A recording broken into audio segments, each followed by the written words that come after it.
Ladies and gentlemen, once again, welcome to the International Forum on Global Faith and Culture.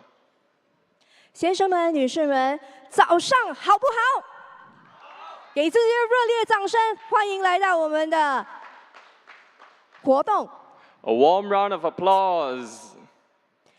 欢迎来到我们的黑白国际论坛，我是云林。那今天我们会进行下一个环节的演讲。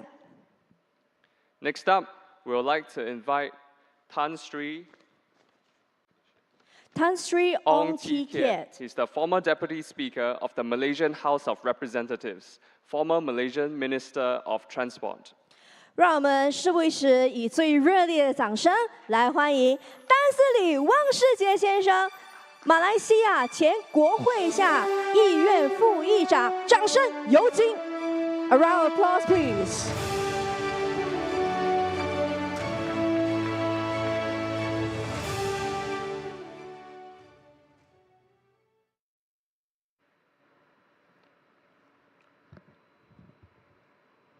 Good morning, ladies and gentlemen. Good morning, excellencies, venerables, distinguished guests, ladies and gentlemen. 我们在座的各位来自海内外的大德，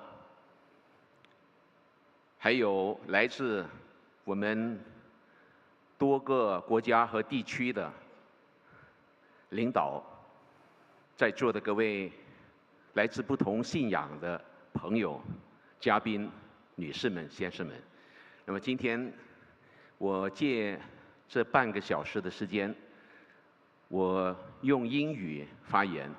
那么今天呢，主要呢，我将会针对这样的一个议题来发言，那就是呢，我们如何能够呢，古为今用啊？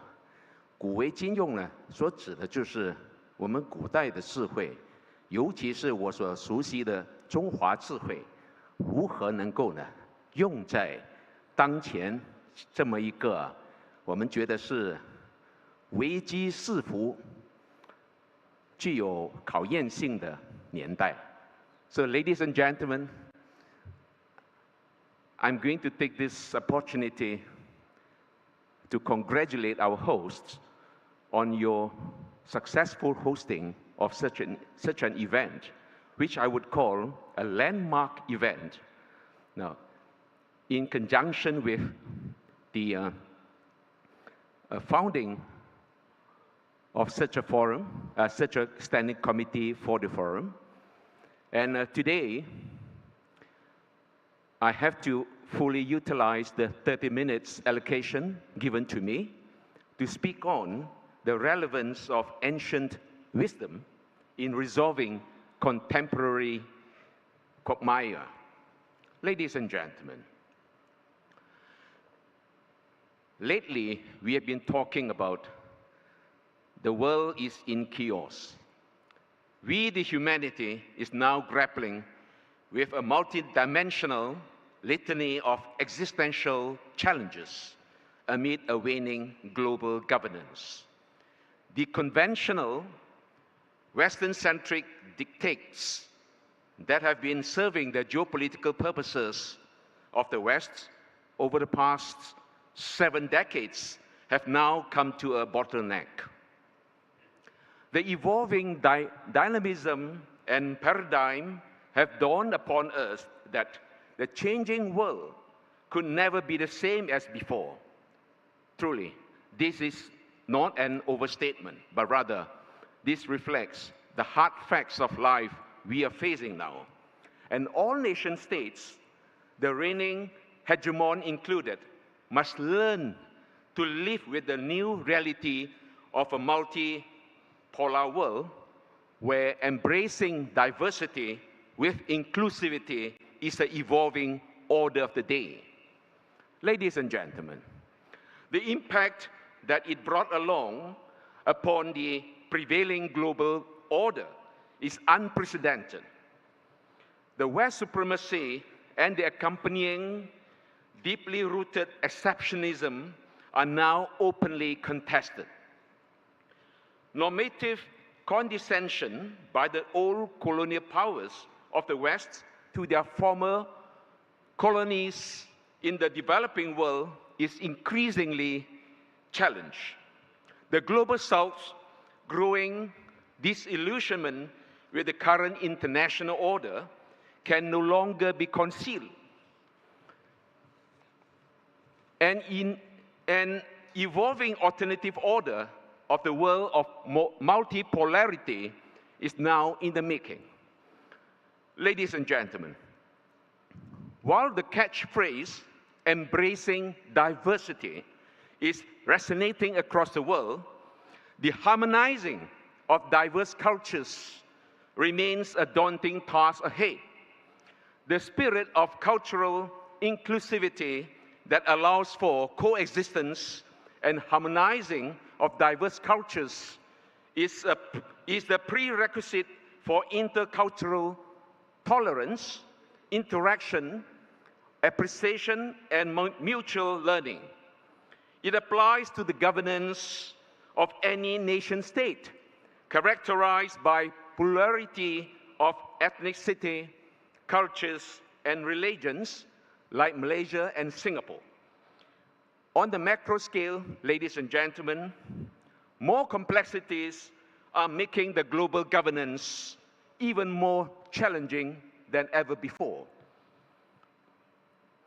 Amid the evolving paradigm and dynamism that are all set to reshape the global order, the emergence of any public goods to the humanity in the interest of global governance should be sensibly embraced instead of taking it as a hostile bid to usurp the primacy of the reigning hegemonic power.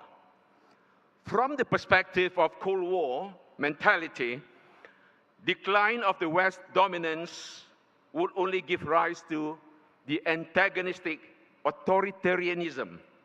But in reality, ladies and gentlemen, the pressing concerns before us now are the rising common challenges that are putting our survival, our very survival at stake. Spectrum of exigencies ranging from food and energy insecurities to climate change, alongside global health emergencies, are sufficient to command our solidarity and coordinated cooperation, irrespective of colors, creed, religion, and polity.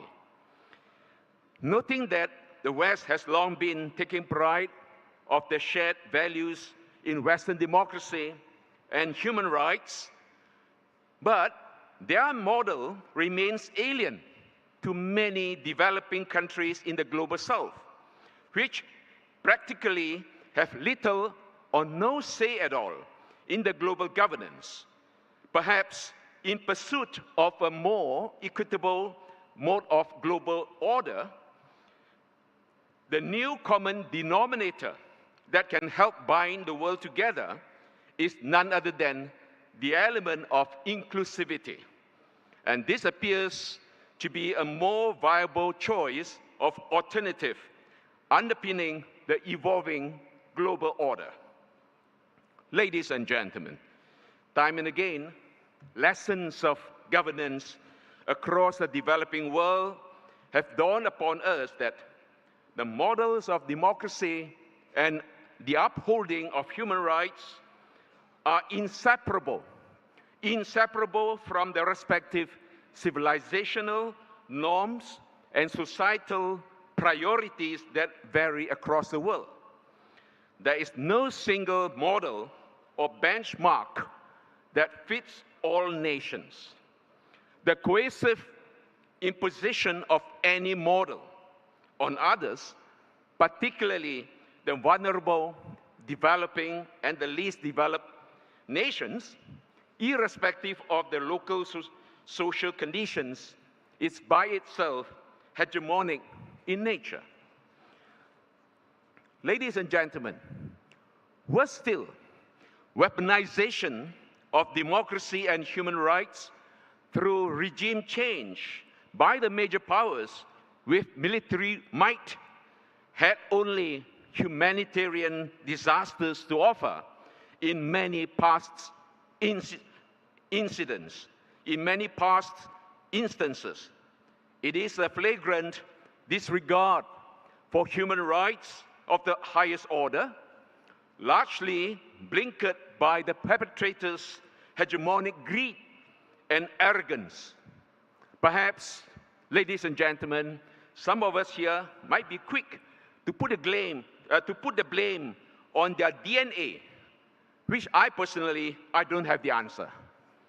Ladies and gentlemen, while the ethnic Chinese worldwide are still in the mood of celebrating the Moon Festival or the Mid-Autumn Festival, I could hardly resist the temptation to resurrect the Chinese civilizational wisdom of harmony in diversity, which allows coexistence, harmonizing, and mutual learning of diverse cultures.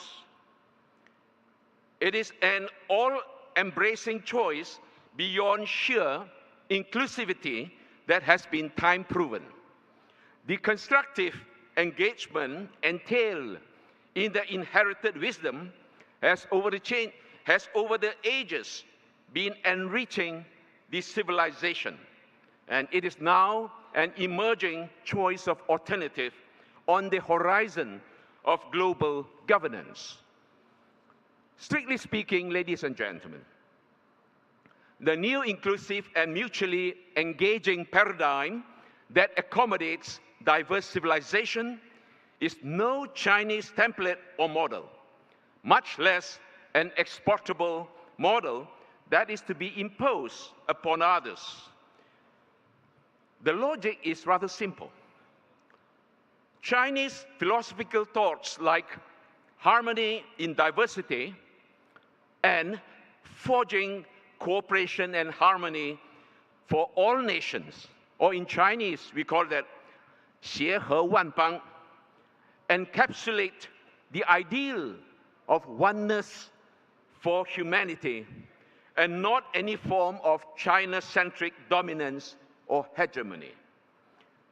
Be that as it may, ladies and gentlemen, the entrenched spot that inclusiveness holds in Chinese philosophy, I presume, may still remain less comprehensible to the followers and practitioners of the Manifest Destiny doctrine. The latter provides fertile ground for breeding colonialism, expansionism, imperialism, and neocolonialism, all of which are predatory in nature, leaving no room for collective interest for mankind. In the context of the prevailing world scenario, ladies and gentlemen, shared destiny of humanity has now been growing more pronounced than ever before in the face of mounting challenges that command concerted efforts to mitigate. In this perspective, ladies and gentlemen, resurrection of the old specter of Cold War in the name of crusading for democracy is certainly not the viable option for humanity. It is no solution to the quagmire confronting humanity, but would only help rekindle the various flashpoints across the world, thus pushing the globe to the edge of Armageddon. Parallel to this, neither is the pluralistic world destined to embark on a trajectory of clash of civilization, as was contended by the late Samuel Huntington. He argued in his thesis that people's cultural and religious identities would be the primary sources of conflict in the post-Cold War world, when the ages of ideology has come to an end.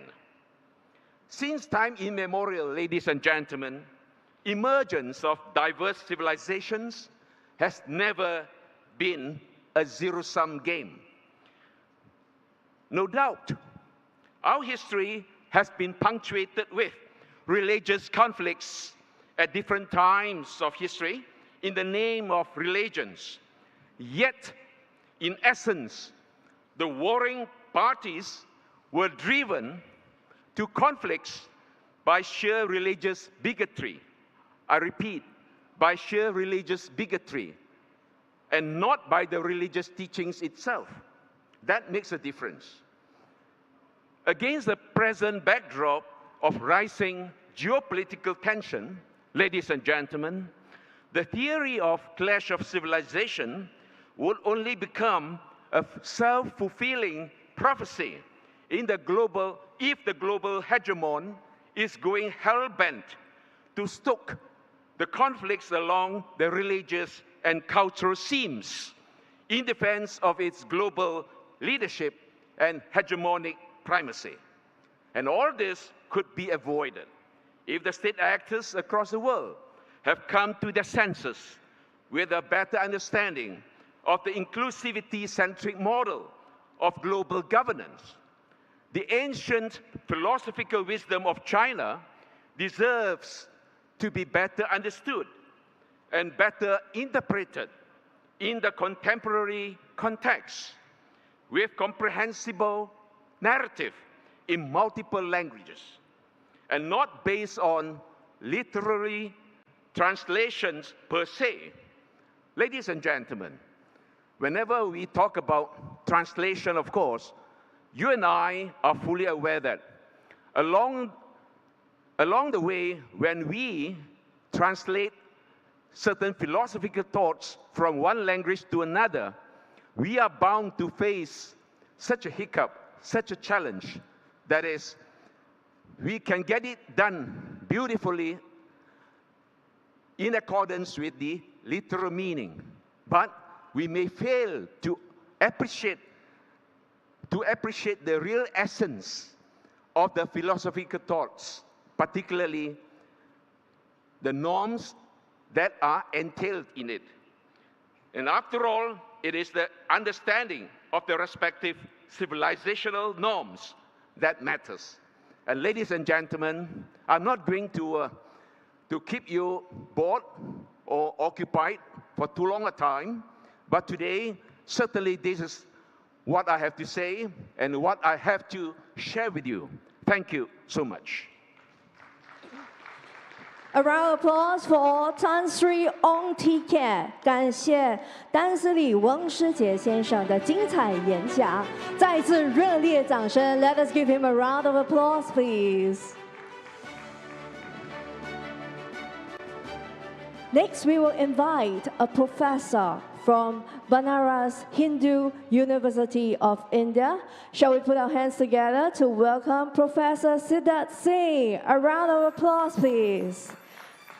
事不宜迟，让我们再邀请下一位演讲者，来自班纳拉斯印度大学教授 Siddharth Singh 教授，掌声有请。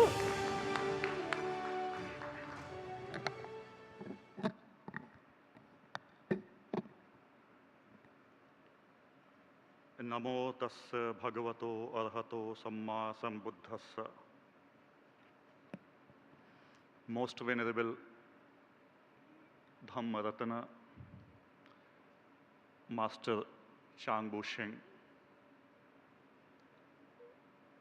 Bhikkhu Sangha, distinguished delegates, brothers and sisters.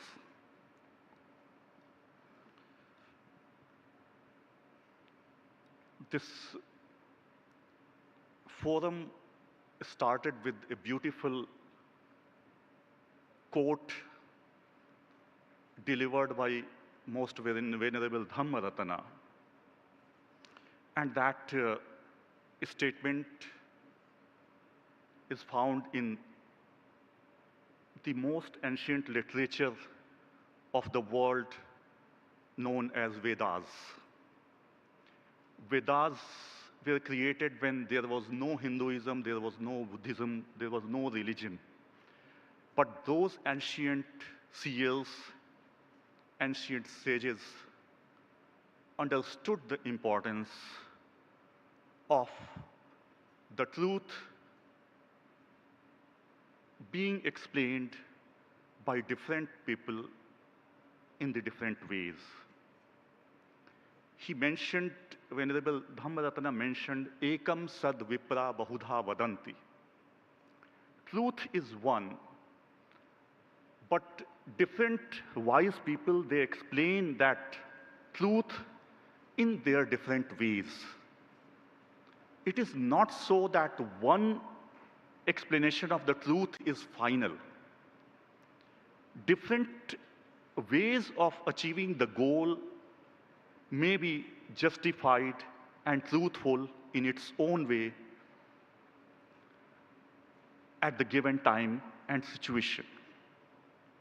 And that truth was called Sanatana, eternal. It had no relationship with a particular way of living the life, particular way of faith, particular way of rituals, particular way of doing worship.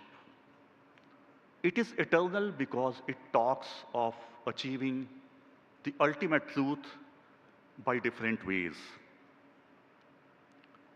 This philosophy gave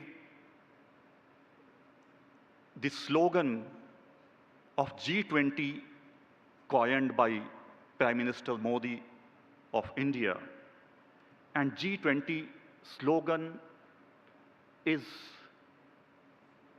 one earth, one family, one future. And this entire philosophy,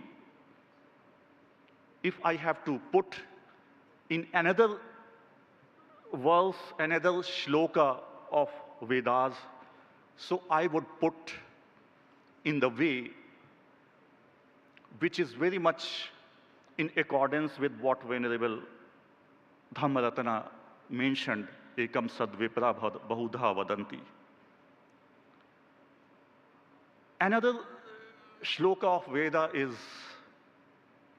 Ayam Nija Paroveti Garna Laghu Chetsam. This belongs to me and that belongs to others.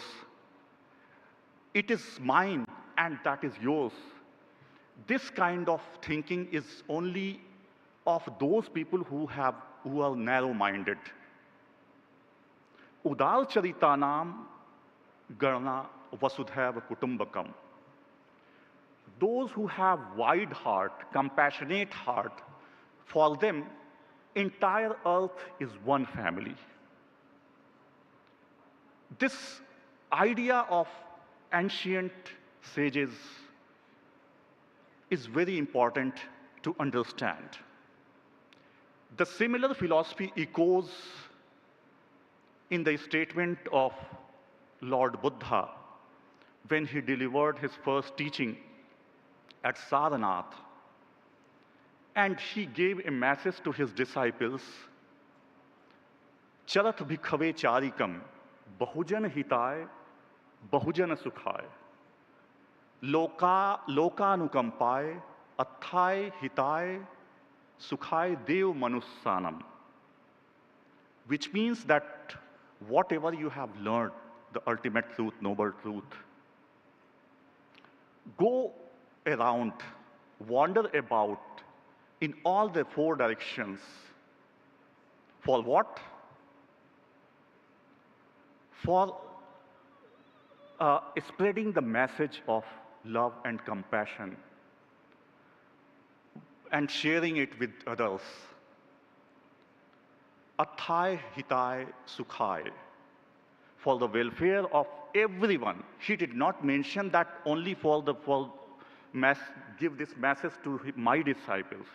He said that irrespective of their faith, irrespective of their philosophy, give this message of love and compassion. Share this with everyone in this world.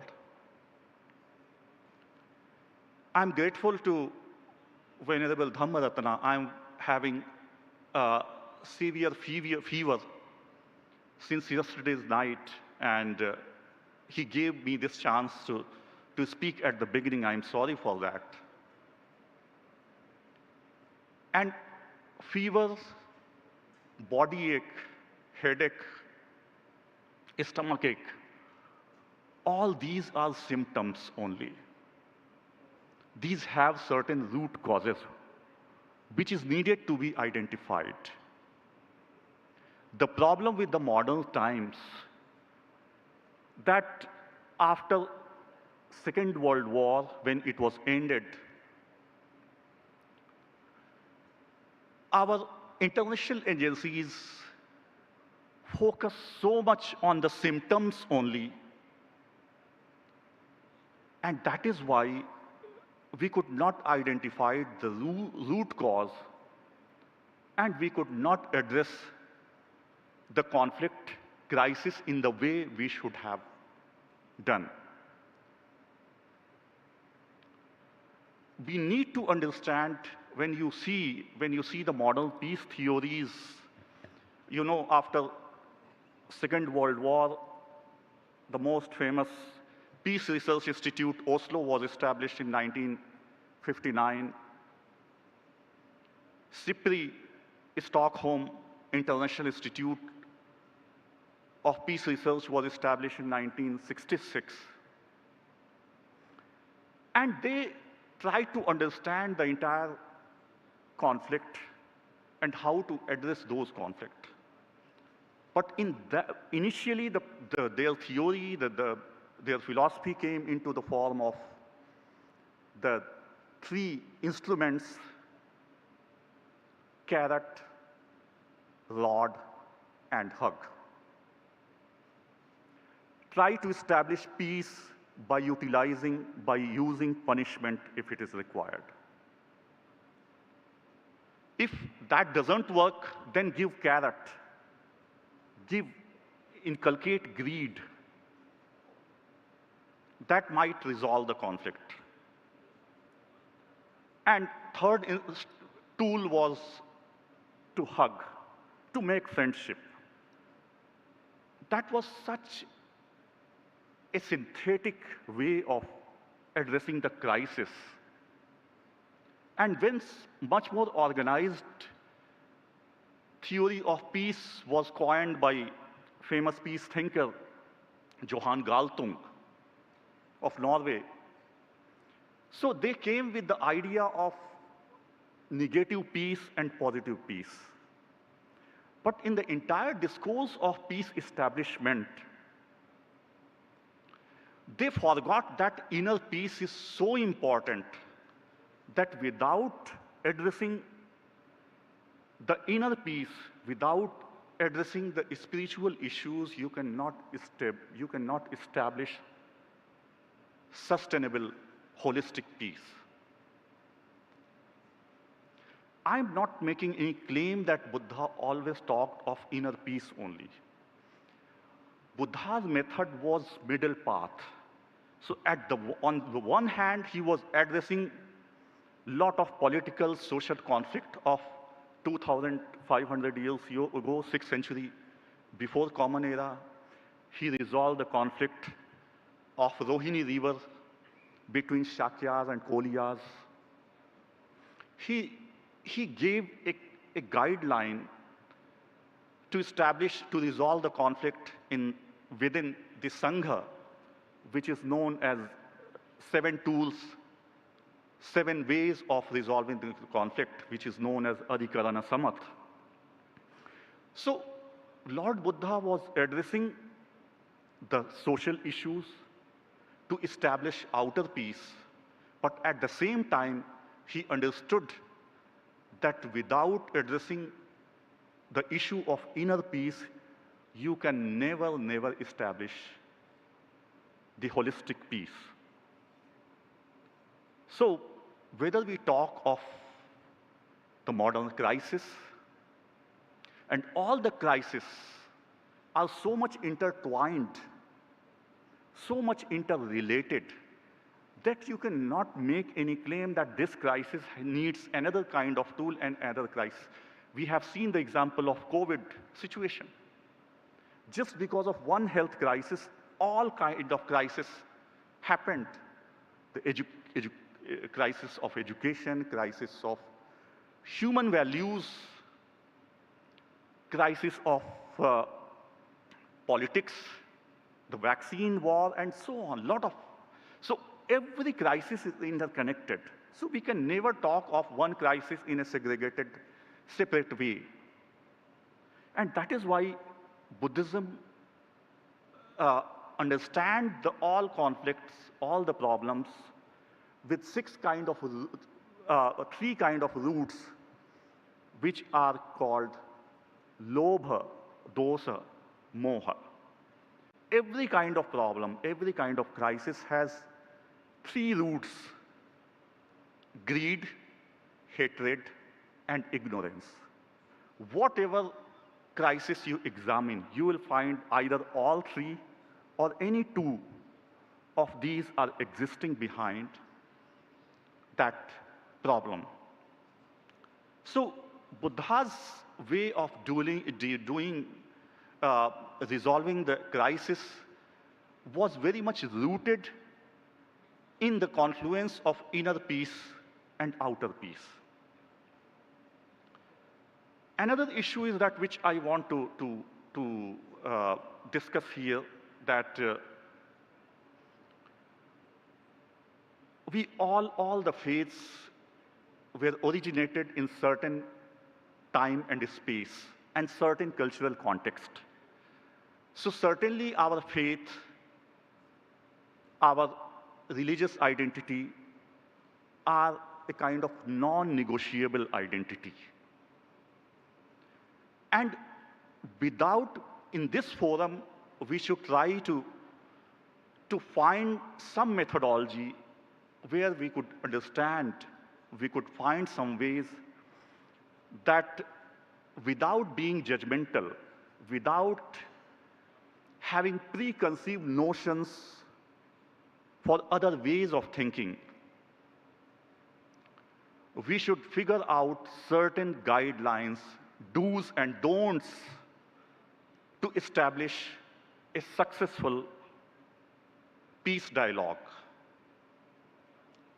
Otherwise, if I have to render this thing in terms of the statement of the Buddha, in a famous Mahasihanad Sutta, Lord Buddha says that there are so many things on which I may not be agreed with others. We may not be agreed with others. There are so many other things on which others may not be agreed with us. So I invite them to come on a common platform. Let's leave aside the issues on which we are not agreed. Let's discuss those things on which we all are agreed. So on this forum, I would like to request that just discussion, just teachings, just academic forum might not suffice the entire issues which we are dealing with nowadays. We will have to have intrapersonal dialogue. We will have to understand our faith in a proper way. And when we understand our faith in a proper way, then we should establish interpersonal dialogue with other faiths. And we should be welcoming not only the faithfuls, we should be welcoming to those who are, for example, atheists, who have certain their own vision of the welfare of the world, and they may not be agreed with our ways of thinking. At the end, I would like to say that what I have understood, the entire issue of crisis, conflict management, and peace, is that the entire conflict is between two words: only and also. When we make any claim, and we claim that this is the only truth, this is the only way of life, then conflict arises. when we change the word, when we say, this is the truth, what I have perceived, what I follow, but your truth, your way of life may also be equally right, then perhaps we would be able to resolve the conflict.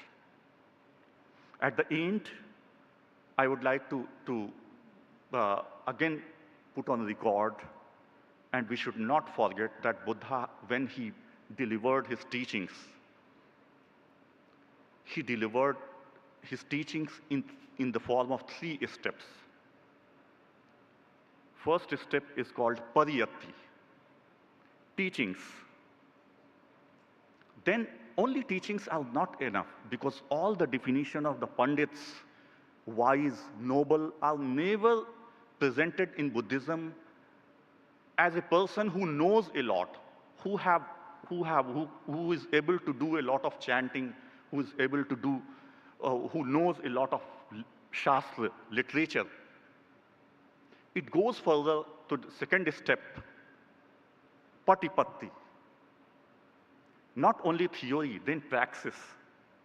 You should be able to incorporate those teachings in your life. You should be able to follow that path proactively. And when you do these 2 things, then only realization, ultimate goal is achieved.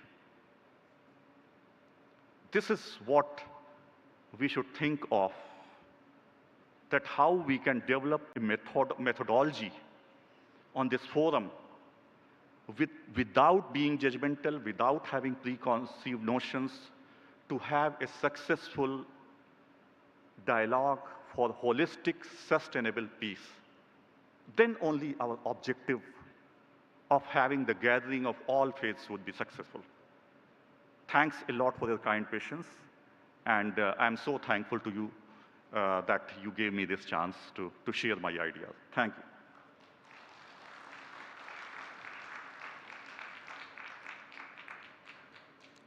Let us give her another round of applause for Professor Siddharth Singh. Our next speaker is the President of Association Zhang of Kazakhstan, Editor-in-Chief of newspaper Silk Road Today. Shall we put our hands together to welcome Mr. Daruf Kusi? 让我们以热烈的掌声来欢迎阿普西先生，哈萨克斯坦东干华人协会主席、国家民主委员。掌声有请 ！Let us give him another round of applause. 谢谢大家。Assalamu alaikum wa rahmatullahi wa barakatuh. Good morning. 大家上午好。我用汉语，用中文给大家发言。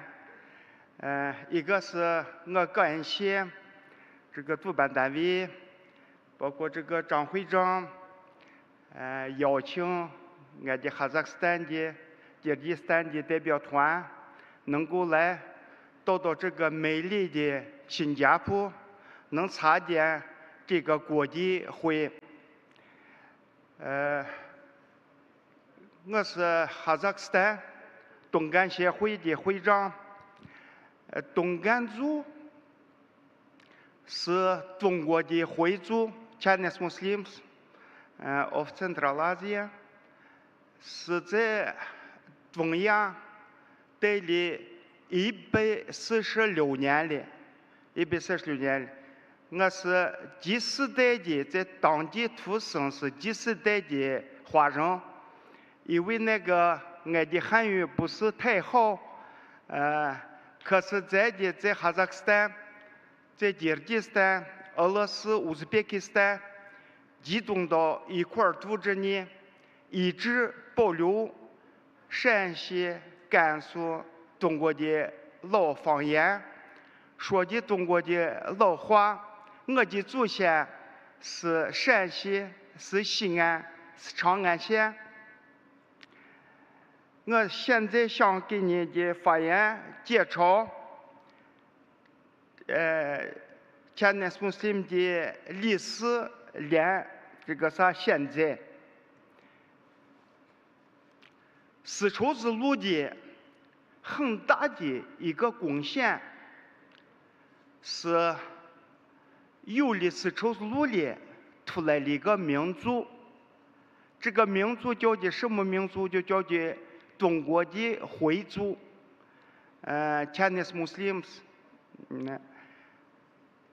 这2000年的历史里面，有好多阿拉伯人、波斯人、东亚的土教人，沿乘丝绸之路到中国做生意、做贸易、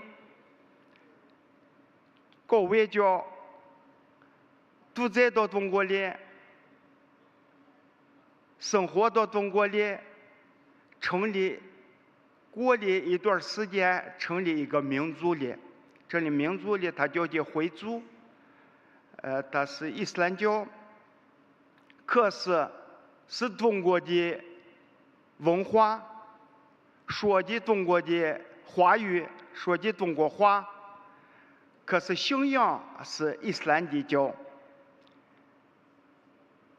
中国有好多古老的清真寺，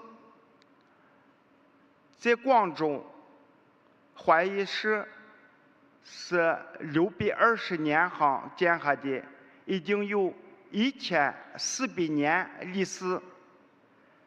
在陕西西安有清真寺，是1705年搞下的，是1300多年的历史。中国的这个伊斯兰文化就是回族代表中国的伊斯兰文化。出这个回族的原来有很漂亮的一个故事。唐朝李世民他托了一个梦，是一个人戴的白帽子，穿的绿衣服，帮助他平安，帮助他的发展。这个人就是阿拉伯国家的伊斯兰的这个圣人穆罕默德·来希萨拉姆，他就邀请阿拉伯国家来一部分人，630年上，还是圣人来希萨拉姆穆罕默德打发了3000人。他的那个3个领导，盖斯、维斯、阿布瓦卡斯，他那一路沿乘丝绸之路到了中国，到了古代的长安，都在到古代的长安里。之后到了时间，他要回阿拉伯国家，李世民、唐王在全中国收了很美丽的一些姑娘，来给这些阿拉伯人，叫他在这儿结婚，叫他在这儿传教。这一部分人就都在到长安里，都在到西安里，都在到中国里。他的孩子跟母语说的汉话，是中国文化。可是信仰跟父亲是伊斯兰教，就这么讲，他成立了一个民族。在这个元朝，忽必烈他从这个东亚移民过来了200到300万穆斯林、波斯人、土教人，这些人到中国，也生活到中国里。也就成立这个伊斯兰教了。东亚的、俄罗斯的这个伊斯兰教，这个回族人、东干人，是在清朝1862年、1877年反清起义、农民起义的原因，一帮人是陕西、甘肃、宁夏、新疆移民到东亚，移民到沙皇俄罗斯。1877年，他这个移民的这段历史也很苦难，有3万多人冬天腊月的前期过前山，海拔5300米高，过去了，他那个雪山雪也很厚，是2米多厚的雪，零下40度。过雪山才剩的是3314个人，1/10的人才生活下来。这段历史很苦难。这段历史，这儿做的这个刘宝军，这个诗人，这个作家，他刚好在自己的这个一个书上就把这也写了，叫的《北岳前山》。北岳前山就介绍东干人的这段历史。东亚、俄罗斯、沙皇俄罗斯这些回民到的沙皇俄罗斯，1877年，他加入了沙皇俄罗斯的国民，人家把这些回民 Chinese Muslims 叫的东干族。东是东方，干拿陕西话说是东安子，东安子是东方的一个民族，人家给咱起了个名字叫的东干族。这个东干族已经在这个沙皇俄罗斯之后，在这个苏联，现在在俄罗斯、哈萨克斯坦、吉尔吉斯坦、乌兹别克斯坦有146年的历史了。我是在哈萨克斯坦出生，是第4代人了，第4代华人。可是，咱的这个民族还保留着自己的风俗、习惯、文化，集中到一块儿组织呢。在中国，把这些东干人叫的住的地方叫的陕西村，叫的陕西村。陕西 Village of Kazakhstan， 这陕西村是有特色的文化，保留的中国的一些是风俗、习惯、文化，包括方言。我现在在这儿说的话，说的是陕西话，陕西方言。咱的东干人有老人给俺衣服了，原来出西安是从西门走出去的。西安有古老的城墙，现在还保留下来。它有4个门，是从西门走出去的。老人就给俺说了，是你记下，你是中国人，你是西安人，你迟早要回中国，回西安，要拍西门。你把西门要拍3下，你要说回来了。这是很感动的一个仪式。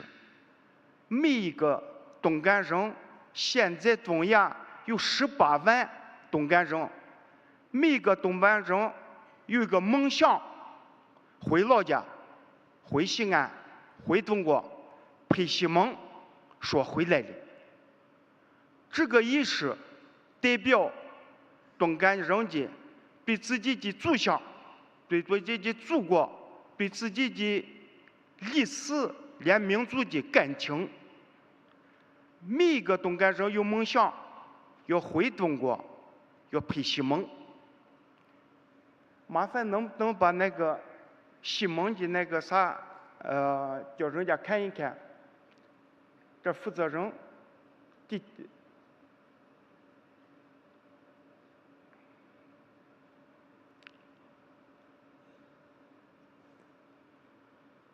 把那个放出来，有那个西蒙，能不能叫人家看一看哦？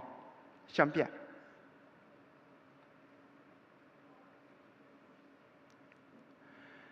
在的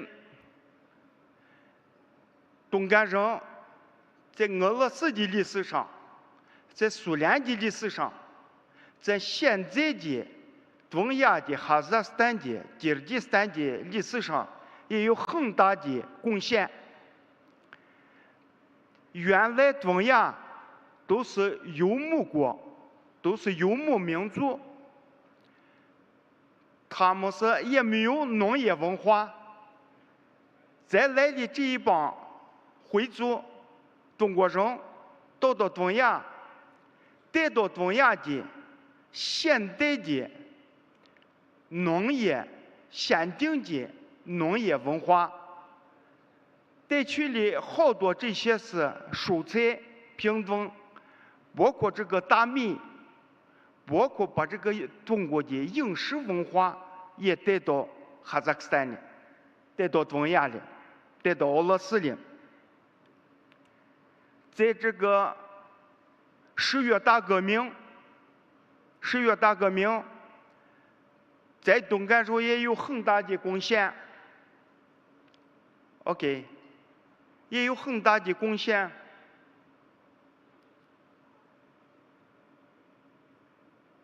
在地上有一个陕西凤翔宝鸡凤翔的一个人，叫做马三成。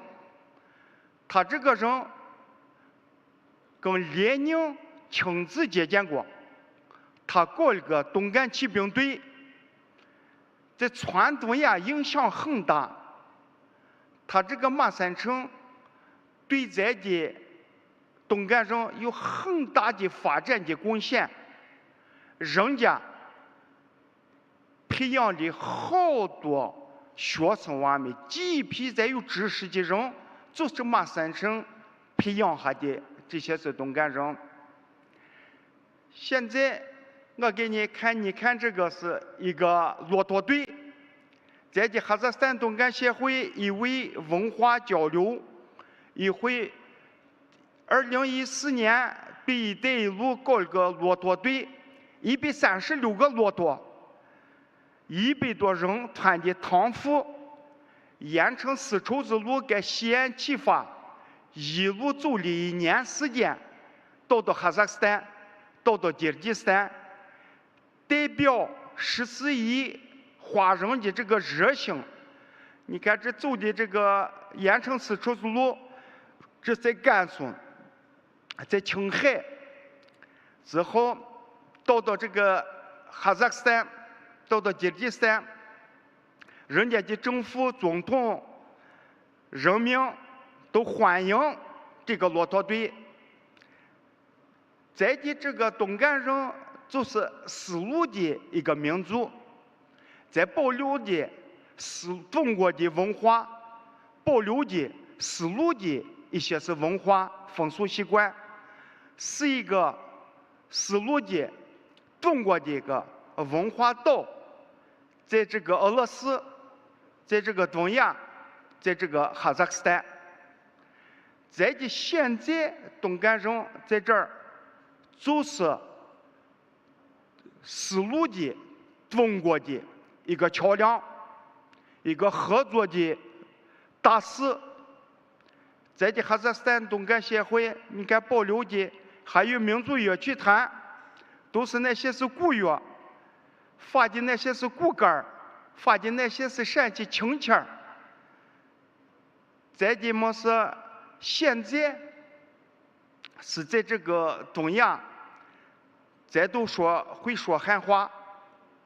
在这东干协会给中国送了1万多学生，在这东干学生学母语、学华语、学经济、学现在。现在这一带一路上，在这东干省就是一个桥梁，就是一个桥梁。可以把它。现在中国跟世界合作最用的丝绸之路的这个平台，包括跟新加坡，包括跟马来西亚，包括跟印尼，包括跟东亚，包括跟俄罗斯，一带一路，中国现在跟152个国家签的合作协议，有3000多很大的项目，总共一带一路招商投资是2万亿美元。这光不是一个经济合作，也是个文化合作，也是个教育合作，也是个宗教合作。在这东干省，现在在东亚，在俄罗斯就是一个桥梁。通过在的这个东干协会、中国政府、哈萨克政府、俄罗斯政府都搞着文化，搞着经济。之后，包括马来西亚、包括印尼、包括新加坡，在的回族民族也就是一个桥梁，也就是合作的、有益的、友好的文化的一个桥梁。哈萨克斯坦是很美丽的一个国家，独立了才是32年，也是很大的一个国家。哈萨克斯坦已经开了20年的世界宗教大会，世界宗教大会20年的开了10趟了。他的每一个宗教的这些是领导，包括帕帕林斯基，包括中国的佛教，包括中国的道教，包括世界的所有的教，都在哈萨克斯坦来开这个大会。每一次他的总统来要支持这个大会，也欢迎大家能够这次搞的这个会很好，欢迎大家能够下一次也来在哈萨克斯坦来参加在这个宗教大会。哈萨克斯坦对中国也是一个开放的一个国家，免签，包括跟新加坡。欢迎大家在哈萨克斯坦来，欢迎大家在哈萨克斯坦浪来，在哈萨克斯坦发展来。谢谢大家。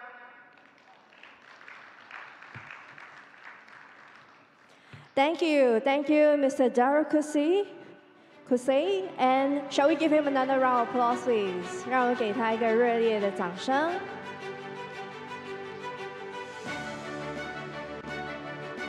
Next, we shall invite the Senate member of Malaysian Parliament, Professor Dato Seri Anwar bin Sarinyan. Shall we put our hands together to welcome him? A round of applause, please. 下面让我们邀请马来西亚国会参议员、国会议员丹斯里安湾bin Sarinyan 教授，掌声有请。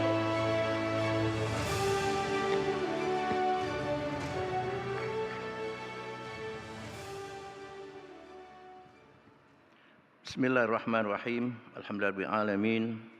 Salatu wassalamu ala asyrafil mursalin wa ala alihi wa sahbihi ajma'in.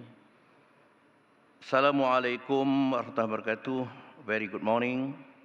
Chào Shanghai hao.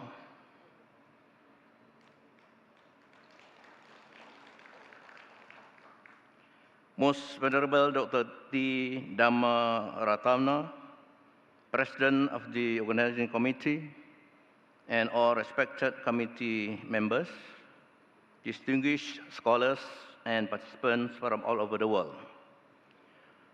First and foremost, I would like to convey my appreciation and thanks to the organizing committee for inviting me to share some ideas about global faith and culture from the perspective of Islam.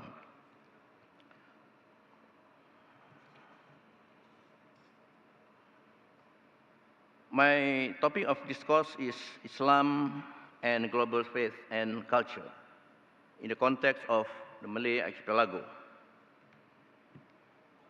I'm sorry for the simple presentation in the form of slides, because only last night I managed to prepare the notes.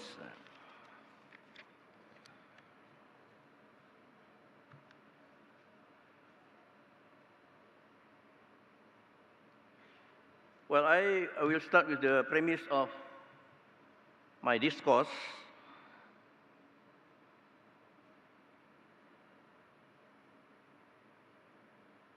In the Holy Quran, God explains that first,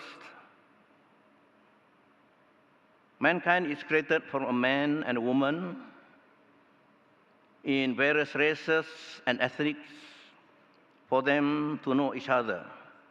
It is stated in the Al-Hujurat, verse 13. And secondly, among the signs of God's power is the creation of the sky and the earth, various languages for mankind and various colors of them. Surah Ar-Rum, verse 22. To enhance global understanding and unity, the proposition of the clash of civilization, as proposed by P. Huntington, in my opinion, must be rejected, or at least must be reviewed.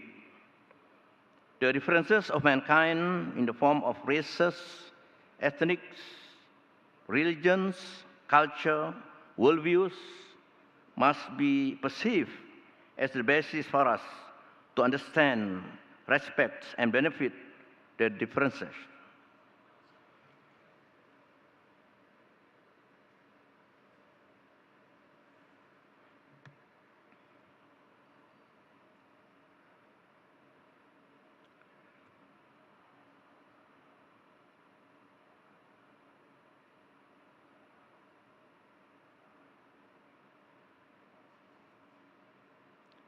I will focus on the pre-Islamic era, the Malay world or the Malay archipelago. Before Islam came to the Malay archipelago, which is at present represented by the countries of Malaysia, Indonesia, Brunei Darussalam, Singapore, part of Philippines, and part of Thailand, the region was influenced by Buddhism and Hinduism, especially during the Sriwijaya Kingdom from 7th to 13th century. And in the context of language, the Malay civilization adopted Sanskrit script to be Pallava script, that is the old Malay script, and a big number of vocabulary from the Sanskrit language. At that time, the interaction between the Malay civilization and the Chinese civilization had begun, especially between Tang Dynasty and the Sriwijaya Kingdom, and also the Old Kedah, which was called Kalah. The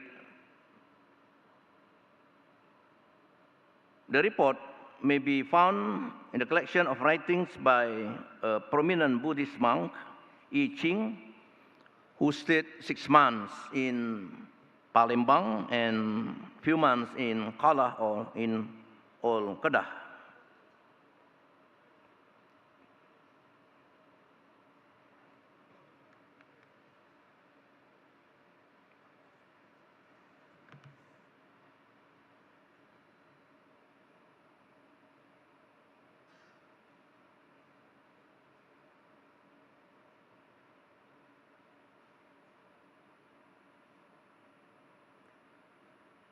Based on all historical records, Islam was first introduced in the Malay archipelago in the 8th century, but the establishment of it as a state religion began only in the 13th century, when the king of Samudra Pasai Sultanate embraced Islam, followed by the ministers and the people. Throughout the Malay archipelago emerged centers of Malay Islamic sultanates or kingdoms such as Malacca, Brunei, Patani, Banjarmasin, Demak, Riau Lingga, and the others. The interaction with the Arab Islamic civilization have a great impact to the Malay civilization in all aspects, namely religion, politics, law, economy, language, literature, etc.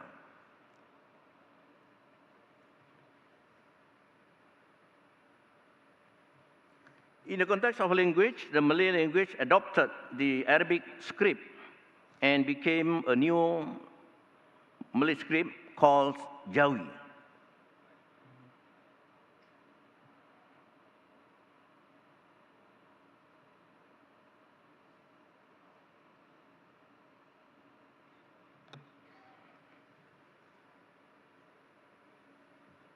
I'm sorry, I have to refer to my handphone.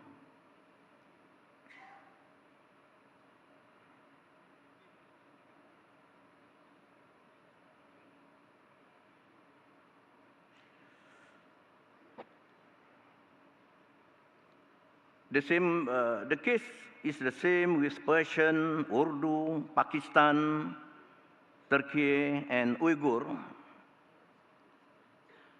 who adopted the Arabic script to be their own scripts. So I think this is an area that we can cooperate. By accepting Islam, the Malay civilization was transformed tremendously in all aspects of life. A holistic development which emphasized the balance between the world and the hereafter.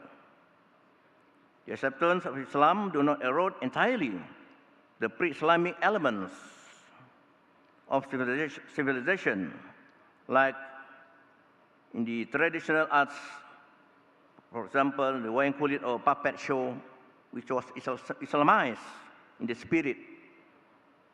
Traditional local attire and customs, Islamic principles are more focused on the essence of truth, justice, wisdom, tolerance, integrity, sincerity, and all universal noble values based on the Tawhidic paradigm, that is God's oneness rather than the forms.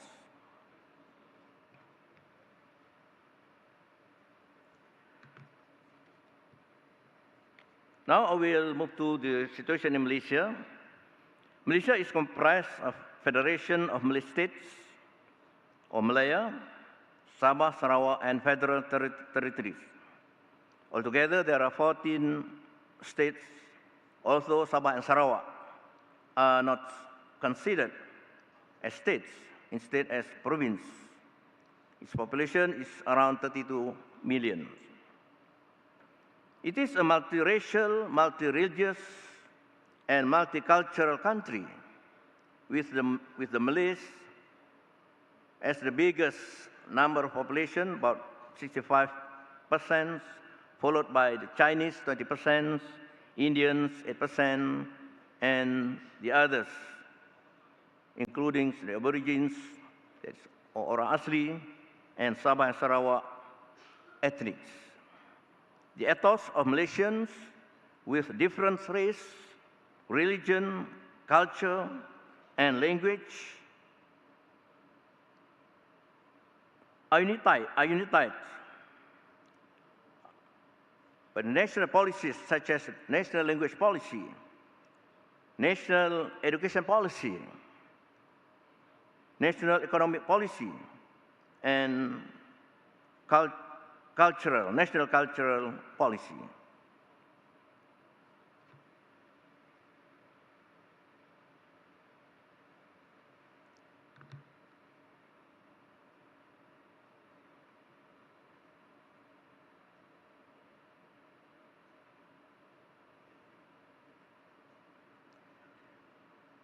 Regarding the religious differences, in Malaysia, Islam is the biggest religion, about 63.7%, 7%, and all Malays, according to the federal constitution, are Muslims.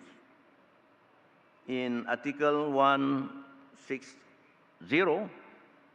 those who are called Malay must be, firstly, Islam, secondly, use Bahasa Melayu, the Malay language, and practice the Malay culture. So those who are from Chinese, Indians, and other races will be considered as Malay once they embrace Islam in Malaysia. Even though Islam, the federal religion, as stated in the Federal Constitution of Malaysia, other religions may be practiced in peace and harmony. In the context of global reality, we have several main religions, that is Christianity, Islam, Hindu, Buddha, and the others, such as Shinto, Sikh, Judaism, etc. In this context, we must respect each other's belief system. In Islam, it is said as in Surah Al-Kafirun, Lakum dinukum waliyadin, meaning that your religions are yours and my religion is mine.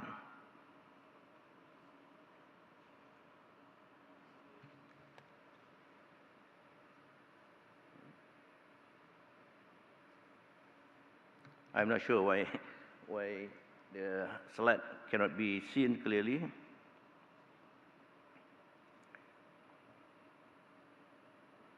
I would like to conclude my presentation by suggesting a few action plans that can be one of our proposal or our resolution of this forum to cooperate and to initiate researchers, especially the comparison of religions, Islam, Christianity, Buddhism, Hinduism, etc.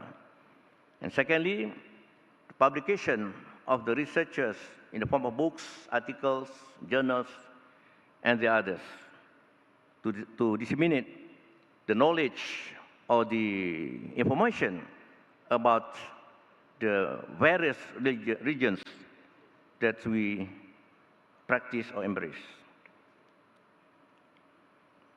The next proposal is through education.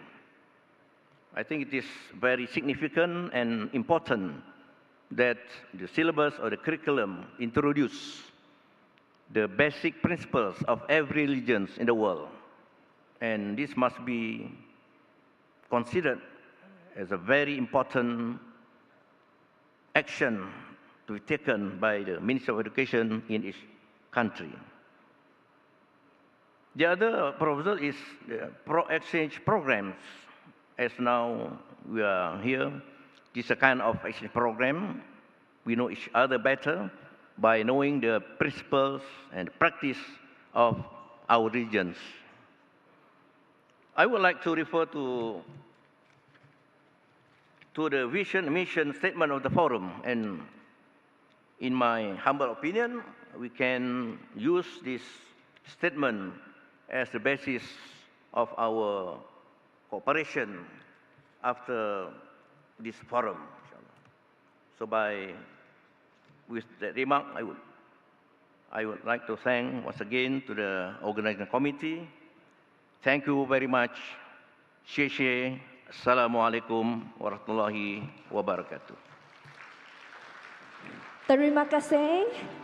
Thank you, Professor Dato' Sari Awan bin Sarian. Let's give him another round of applause, shall we? 让我们再次给他热烈的掌声。Our next speaker, we are very honored to have invited the former Senior Minister of State for Foreign Affairs in Singapore, currently the Ambassador of Singapore to Kuwait, Let us put our hands together to welcome His Excellency, Mr. Zhang Abin Rashid. A round of applause, please. 让我们事不宜迟，以最热烈的掌声欢迎现任与科威特大使新加坡前外交部高级部长尊贵的 Zhang Abin Rashid， 掌声有请。Thank you. 大家好，你好吗？ That's all I know about Mandarin. Terima kasih, selamat pagi, and warm welcome. Assalamualaikum warahmatullahi wabarakatuh. This is indeed a surprise. I only met Dr. Yusuf Liu last Friday at a mosque when we were doing Friday prayers. And he told me about this conference. And immediately, my eyes, my brains light up. Because this is something which is so close to my heart. I'll share with you a little about my life journey. But please forgive me because I've just been asked to share a few thoughts. So I come very unprepared. I don't have any presentation, no text. So I'm just would like to share with you a little of my life journey. So first of all, welcome to Singapore. I don't know how many of you know Singapore, the real Singapore, because there's a lot written about Singapore from the context of the success story. The number one here, top of this, top of that. In terms of achievement, in terms of the economics. But what about the history? What about the challenges? I would like to share with you a little of my life journey, just to give you an idea of what I see in our Singapore. Of course, what I've just said about being the top of this and that is true, very real, but they themselves can pose challenges. And this is what we are here for today. While we share the commonalities, we share all the good things about religion, about people, but we also have to face the reality of the challenges. And this is what that will put us to the test in terms of a real understanding about our own religion, about other religions, and what these religions hold for the future.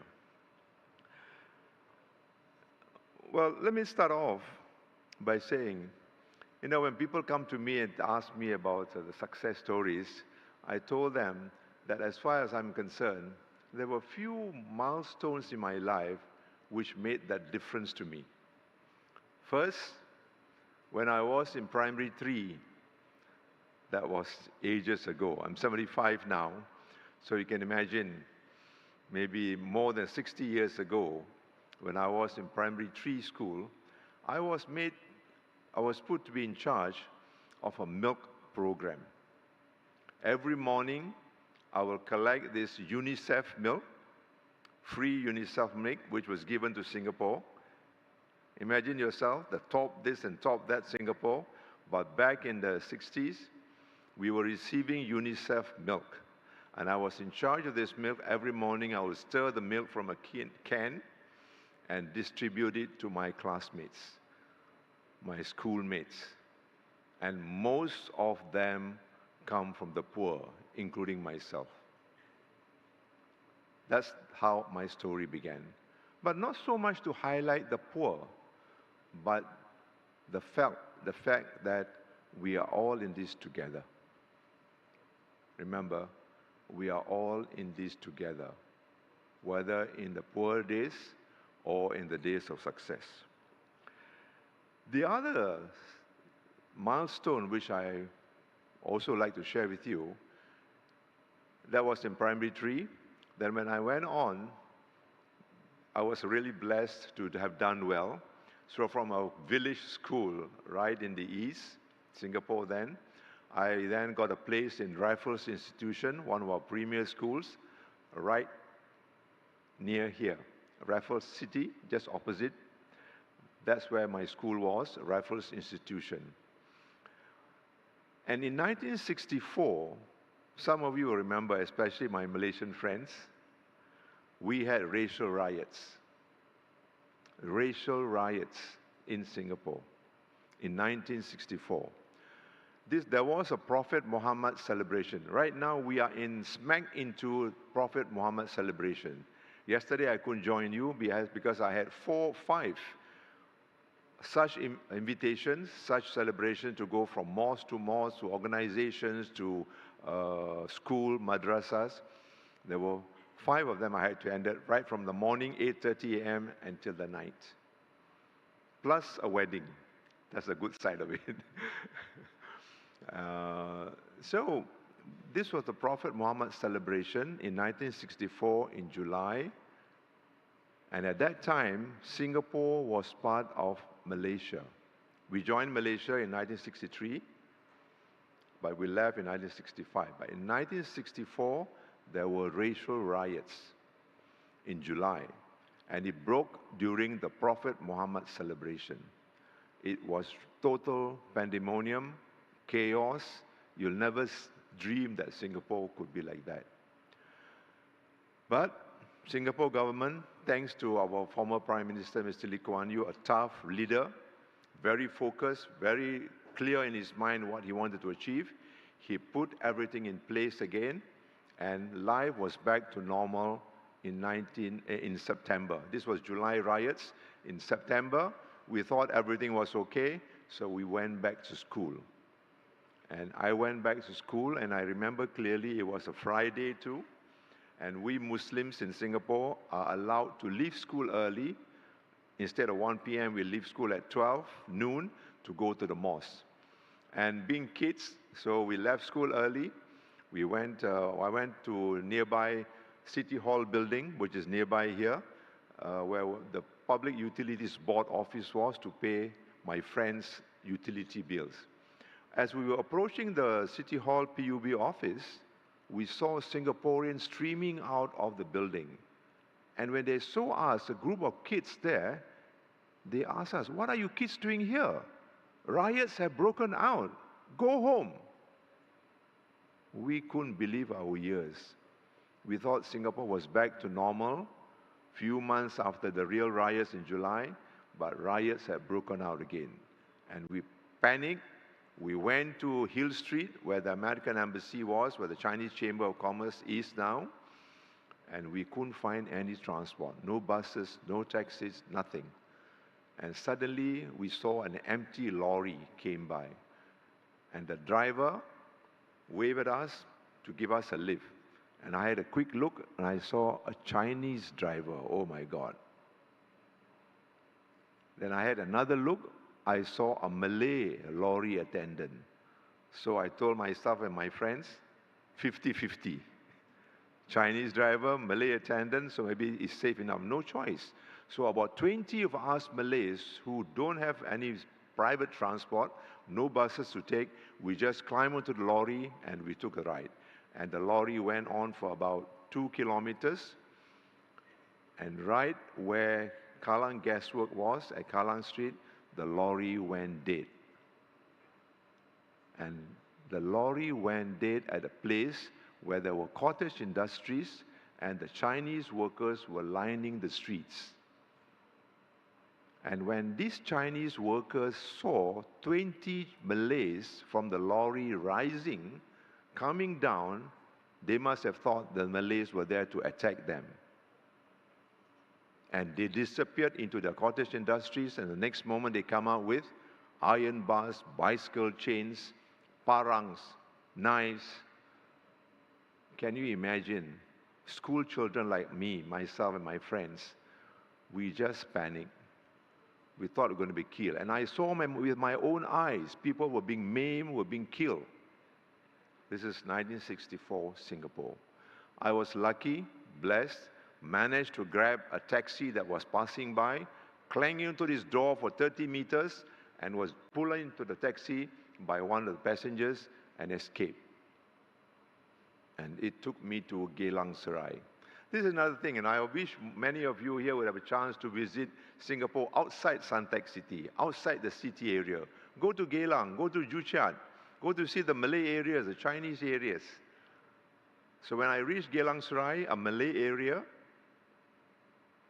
I dare not go to my house by my front door, because the front door was Juchat, a Chinese area. So I could only go back to my home from the back door, which was the Geylang Serai Malay area. That's the story of part of my life, racial riots. But that strengthened my belief that all the more Singapore must do all it can to make sure that we have our racial and religious harmony. And thank God, today we are proud to say we are truly a very multiracial society and multiracial, multi-religious society living in harmony. But it is something we cannot take for granted. Let me share you another story.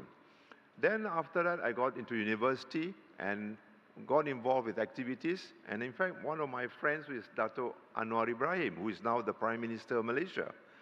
So we all joined up and formed what we call the Southeast Asia Muslim Student Association, PERMIAT, Malaysia, Indonesia, and Singapore. But that association did not last more than 5 years. And you know why?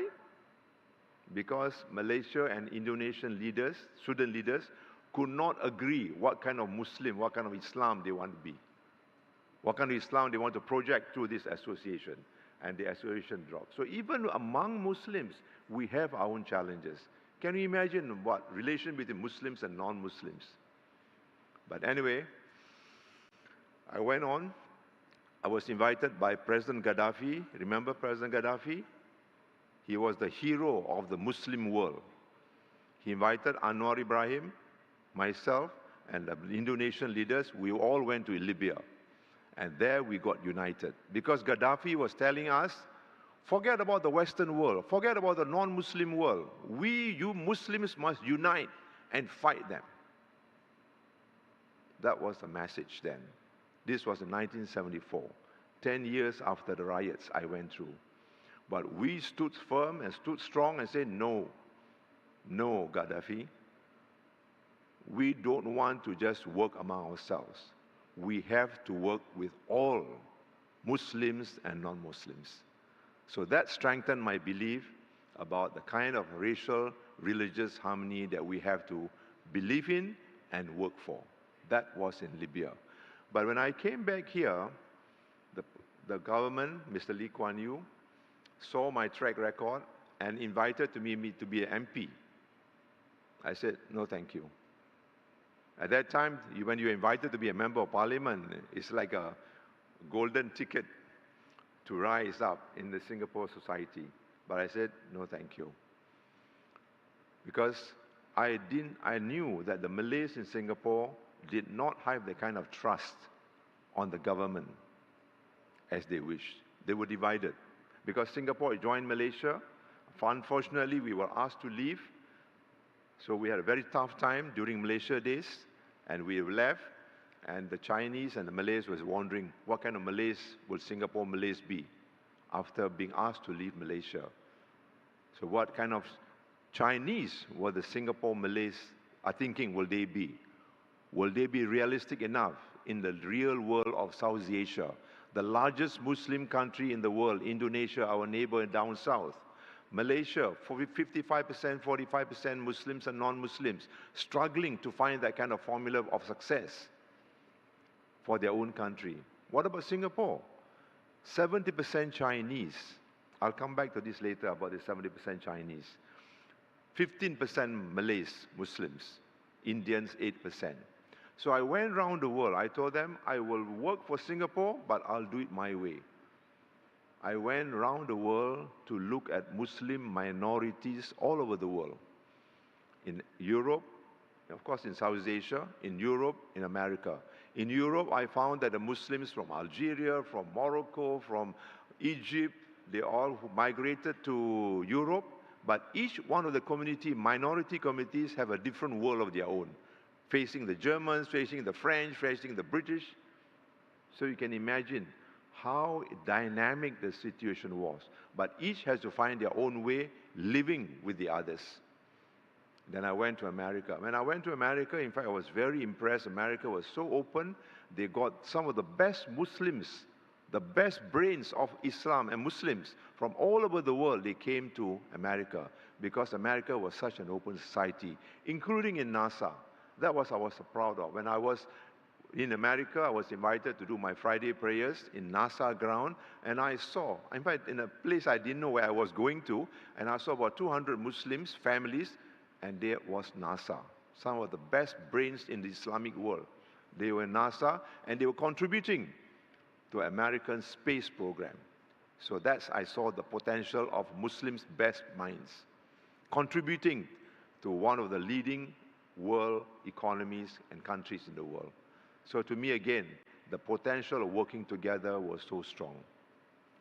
So, but after all that, I came back to Singapore. I said, no, there's no such model, whether in Europe or in America and South Asia. We, Muslims in Singapore, have to develop our own model. And that's what it is today, the reality of today. But now things are changing. People are wondering, in Singapore, 70% Chinese. And they are also converting. You know, there are some Chinese friends of mine who came to me. He said, we love you as Malays. We like you, very gentle people, very nice people. But now, because Malays are becoming more and more Islamic and more Muslims, we begin to worry. We don't like you become Muslims. We like you as Malays. I don't know how much that represents the total society, but those kind of feelings exist. And it impacts in terms of relationship. So people are wondering now, as Chinese become more modern, they see the rest of the world, and most Chinese are converting to Christianity in Singapore. Chinese are mostly Buddhists or Taoists, but more and more, a growing number are becoming Christians. Even that has raised some concern among some Chinese, because they know, or in their minds at least, they know Christianity and Islam are the proselytizing religion. They will go all out to convert others. They would rather the Chinese in Singapore remain Taoists, or remain without religion, or remain Buddhists perhaps. But when they become Christians, when they become Muslims, they are also Chinese becoming Muslims, there are concerns among the Chinese. Can you imagine all these issues, all these dynamics that are coming into play in our Singapore, small Singapore, very compact society. Our housing estates is not about Chinese estate or Malay estate, they're all multiracial. So in fact, we have about 30% Malay, sometimes in some housing estate, Chinese mixed. So they all have to learn to live with one another. This is part of the story which I feel is more relevant. So when I talk about harmony, when I talk about importance of understanding the past, the history, the challenges, you know what our young Singaporeans tell me? Please lah, enough of your grandpa stories, like what I'm sharing with you today. Enough of your grandpa stories, they say, you know. We are not Chinese, we are not Malays, we are not Indians, we are Singaporeans, they say. To me, it's a good sign that they feel that way. We are Singaporean. But when we have it so good, the last 20 years, the economy has been doing so well, the young have been benefiting from all these benefits of economic development, religion, or the different religions does not matter maybe to them. But when it comes to the crunch, in the future, when the economy shrinks, when the opportunities are not as good as the last 20 years, what then will happen? Will they look at color? Will they look at what religion you come from? If you are Muslim, maybe more difficult for you to work in my company because you got to do this, you got to do that, you got to fast, you got to pray. All this may have an impact on people's mind.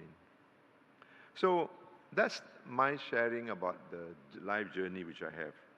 But I like to really end by saying that I'm really very inspired. I feel blessed to be part of this conference. Thanks to Master Zhang, Master Dr. Dhammaratana, and my good friend Yusuf Liu, and all of you here. I was here on the first day. I heard many of the speeches from our Buddhist leaders. I really feel very, very calm. I feel very blessed that there is this sharing. But then I ask myself, I'm 75. A lot of you are a lot younger than me. But where are the young? I don't see enough of the young sharing the commonalities that we all share today here. So I think that's a challenge for us. How do we reach out to the young with the kind of their mindsets which I shared with you just now? They feel that all this culture, religion is irrelevant. We are Singaporean. How do you reach out to them? How do we make them understand that the reality is on the ground? I also mentioned to you about trust. When the ruling group first invited me to be Member of Parliament, I took 20 years to go down to the ground, work with the people, and build that trust. The trust that is most critical between governments and the people, between community leaders and the people. And 20 years on the ground helped me build that trust. And later on, I joined government, and Alhamdulillah, I rose to be the Senior Minister of State for Foreign Affairs, which gave me again the opportunity, and the life journey continues when I have the chance to visit China, visit Middle East, Indonesia, of course, and Malaysia, our neighbors, and many other countries in the world, including Myanmar, Thailand, Vietnam, and learn the realities about religious life too. That gave me the kind of foundation, the kind of continuity, the kind of blessings that I need. And I pray that more and more people, I think people in the room here are blessed indeed, but more of the young can also benefit from that kind of life journey, that kind of life exposure, that kind of understanding of the realities on the ground about life with or without religion, and how we have to work together. For after all, we are one. Thank you. 谢谢你. Thank you, His Excellency Zainul Abidin Rashid. Let us give him another round of applause, please. 让我们感谢尊贵的 Zainul Abidin Rashid 的精彩演讲。As a young Singaporean, I'm truly inspired by Sir, your speech, and we have no idea what it takes to reach here, to enjoy such racial harmony, world harmony. And for each of you out there, all of you are cultural leaders, religious leaders, and business leaders in your domain. And let us give you a round of applause for upholding world peace together. 让我们以给大家大众一个热烈掌声，为和平站出来，然后呢来发声，来为这个和谐一起让大家共享和平。And next, we would like to invite our Vice President of this Standing Committee to invite the next speaker. Shall we put our hands together to welcome Master Zhang 卜生？让我们以最热烈的掌声来欢迎我们的大会的副主席张卜生教授，来进行邀请下一位演讲者。大家开心不开心呢？开心，掌声一下哦！孔老夫子有一句话：“有朋自远方来，不亦乐乎？”这句话是什么意思呢？我们有朋友从远方不远千里万里的来到我们的家的时候，我们会很开心，很开心。为什么这个样子呢？因为这个朋友肯从千里万里之遥来到我们的hometown，我们的家，那是对我们最高的信任。因为有这个信任，所以他们不辞劳苦来看我们。所以首先，我代表我们新加坡的公民，对不远千里万里来的你们表示最高的敬意，谢谢你们，我们很 happy， 我们很开心，相信你也同样的开心。在这里呢，我还有一个提醒，新加坡是全世界一个模范的国家。它是一个什么样的模范？不仅仅是经济世界领域里的翘楚者，更重要的是一个多元种族和谐的，所有的不同种族、不同宗教、不同民族的人在这里都可以凭着自己的力量，自强不息，实现自己人生的目标。我就是一个典范。我是03年从中国移民来新加坡的，所以是可以说我今天的成就有一半是中国，有一半是新加坡。所以说我提请我们为我们尊敬的李光耀先生，我们的开国元勋，给他一个最高的敬礼，请大家掌声。也请大家给2代、3代乃至未来的年轻的国家领导人和这个维护着新加坡继续繁荣发展的白领精英们，给他们一个热烈的掌声，谢谢他们。下面我给大家介绍一个伟大的圣人，大家都渴望了解他，但是因为语言的不通，对他的了解可能仅限于一个表面。这个伟大的圣人就是你们爱的孔夫子。我向大家隆重的介绍一位这位圣人。大家以为孔子的思想仅仅是一个治世的思想，要拿来建立礼仪、法律、法规、规则的这样一个文化。实际孔子在他的一辈子的思想，在《论语》中用了4句话高度的概括，说孔子曰：“子曰，吾志于道，据于德，依于仁，游于义。”这句话呢是什么？这句话是什么意思呢？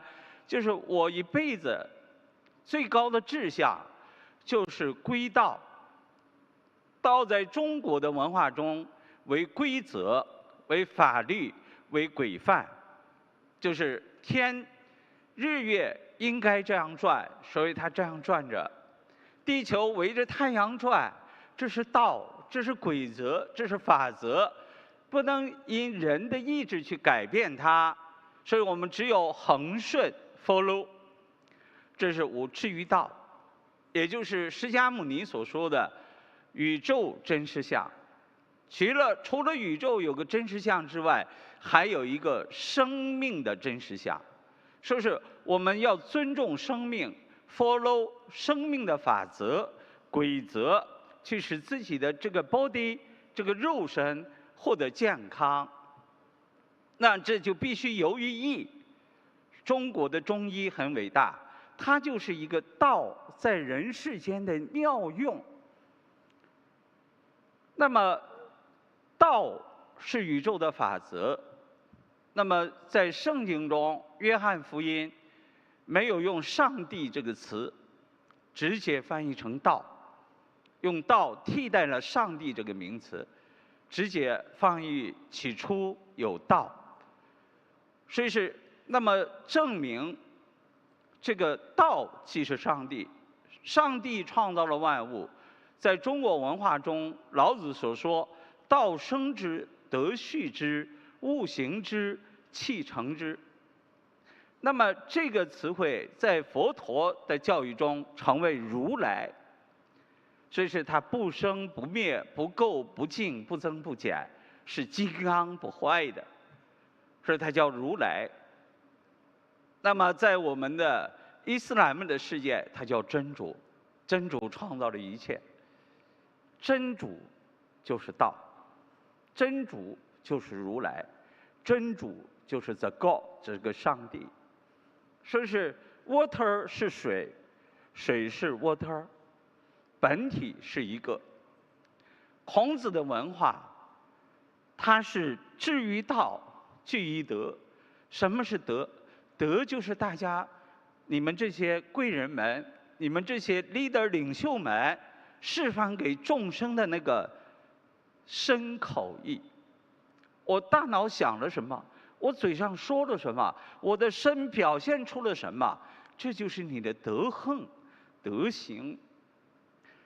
那么我们今天这个大会主题展现了一个不二的法则，我们要突破彼此的纷争，彼此的对和错、善和恶的一个纷争。没有对错，没有善恶，是人规定的，是人自以为是以为的。宇宙法则谁也不能改变，一个宇宙，一个世界，一个地球。这就是我们面对的现实，科学为我们证明了这一切。所以是居于德，乃是说我们对所有的众生都应该用不二的心态去面对他们，用一种真和诚的德行去感染着他们，引领着他们。那么一遇人，这就是我们说到的人类社会的大爱、博爱、泛爱。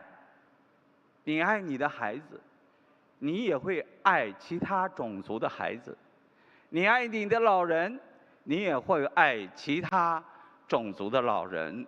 这就是一遇人，不分种族，不分民族，一份大爱。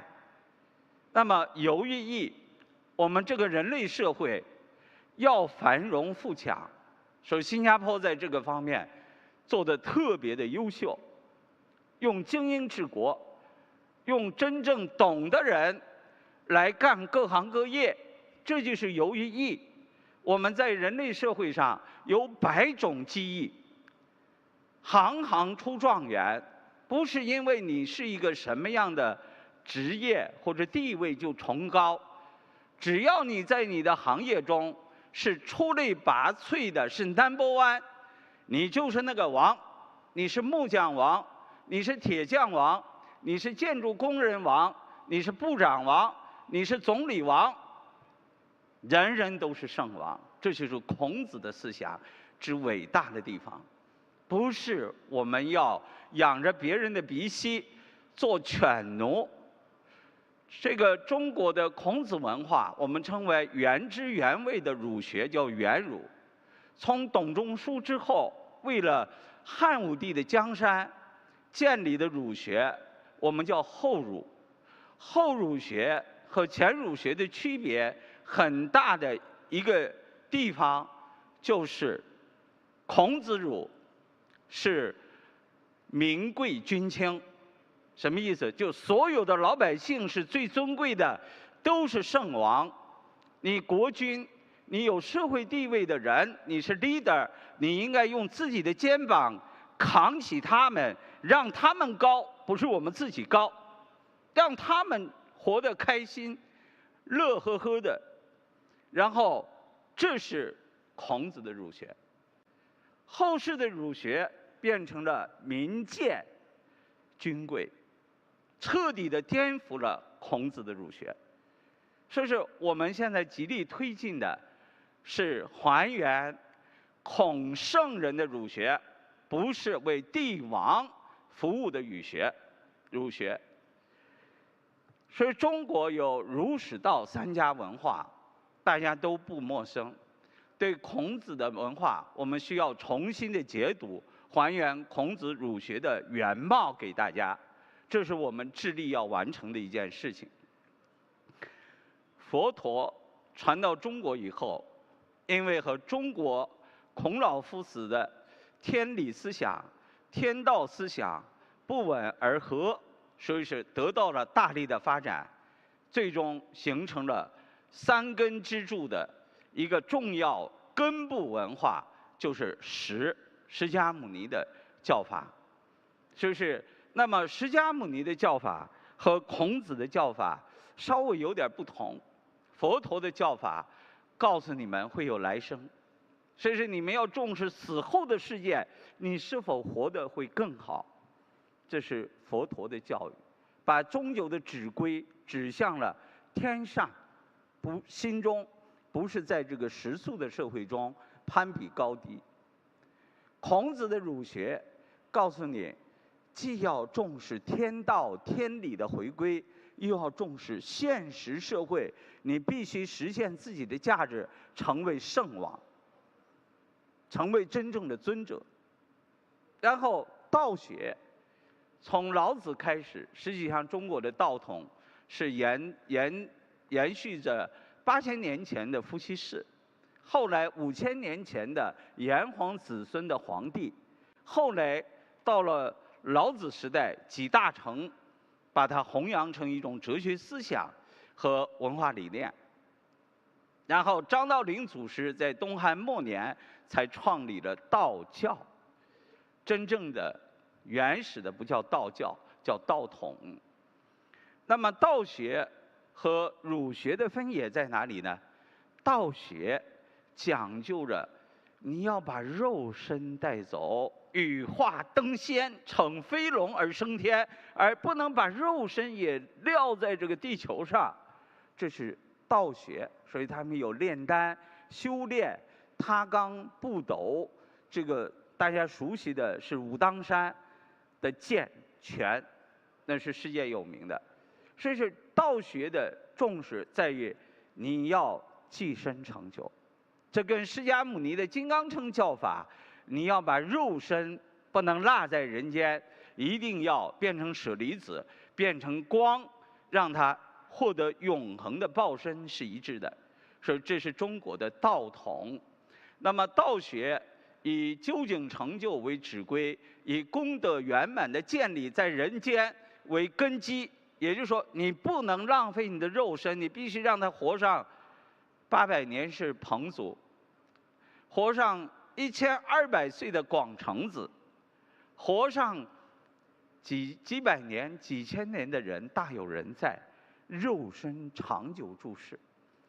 所以这是道学的精华之所在，不是大家理解的一种迷信的、拜拜的、简单化的道教。所以是我今天借这个机会，给大家把儒释道理清。这是中国的3个根，就像一棵树长了3个根，上面你们看到的是一个繁荣的5000年的中国文化的一棵大树，和结满了果子的，在树梢间你看到的是开放的花朵和结满着丰硕果实的一棵大树。时间的关系，我仅介绍到此。后面我为大家介绍一个在新加坡落力弘扬孔子文化的一个重要人物，是新加坡儒商协会会长陈美雄会长。那么我们来请他介绍一下，一个真正的商人，你一定是大商有道的，你是 follow 宇宙的法则、自然的法则、人类的法律法规的一个模范。下面有请陈美雄会长，谢谢。Ladies and gentlemen, let us put our hands together to welcome President of Confucius Scholars and Merchant Society, Patron of Bukit Timah Constituency of Singapore, Dr. Chin Wei Hong。掌声有请陈美雄博士。新加坡儒商学会会长，新加坡5级芝麻选区基层组织赞助人，再次热烈掌声 ！A round of applause, please.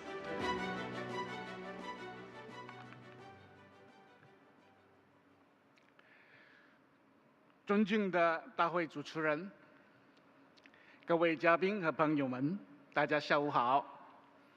我是陈美雄，你可以叫我小陈。我是新加坡儒商学会的会长，也是西亚文化学会的会长。我是比较幸运的，因为我能够在18年前与当代新儒家人物霍他辉教授学习儒学学问，所以今天才能够与大家分享，一起学习儒者的信仰情怀。因为今天的大会主题是全球的信仰文化。不过先在此也要向大家抱歉，因为我今天的发言是以华语来发言的，因为我发现很多其他的好朋友是从其他不同的族群来的，非常抱歉。今天讨论的课题是中华民族有没有信仰？儒家思想的研究，课题的环境是什么？我是谁？世界是什么？我和世界的关系又是什么？我可以做些什么？儒家思想是不是宗教？五达道、智仁勇孝悌，还有精神的传承，善继前人之治。请允许我问大家一个问题：中华民族，我看看一下，中华民族有没有信仰？中华民族拥有5000多年的历史，这悠久的历史的文化，在岁月中默默地影响着我们。人们日用而不知，人们把文化的核心价值观内化在自己的心里了，家族里了，企业里了，社会里了，甚至国家领导人也把它内化在民风里了。自然而然的，中华民族就把这文化里的核心价值观变成了中华民族的信念，强化后呢，就成为了我们的信仰。这是名副其实的民间信仰。中华民族、中华文化的主流，对不起哈，中华民族文化的主流是什么？是儒释道吗？是法家、兵家、墨家？其实大多数的学者都认为是儒家。当代儒家新儒家人物梁漱溟说，孔子以前的中国文化差不多都收在孔子的手里了，孔子以后的中国文化差不多又从孔子那里出来，这是学者的根据。所以说，对中华文化的研究离不开儒家。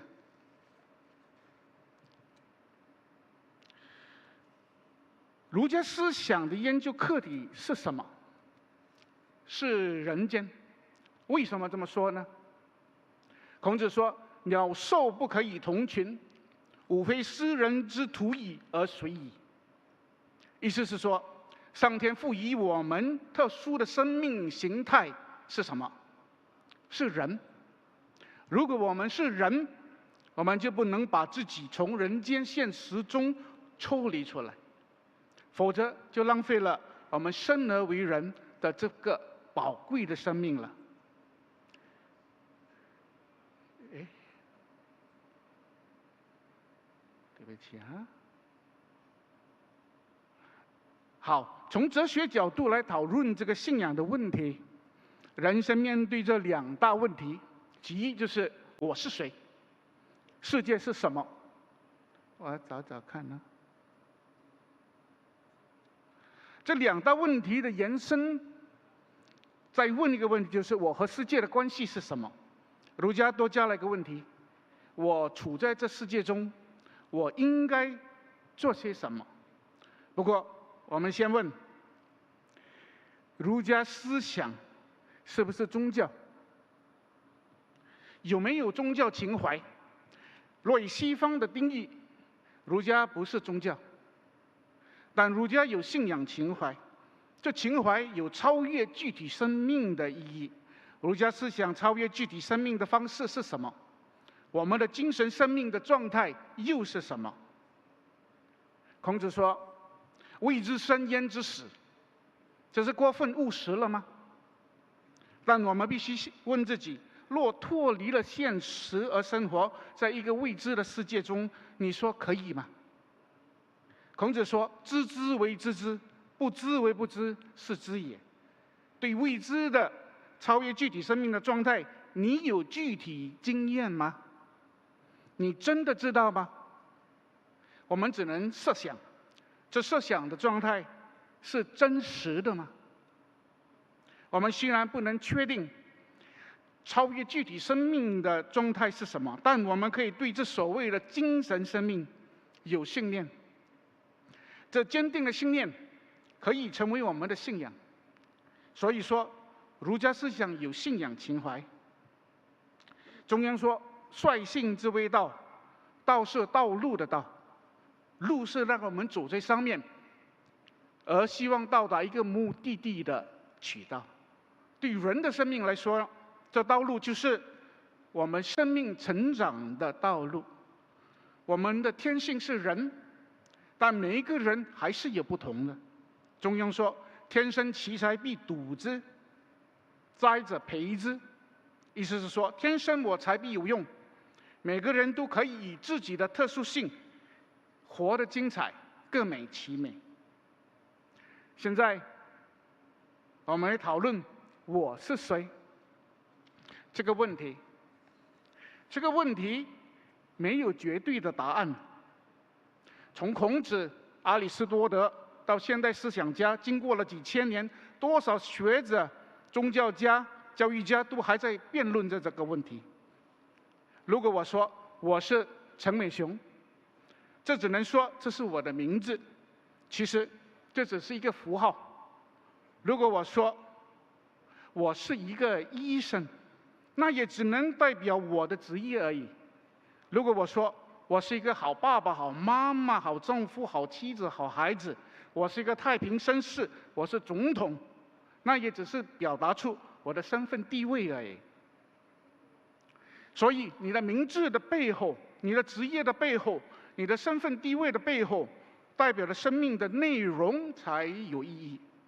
若我说我是一个努力学习、不断提升自己，我是一个有文化理想、有承担力、为人谋求福利的人，这样的内容或许更有意义。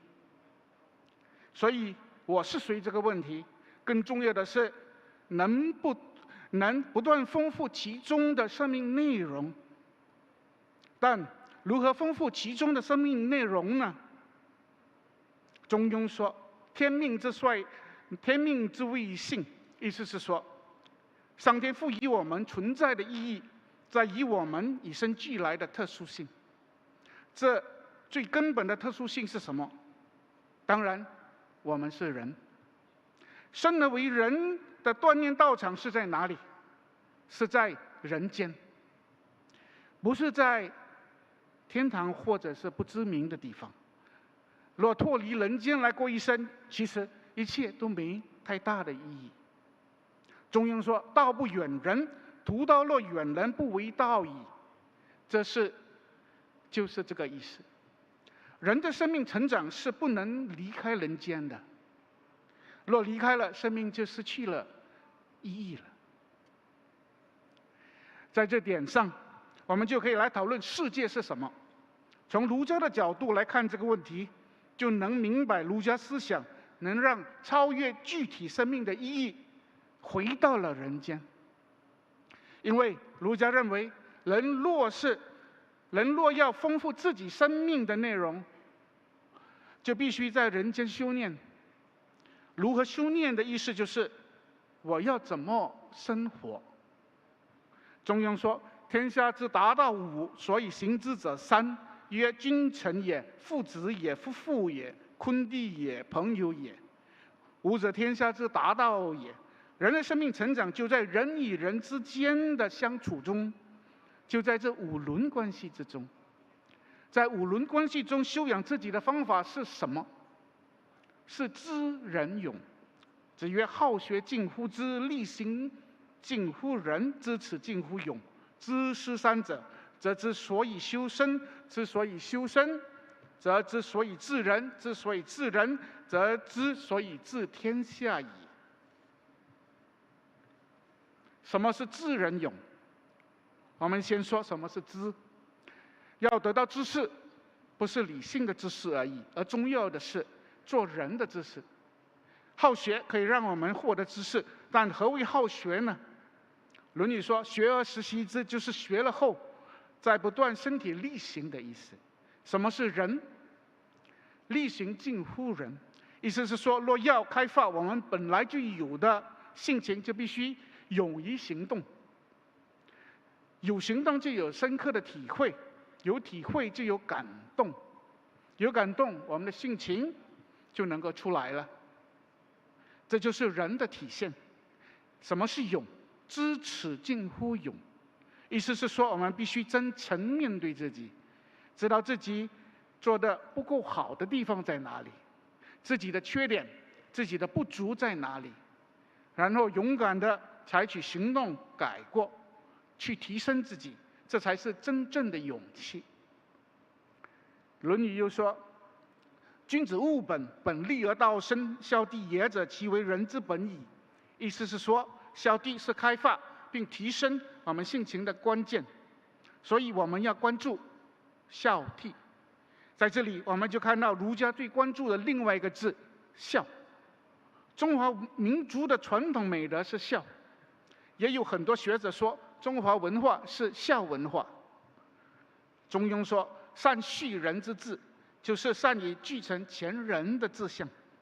从善继人之事，我们可以来讨论我与世界的关系。从儒家的角度来看这个问题，儒家非常尊重生命，珍惜生命，因为儒家认为人的生命是有上天赋予的任务的一个生命。一切众生的生命虽然是平等的，但有价值高低之分。一个人的生命价值是由自己决定的。一个真正有价值的生命是一个不断提升的生命。是否是能修己利人？是否能对人类世界有贡献？现在我们回来谈谈善蓄人之志。宋明理学家张载说：“为往圣继绝学，为万世开太平。”这就是善继前人之志。从个人来说，个人是如何继父母之志呢？个人对父母之孝，就是传承家族的家风。孔子说：“3年不改于父之道，是为孝矣。”就是这个意思，就是身为孩子的继承父母家族里建立起来的家风，承继父母做人做事的原则，这就是最高的孝的标准。现在我们来说，个人是如何承继、守护优良的社会风气。在社会中，我们就是必须与人相处，待人接物，人与人的关系就存在于人伦之中，即上司下属、父母孩子、夫妻、兄弟姐妹和朋友的关系之中。如何与他们相处呢？是以礼相处，所以儒家重视礼。孔子的学生礼之说：“礼之用，和为贵。先王之道，斯为美。小大由之。有所不行，知和而不以礼节之，亦不可行也。”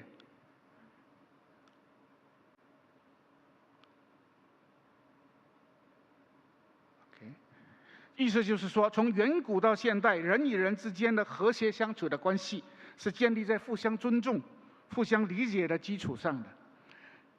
子曰：“礼云，礼云，义薄云乎哉？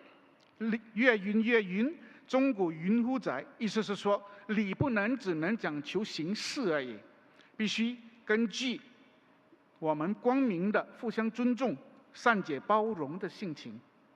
现在我们来谈谈个人是如何继承前人之风骨精神。中华文化传承就是学习我们文化里的历史人物的精神。我们从小父母就很爱跟我们讲故事，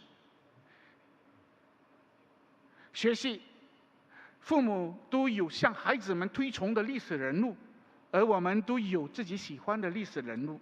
我们喜欢他们做的英雄事迹，他们展现出来的精神，他们孝顺父母、爱国爱民、不怕困难、对人有情有义的精神。我们的志气就是从各个历史人物中学习起来的。这是中华文化里面善济人之治的展现。这些人物里都展现了他们生命成长的故事，我们都为他们生命成长的过程感动。我们都想把他们的精神传承下来。能够传承前人的精神的意思，就是让精神不死的意思。新儒家代表人物霍道会说：“不死名法著。”意思是说，若能生命成长的学问传承下来，前人的精神就可以不死了。这就是有超越具体生命的意义，这就是所谓信仰的情怀。把这种情怀坚定起来，就是信仰。所以说，孝是树立中华民族的民间信仰的关键。现在我们明白了儒家的人生观和我们在这世界上应该做的事了。我们人生最值得做的事是什么？是努力成长自己的生命。我们对家庭、家族、社会该做的事是善济前人之志，善济前人的精神，修己达人，博施以民而能济众。我们能为文化做的事，是为往圣继节学，为万世开太平。现在，我来总结一下今天讨论的课题。中华民族是有信仰的，是根据我们悠久历史文化而在民间建立起来的一种民间信仰。这信仰以儒家思想为主。儒家认为人的生命成长是不能脱离现实人间的。儒家思想的具体关怀是人，人必须在人与人之间的相处关系中，即五伦关系中成长自己的生命。在这五伦关系中，成长自己的生命的方法是知人勇。中华文化以孝悌为本来开发、提升和体现我们的人，人就是我们的性情。儒家的超越具体生命的意义在于精神生命的传承，是在于精神生命的树立。我们树立起来的精神生命是可以不死的，这是我们的信念，是我们的信仰。这类似西方文化里面所谓的宗教情怀。尊重生命，是因为生命有任务的，要珍惜生命。真正有价值的生命，是一个能够不断提升的生命。这是我今天与大家分享的内容，希望能与大家有所共鸣。感恩大家。Thank you, Dr. Chin Mui Hong. A round of applause for 尊敬的陈美雄博士。再次热烈掌声 ！A round of applause to thank him for his amazing speech on Confucianism. Next, we have a lecturer from Sri Lanka Bishu University. Shall we put our hands together to welcome Venerable Dr. Ahela Bole Mahinda? A round of applause, please. 让我们以最热烈的掌声欢迎尊敬的 Ahela Bole Mahinda 博士，斯里兰卡比丘大学讲师。掌声有请。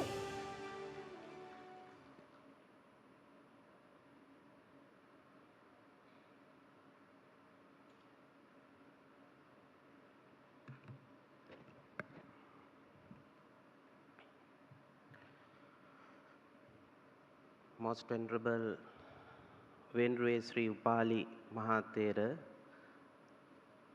of Siam Mahanikaya Askiri chapter in Sri Lanka, Most Venerable Madhagama Sri Dhammananda Thera, who is the General Secretary of Supreme Sangha Council, Askiri chapter in Sri Lanka, Venerable Professor Vijitapura Vimalratana Thera, who is the head of the department, Economics Department of University of Colombo, Vice Chancellor of Sanasa Campus in Sri Lanka,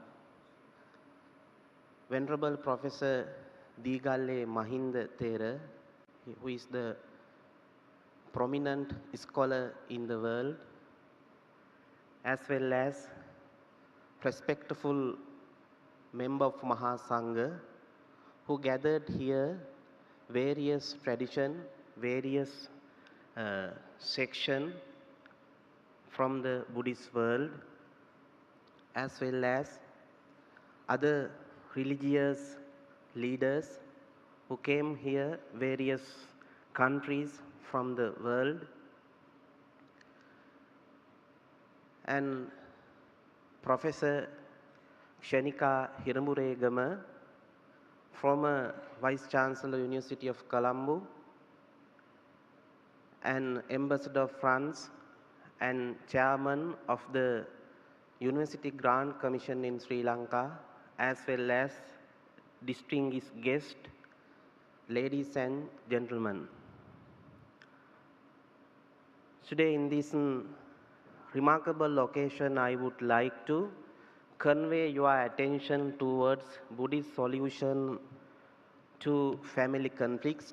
Before my short speech, I would like to convey my humble gratitudes and sincere thanks to Most Venerable Dr. Tampalave Dhammaratana Thera, Shifa Bao, who is the President of this International Forum on Global and Faith Culture, former consultant of UNESCO and the President of the Frankfurt Buddhist Academy, Germany, as well as Shanbu Sheng, Vice President of this international conference, to invited me like this intellectual and spiritual international stage.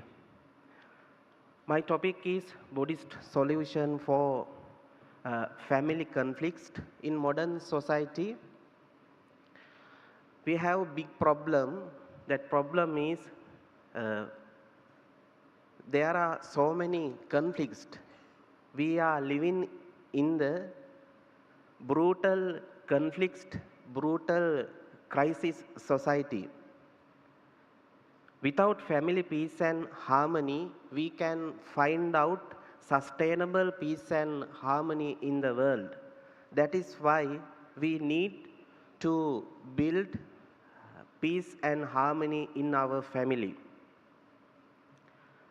Many teachings of Lord Buddha, the Exalted One, stated us lot of teachings how to resolving family conflicts 2,600 years ago.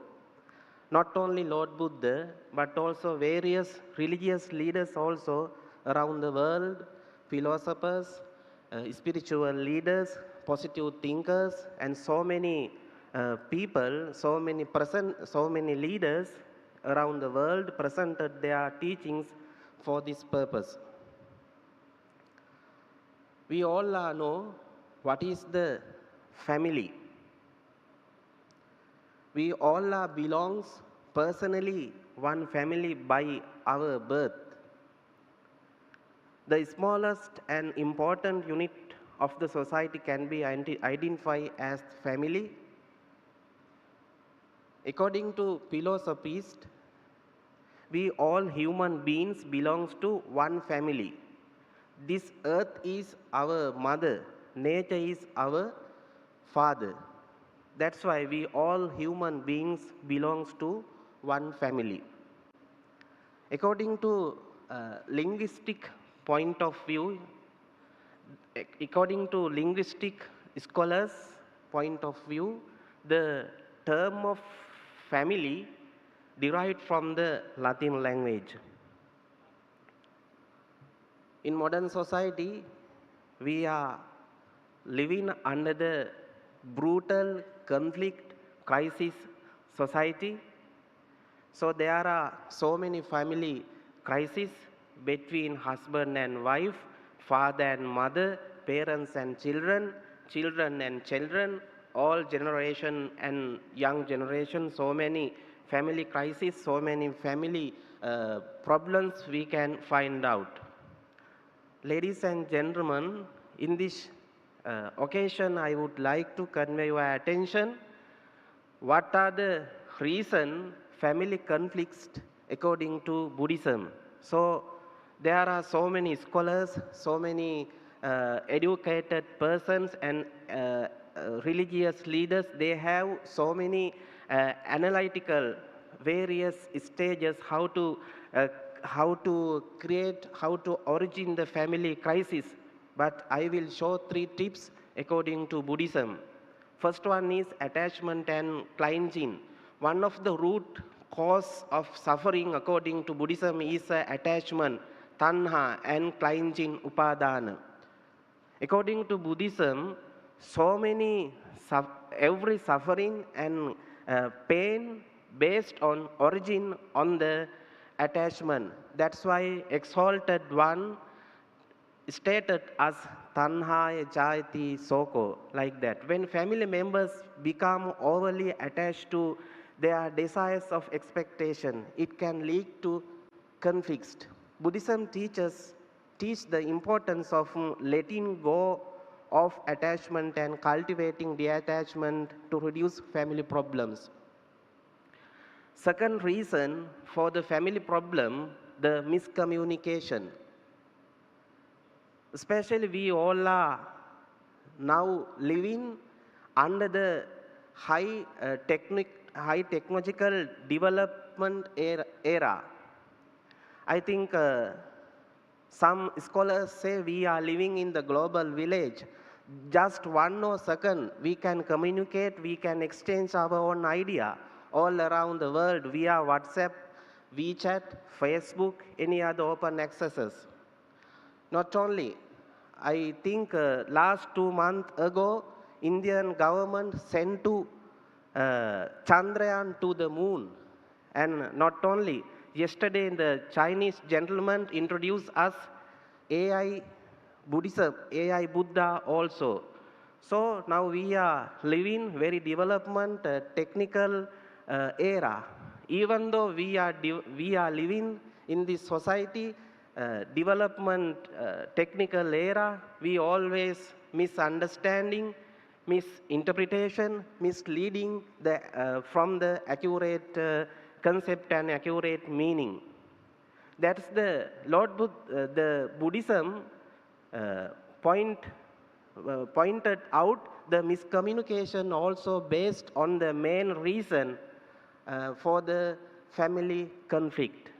Poor communication can lead to misunderstanding and the conflicts within the families. That's why Buddhism encourages meaningful and mindful and compassionate communication, right speech.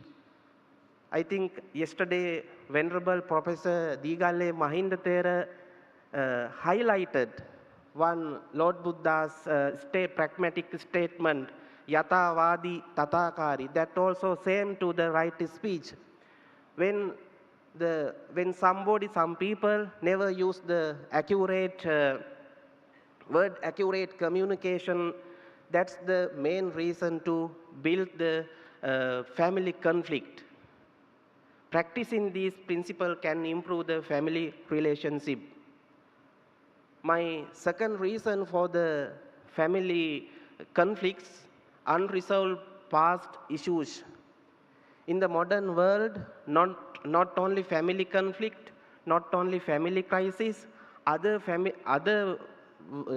global crises and other global conflicts also origin based on the negative past experience.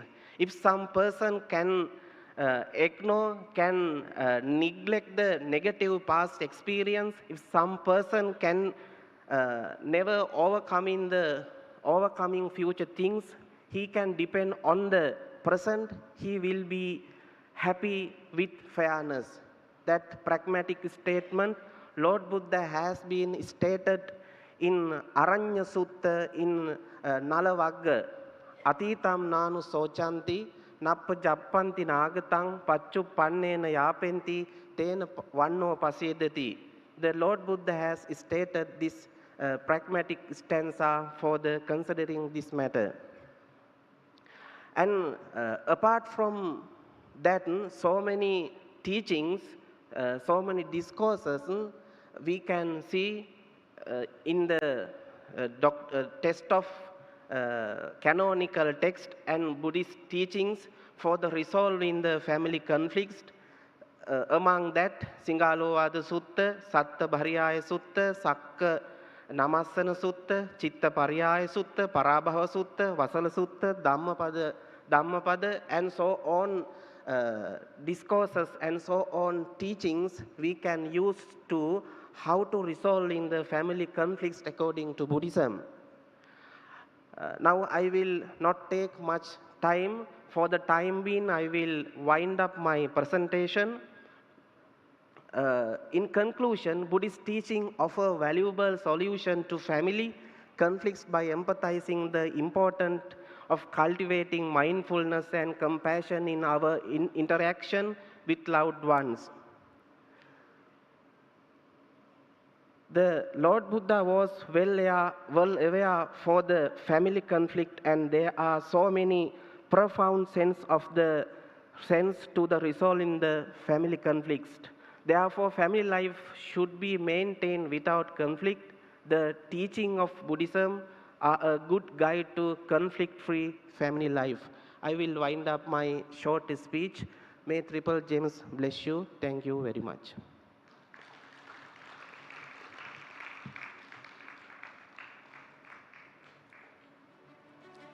Ladies and gentlemen, let us give another round of applause to Venerable Dr. Ahele Bowling.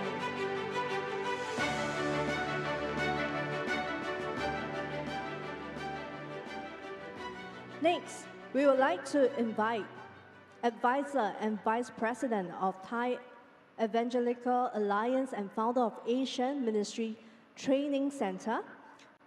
Shall we put our hands together to invite Reverend Dr. Paul Buttafong. Ladies and gentlemen, a round of applause, please. 让我们邀请 Paul Buttafong 博士大人，泰国福音联盟协会顾问兼副主席，掌声有请。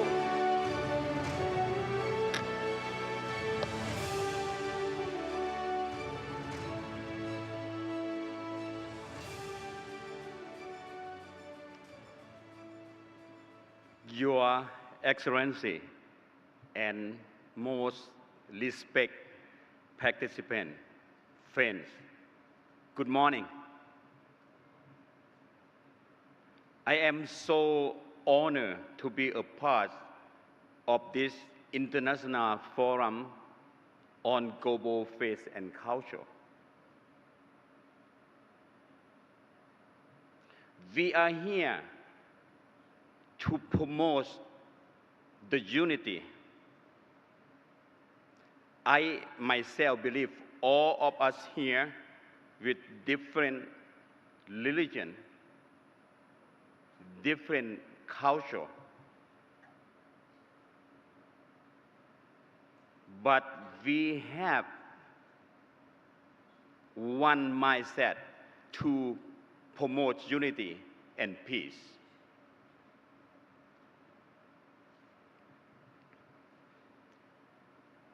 Peace is start within ourselves and to others.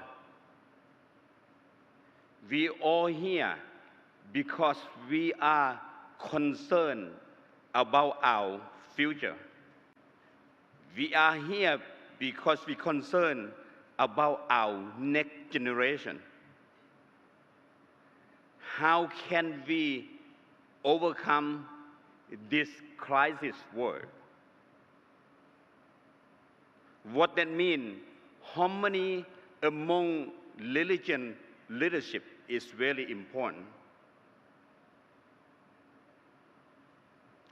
When we are teach Please, don't put down others. Instead, respect. In Christian word says, love others as yourself. I been taught to love others as myself. What's that mean? If I love others, respect others as myself, how can I harm my neighbor? Do good deed to others as you want to others to do it to you. That's how we've been taught. That's how we've been taught. That's how we try to tell our beloved followers. We are different, but not division. We are different, but non-conflict. By attending this event, that means the harmonies among us. That means we are unity. We are here to accomplish something. Not just, this is just one of many platforms out there to promote faith and culture. Culture is about we live our life, how we think, speak, and behave. When we do all these things with the positive value, we will be in the culture of peace. Bring benefits to yourself and others. Peace means more than just absence of war. Peace is considered a set of value, attitude, behavior, pattern of promote, be peaceful resolution of the conflict, and the pursuit of the mature understanding. Peace is the way to being and doing.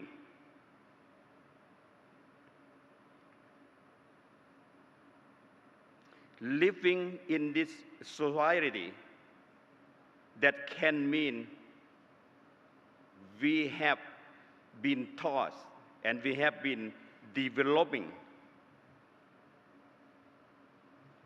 by saying it.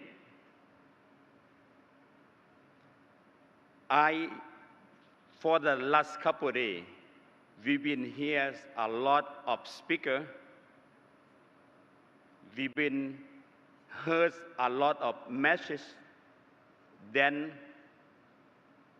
I try to soak in all the information.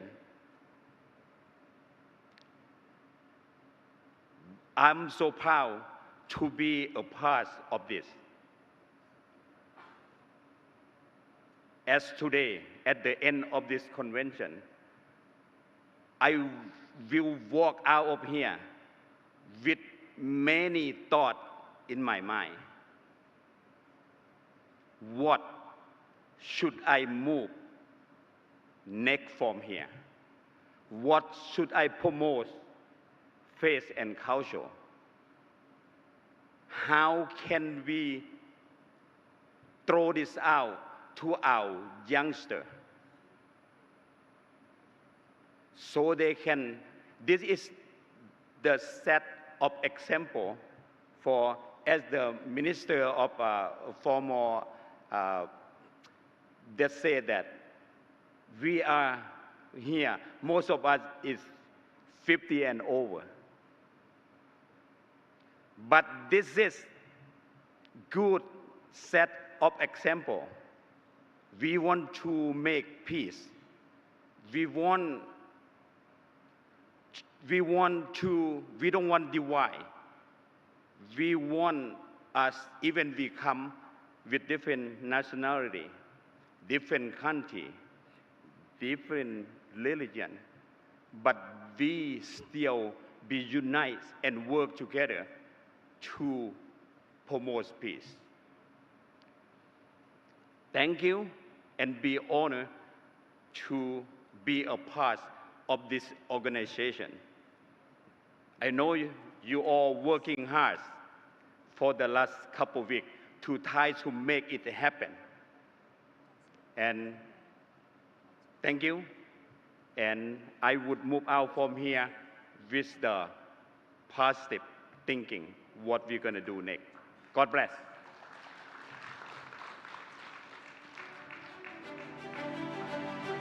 Thank you, Reverend Dr. Paul Puttapan. 感谢我们的 Paul Puttapan 博士大人。再次热烈掌声 ，A round of applause, please.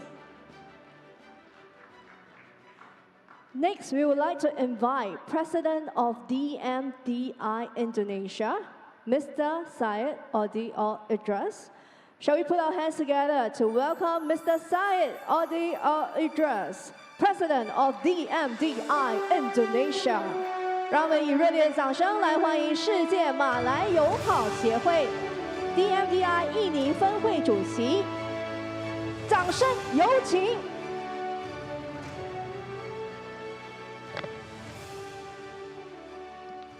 Bismillahirrahmanirrahim. Assalamualaikum warahmatullahi ta'ala wabarakatuh.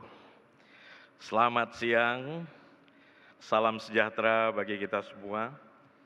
Yang kita hormati penganjur, sahabat saya bersama penganjur kemarin jumpa di Kambodia, acara pertemuan di Kambodia.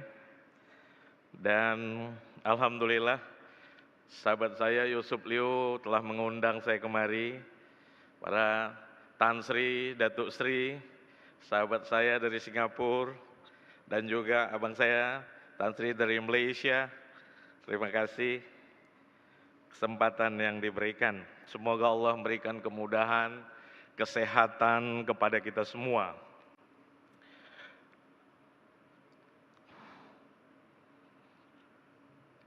Indonesia merupakan negara majemuk yang beranggotakan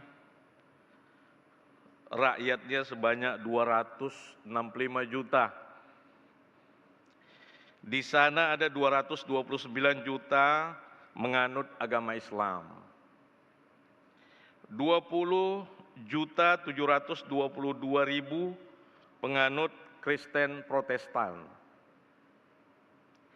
8.542.000 penganut Kristen Katolik. 4.670 jiwa penganut agama Hindu. 2.020.000 jiwa penganut agama Buddha. Dan ada juga 71.998 jiwa penganut kepercayaan Konghucu. Karena hal tersebut, Indonesia dapat dikatakan sebagai salah satu negara di dunia yang mempresentasikan salah satu makna indah dari firman Allah Subhanahu wa taala dalam surah Al-Hujurat ayat 13. Artinya, wahai manusia, sesungguhnya kami telah menciptakan kamu dari seorang laki-laki dan perempuan, kemudian kami menjadikan kamu berbangsa-bangsa dan bersuku-suku agar kamu saling mengenal. Konsep pertemuan ini hari ini jangan hanya seremoni saja, harus bisa menjadikan pertemuan himbauan kepada tokoh agama, harus menjadi perekat keamanan di dunia. Dari penganut seluruh agama di Indonesia, agama-agama yang ada di Indonesia itu aman, terselamatkan. Tidak ada masalah. Kenapa? Karena Islam di Indonesia adalah menganut rahmatan lil alamin. Semua saudara-saudara kami di sana aman, sejahtera. Agama Kristen, Buddha, Hindu, semua aman. Tidak ada masalah. Kenapa? Karena kita ciptaan Tuhan ini harus saling menjaga keselamatan saudara-saudara kita. Para saudara-saudara kami yang dirahmati Allah, apa yang ingin kami sampaikan pada hari ini adalah dalam menjaga perdamaian dunia di muka bumi ini, kita harus saling berkasih sayang, saling hormat menghormati. Jangan kita selaku tokoh-tokoh agama yang kenal dengan pemimpin-pemimpin di dunia, di negara kita, karena kita besar dan banyak, jangan memprovokasi pemerintah untuk menghancurkan agama-agama kecil yang di sana.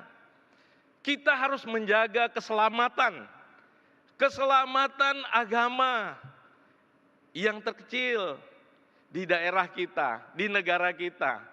Tokoh-tokoh agama harus menjadi perekat, agama-agama lain semua di seluruh dunia. Jadi pertemuan yang ada hari ini kita menghimbau, mari kita cari kesamaan yang ada, bukan mencari perbedaan yang bersinggungan antar ajaran agama. Dan kita selalu di negara kita berdialog dengan umat agama lain. Toleransi, menghormati aturan dan pelaksanaan ibadah agama lain. Sikap terbuka dan mau menerima ajaran agama lain. Saya ini orang Melayu, jadi sekali-sekali yang dari Buton dengarkan pantun Melayu. Naik perahu ke Pulau Pandan, putar haluan ke sebelah kanan. Kalau kita semua sudah bergandeng tangan, semua perbedaan bisa kita satukan. Satu lagi Tan Sri ya. Kalau tanduk menjadi gading, ambilkan sirih agak segagang. Kalau kita sudah duduk berunding, pikiran jernih, dada pun lapang. Saudara-saudara tokoh-tokoh agama, saya hanya berharap kepada yang berkumpul hari ini, tolong dijaga saudara-saudara kita di negara kita masing-masing. Yang kuat, tolong lindungi yang lemah. Yang besar, tolong lindungi yang kecil. Jangan hancurkan agama yang kecil di negara saudara-saudara di mana saja berada. Karena kita diturunkan Allah, dihidupkan Tuhan kita hanya untuk menjaga negeri ini. Tidak ada kita pun di negeri ini, ada orang lain yang menjaga kita. Ada orang lain yang menjaga dunia kita. Jadi hari ini kita diamanahkan menjadi pemimpin-pemimpin agama. Tolong dijaga manusia yang diciptakan Tuhan. Jangan ada provokasi untuk dibunuh, diusir di negara-negara itu. Kalau agama itu kecil.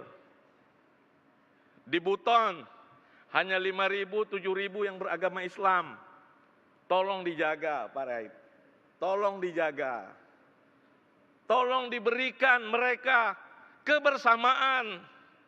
Di mana-mana saja, di Kazakhstan tadi telah berbicara, tolong jaga umat Islam di negara-negara yang mayoritas di sana ada Buddha, Hindu, Kristen. Kenapa? Kami di Indonesia menjaga saudara-saudara kami yang Buddha, Hindu, Kristen dengan aman dan nyaman. Kami jaga mereka dengan baik. Di Jakarta 1.500.000 yang beragama Buddha, mereka semua pengusaha-pengusaha besar, hebat.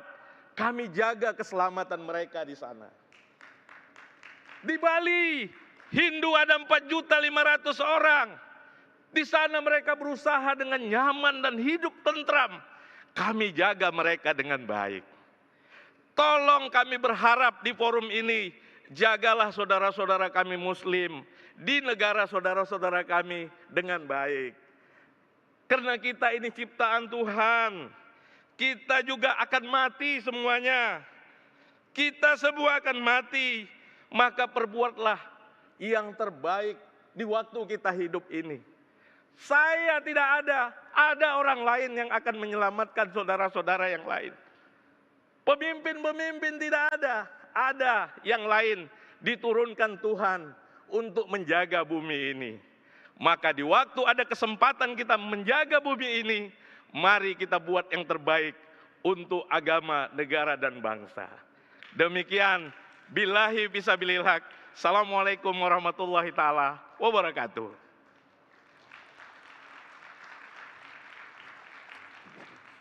Thank you, Mr. Syed Idris. Thank you so much for your understanding. We are trying our best to translate what we can from different resources we have. Right? One of our speakers yesterday shared, we have to share all our resources. So whichever language we don't understand, raise your hand and say that, I will translate for you. Shall we? All right, so this is a very encompassing culture that we are having right here. 那我们也非常感谢大家，非常体谅大家，我们会尽量翻译给大家。那如果有语言我们不明白的，大家自告奋勇，大家一起来翻译，好不好？大家都是自家人 ，We are one family, one heart。下面呢，我们将会进行午餐时间。Now it's lunch time, so it's time for a break. So we will gather back here at 1:30 p.m. 2 p.m. is our starting time. All right, so please enjoy your lunch and go to the back to enjoy all the different experiences and take a look at our exhibitions.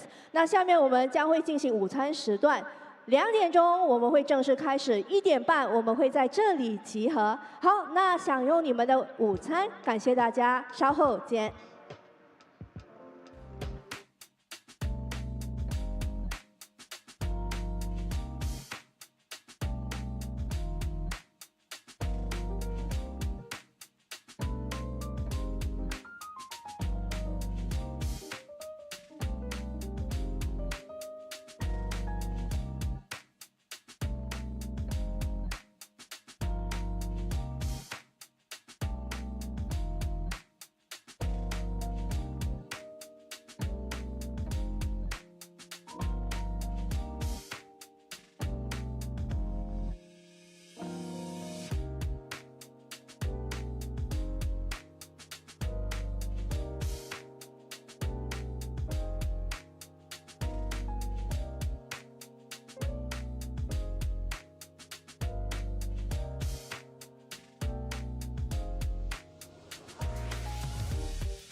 Ladies and gentlemen, welcome to our International Forum on Global Faith and Culture.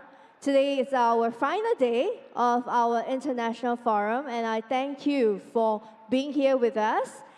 Please give yourself another round of applause. 各位先生们、女士们，下午好，欢迎回到我们的黑白国际论坛全球信仰文化国际论坛。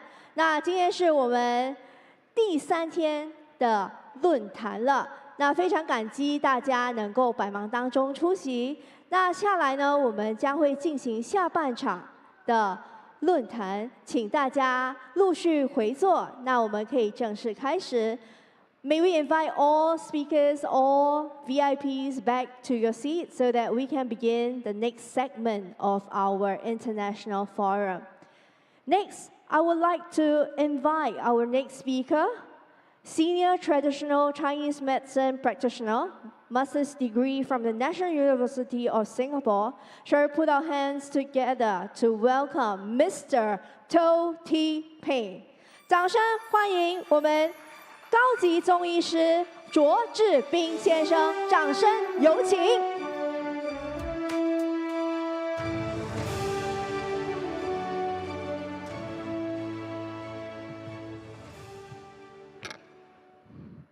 Hello，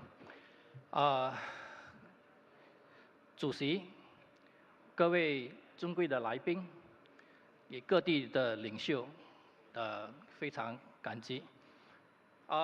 我是志斌，我本身是一个的工程师背景，但是因为对做，就是传统，就是对做中医以及传统的文化有做浓厚的兴趣，结果我就在20多年前开始进入中医这个行业。我今天要分享的主题是我对于中医与古代传统文化的一些见解。何谓中医？中其实就是平衡，就是和谐，就是自然的根本，就是以传统文化为根本，以动态平衡为治疗大法的一个自然科学。我们先说古代的中医。古代的中医，它源出于道，道教是道教中的一个流派。道教当然都是以《道德经》作为的道德思想作为一个核心，以《黄帝内经》作为一个的阴阳五行学说作为一个治疗手段的思想，然后就是在身心灵方面调养，达到一个养生养性的一个中医学。我们先看古代的中医。其实古代的中医，无论是远古的扁鹊、华佗、张仲景等这孙思邈，或者说医圣李时珍，他们其实都是道医，都是有道统的道医。其实我们应该都听过说，就是以前的道医，比如说扁鹊，他经过齐国的时候，他发觉到说齐桓公其实都已经生病，但是病在浅处，所以但是齐桓公都不相信。然后他过了几天，在劝告齐桓公说他的病已经越来越重，但是齐桓公还是不相信。结果就是当他到了这个病到了深处，到了骨髓的话，齐桓公在找他的时候，他已经离开了。至于华佗呢，就是他为了就是曹操因为头痛的问题，找了他去治病，但是他就告诉曹操，他需要破开他的头颅，取出他头里面的风险，但曹操当然也不相信他，就把他以为他要就是刺杀的这个曹操，所以把他给杀了。从这2个故事，其实我们就觉得到说，古代根本就没有所谓的 X 光，没有所谓的断层扫描，但是我们古代的道医，他们是怎么知道说人体内已经开始变化，开始出现了毛病。其实《难经》里面所说，就是说，你假如说是闻而知之，就是问而知之，谓之公，就是说，当你需要通过问才知道是什么发生什么问题，这只不过是最基本的一个医疗。然后假如说你切而知之，谓之巧，就是说，当你能够从脉上来讲，就是知道一个人的发病到什么程度，那只不过是比就是巧更高的，就是比普通的医生更高一层。当你能够达到望而知之，那就是谓之神，那就到了这个神的阶段。其实他们都是因为他们是道医，都有说道学上的修炼。但是现在还有吗？其实都有的。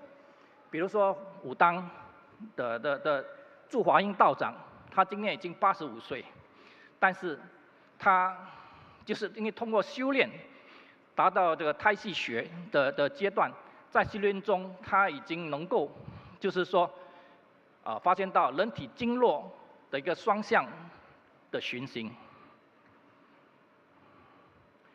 中医是怎么跟宇宙自然扯上关系？中医其实就是天人一体，天人相应，人就是一个小宇宙，以天与宇宙相呼应，然后阴阳五行就是宇宙的自然规律，也就是宇宙的道。所以说，正如《道德经》所说的，人法地，地法天，天法道，道法自然。那中医又是怎么治病的呢？它为什么能够治病？因为之前说，人体本来就是一个小宇宙，阴阳五行就相应于身体的五脏六腑。我们只要运用阴阳五行的这个治疗大法，对于在身体里面的能量做出调整、调节，达到让身体五脏六腑的能量达到一个循行动态的平衡，我们就能够得到一个健康的身心。然后其实治疗大法也很简单，就是阴阳平衡，就是寒的话你就热之，热的话你就寒之，然后这是对于本脏来说，但是你要通过其他的五行生克的方法也可以，就是说实者 OK 泻其子，虚者就补其母，这就是中医的治疗大法。但是手段却很多，各种各样的手段，那只是说在术的层次上面，所以你知道的治疗大法，其他只不过是在术的层次，什么东西都可以用来治疗。另外一点就是说，中医是治病的人，而西医是治人的病，有什么分别？中医的针是刺不死细菌，刺不死病毒，药也本身大部分都不是用来杀菌、消炎，这些方法都是通过这些方法都是用来调整人体的治愈功能，因为人体本身具有大药。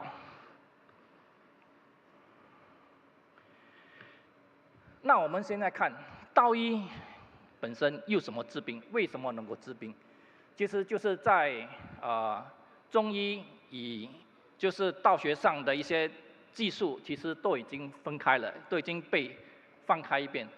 为什么会放开？主要是说在某些方面，就是觉得说它太过玄，他觉得说是一种迷信，是一种迷信，是一种不科学。但是我就想说，以现在科学角度，开始慢慢已经跟得上。比如说，古代道医所用的道的咒语的道符，其实今天都能够发现到，都有很多相似的东西。比如说，日本的江本胜博士，他在10多20年前对水的做出了100万次的实验，他发觉到说，无论是在文字、在语言、在意念上，都能够有讯息，都能够有能量。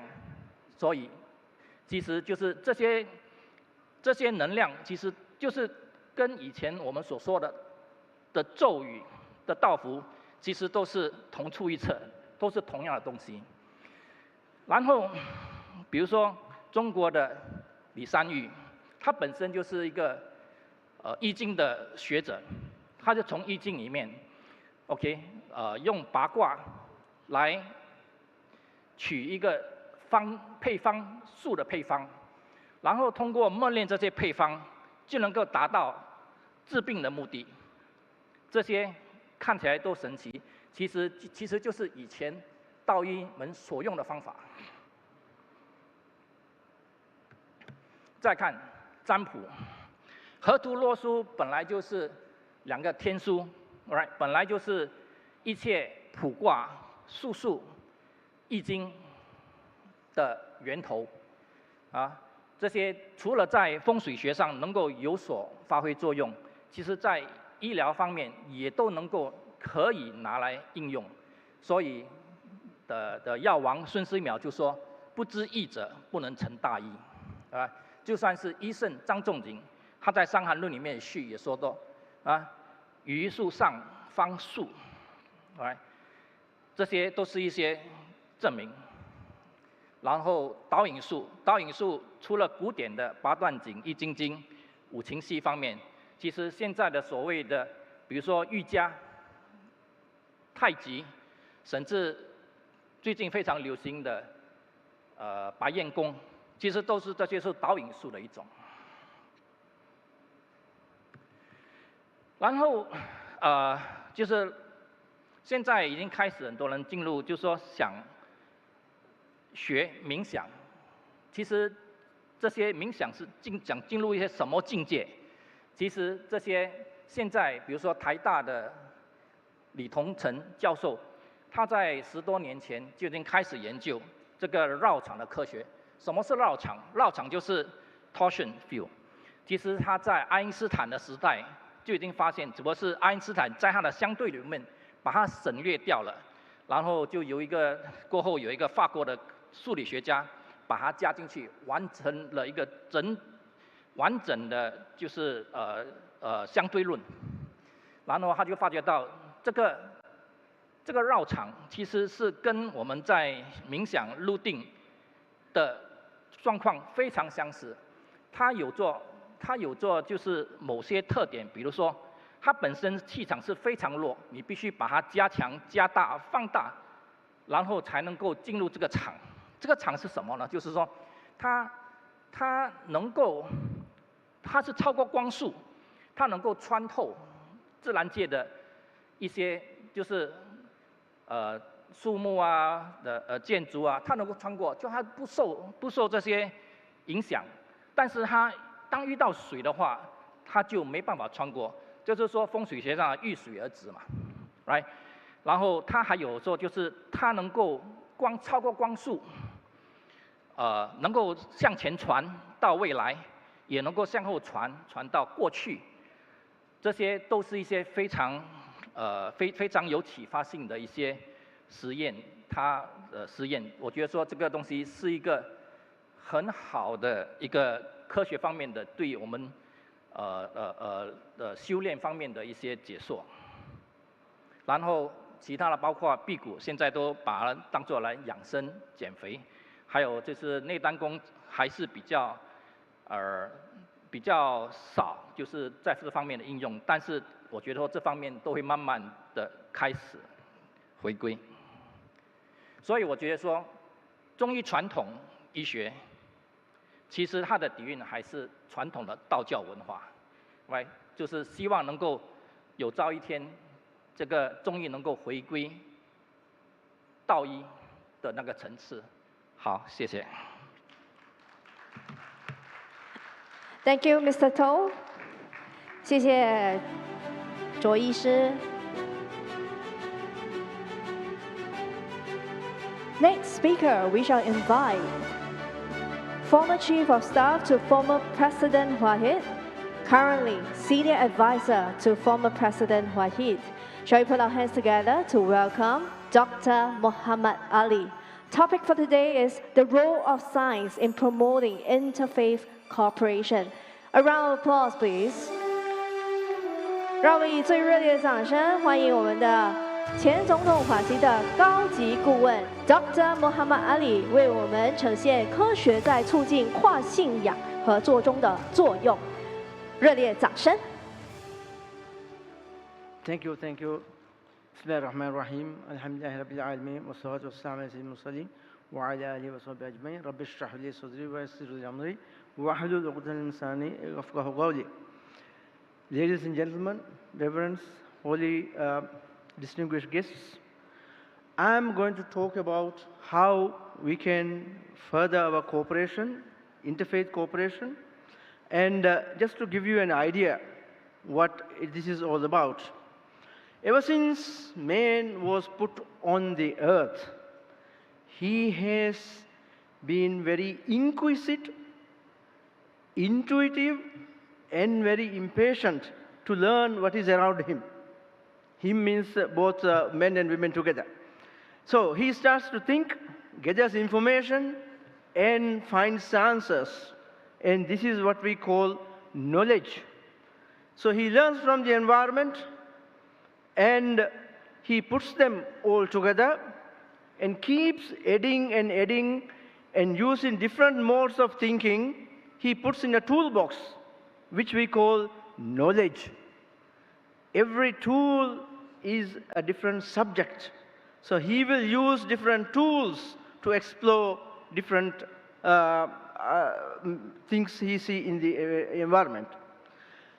From the civilizations we have around the world for the last 5,000 or 7,000 years, we have seen explosion of knowledge everywhere around the world. Like, for example, the major 6 civilizations have contributed to knowledge in different ways, to different extents, some more and some very little. The first such major civilization is the Mesopotamia, or the Iraq Euphrates civilization. And they have not only invented a lot of things, but they have made a lot of groundwork for other civilizations to thrive with the invention of many, many things, knowledge and technology. And to this extent, I think the pyramids are a very good example.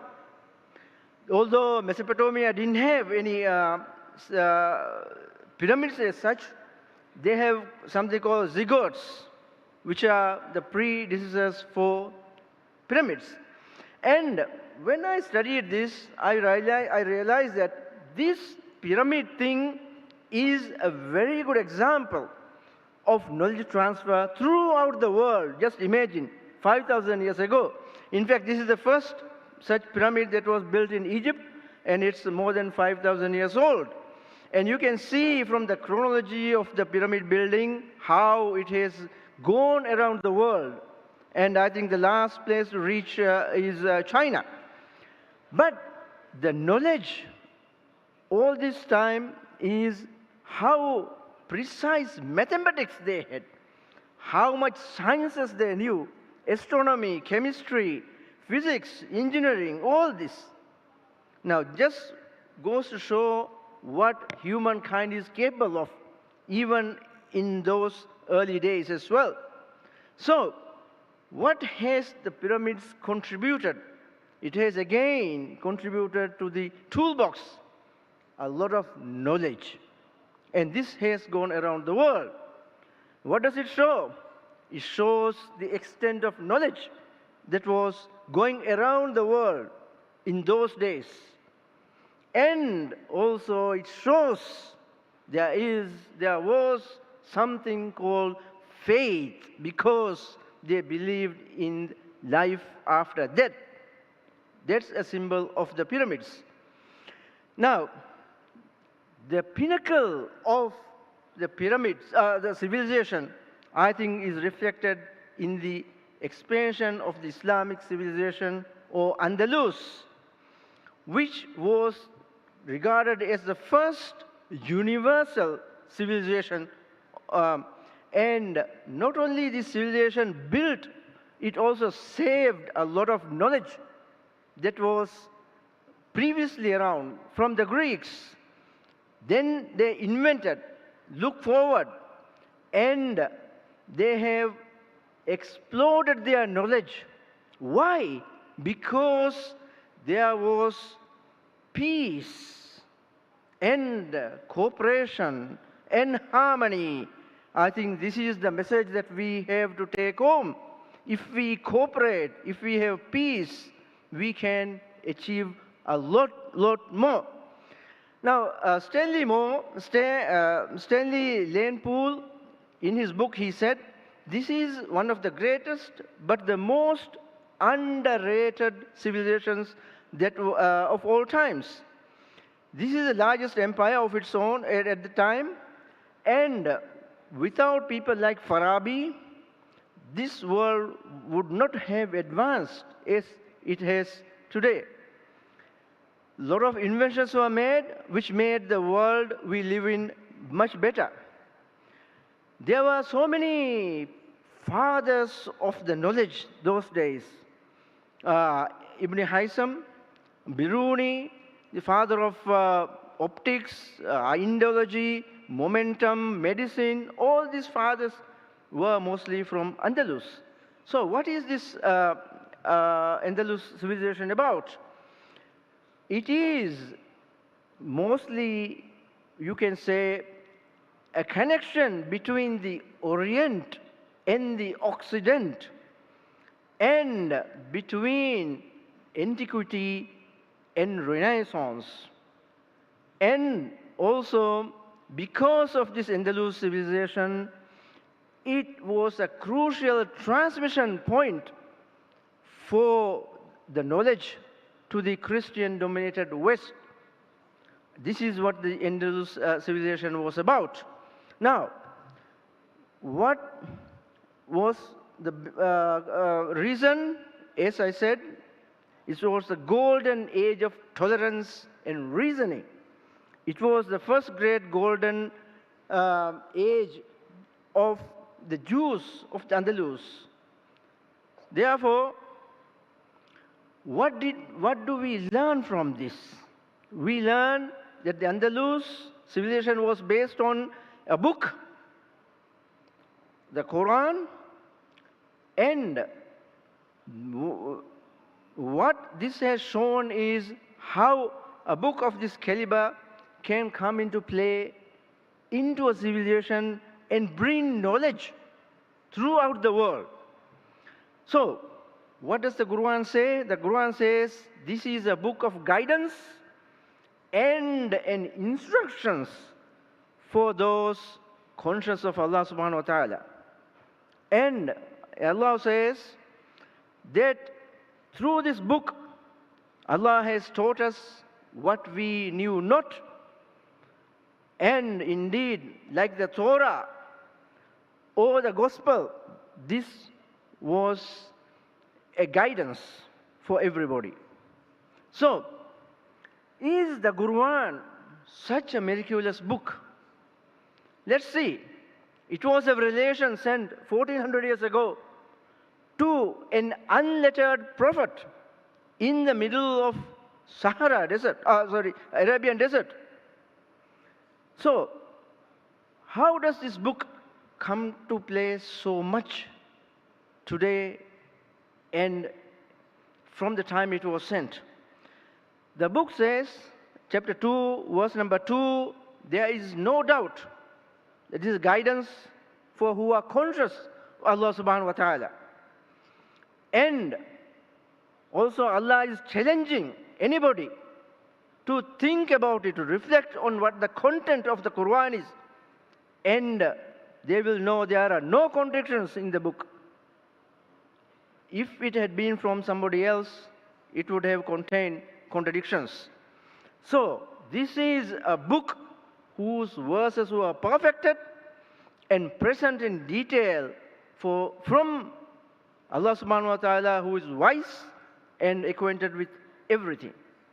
So, what does the book say? What do you find? The Quran says, in Surah Yasin, chapter number 36, verse number 36, that everything is in pairs. So what do we know today? From the biology, we know that there are males and females, there are plankton, nectons, phloem, and in molecular biology, we know in the DNA there are nucleotides, and in chemistry, we know that there are pairs in the quantum level. And the first such discovery was made in 1936 and awarded the Nobel Prize for the discovery of positron. So, again, the book says, the Quran says, everything was made from water. How do we know? Looking at the cells, we know that the cells contain 70 to 90% water. Again, the book says, Quran says, Allah sent iron. Sent means from somewhere else. And now we know that iron is formed in very big, massive stars, which takes a lot of energy, 4 times the amount of energy of the solar system to produce iron. Likewise, water, again, was sent, and we know from the deuterium in the, of the hydrogen that this is older than even the solar system. So that water came from outside.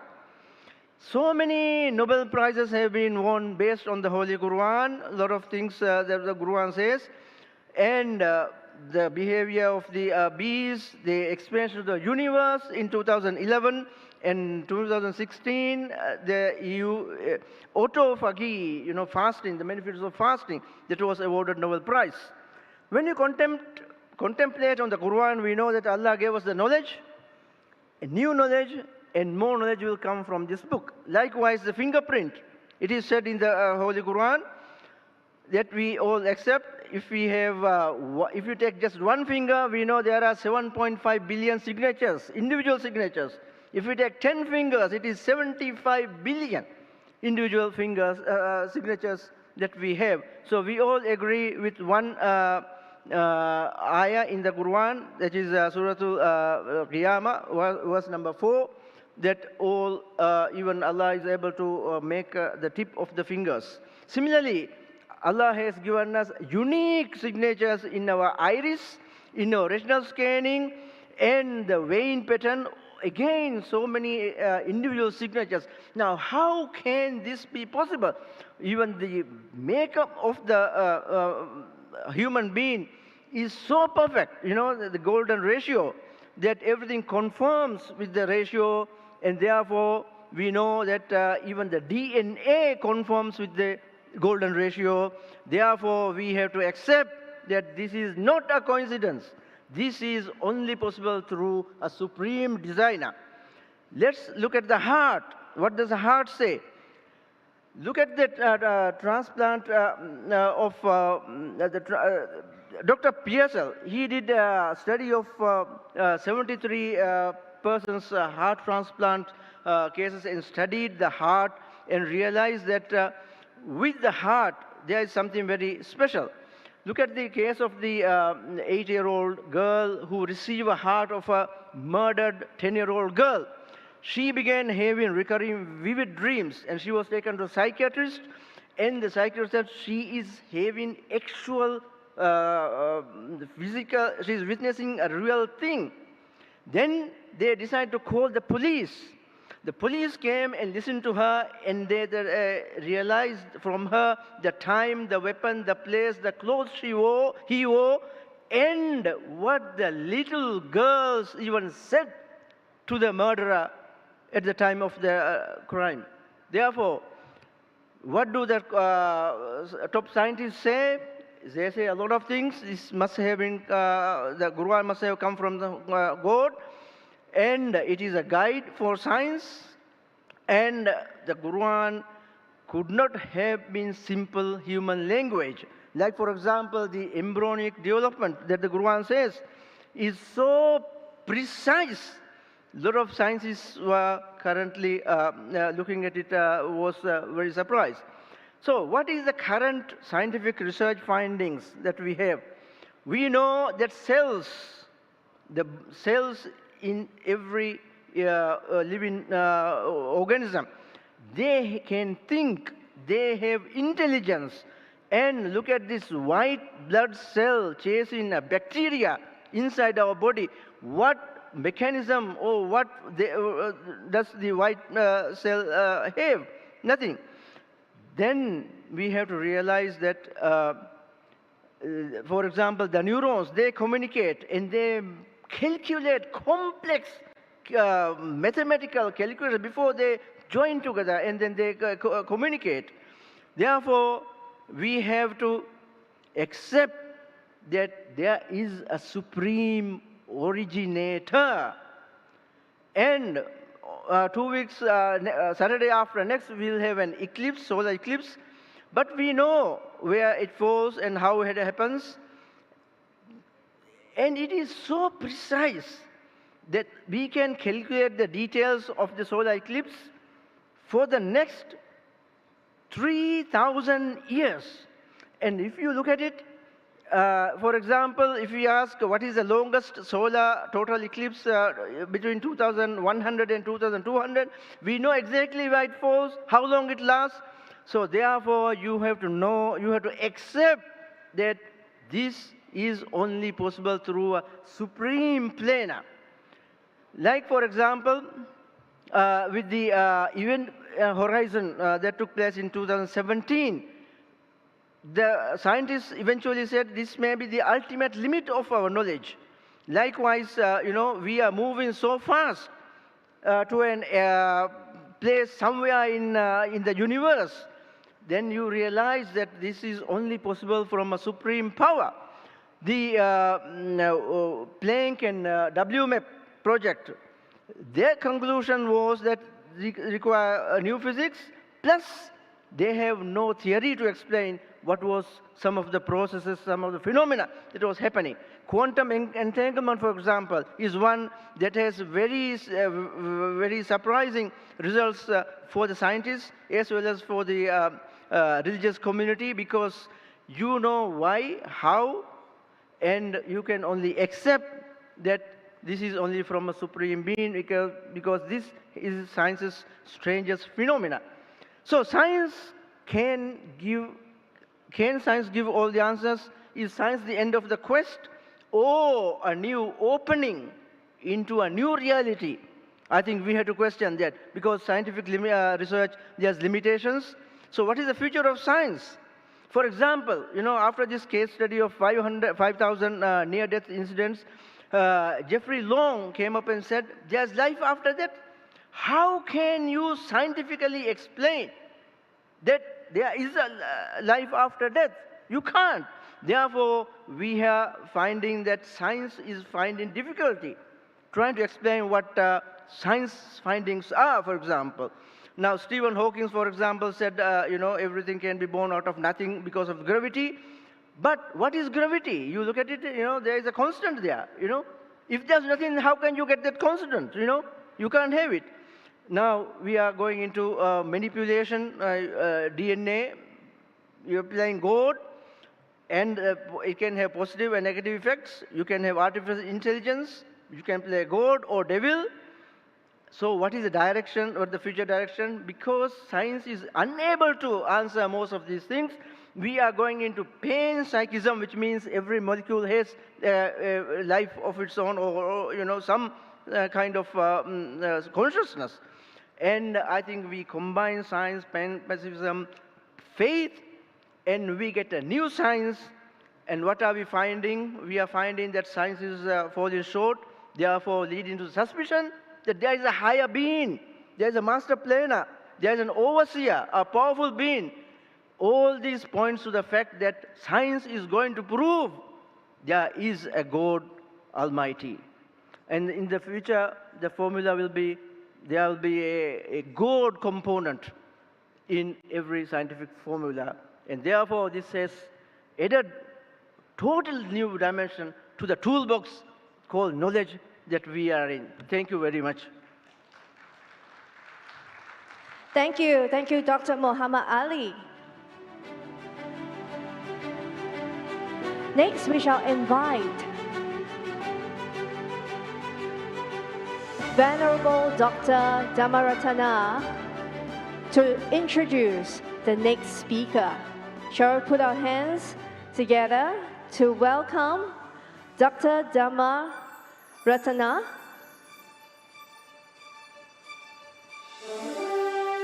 A round of applause, please. As well as Dr. Madhagama Dhammananta Nayaka. 让我们邀请法宝师为我们进行下一步的介绍，掌声有请。A round of applause, please. Thank you very much, Honorable Minister, for your excellent contribution to our meeting and blessing from Maldives. Thank you very much again.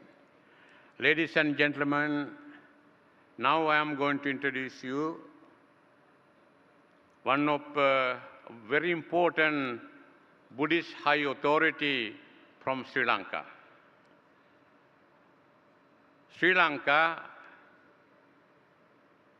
Syamopali Mahanikaya, Asgiriya chapter, a Secretary General of the Supreme Sangha Council, Most Venerable Dr. Madhagama Dhammananda Nayakatera. He is representing a Sri Lankan Buddhist high authority. He brings the blessings of the million of Sri Lankan Buddhist people of this island nation. Ladies and gentlemen, please welcome Most Venerable Dhammananda. 让我们邀请尊敬的 Madhagama Dhammananda Nayaka 长老，热烈掌声。A round of applause, please. Namo tassa bhagavato arahato samma sambuddhassa. Venerable Buddhist monks from different traditions to come to this occasion from different countries in the world, and also from all the religious leaders from different countries of the world, Hindus, Catholics, Islam, Taoism, Confucianism. Your Excellencies, ladies and gentlemen, at this remarkable and historical occasion, I would like to offer our humble congratulations to the Most Venerable Dr. Thampalawala Dhammaratana and Master Zhang, the Vice President of this first international conference on global peace and harmony, based on their bravery and far-sightedness in founding a global organization that brings together followers of all world religions and faith to collaborate and plan for the sake of humanity in order to create world peace and harmony. I am happy to announce that I will be able to provide the necessary contribution on behalf of the members of Mahasangha and Buddhist people of Sri Lanka in every activity organized by you to create world peace and harmony in the future. The present world, armed with military conflicts, ethnic conflicts, economic conflicts, social conflicts, interpersonal conflicts. That is the better entrance to minimize conflicts at the present world. Buddhism, which was born in 6th century BC in North India, and the attitude emerged about conflict resolution are very practical for current conflict resolution methods. The Lord Buddha enlightened as a result of contemporary intellectual conflict. The main teaching of the Four Noble Truths in Buddhism is majority equal to modern conflict resolution methods. Pra Mahapandit day before yesterday explained clearly and explained it. Suffering, dukkha, the conflict, the dukkha samudaya, suffering, cause of suffering, the reason of conflict, the elimination of suffering, sorrow, resolution of conflicts, the path to eliminate suffering. So the methodologies for resolving conflicts. Many teachings that can be applied to such conflicts resolution appear in the Theravada Tripitaka. As a great scholar, Lord Buddha has provided solution to various problems and crises in his disciples. Moreover, it is clearly evident in the Tripitaka how the problems arose in the entire society on the basis of caste division. The essence of Buddhism, it is to destroy the various conflicting natures that have arisen and arise within individuals. The highest person recreated by the Buddha is the Arahat. The noble position of Arahat is the final resolution of conflict of samsara process. The Magandhya Sutta of the Khuddaka Nikaya, the Buddha explained to us the real causes of conflict in our minds and society. Sanyancha dittincha ye aggahesum te ghattayanta vicharanti loke. Because of misconcepts, wrong vision, a person who transcends the right vision and right recognition lives by creating conflicts in this world and intervening in conflicts.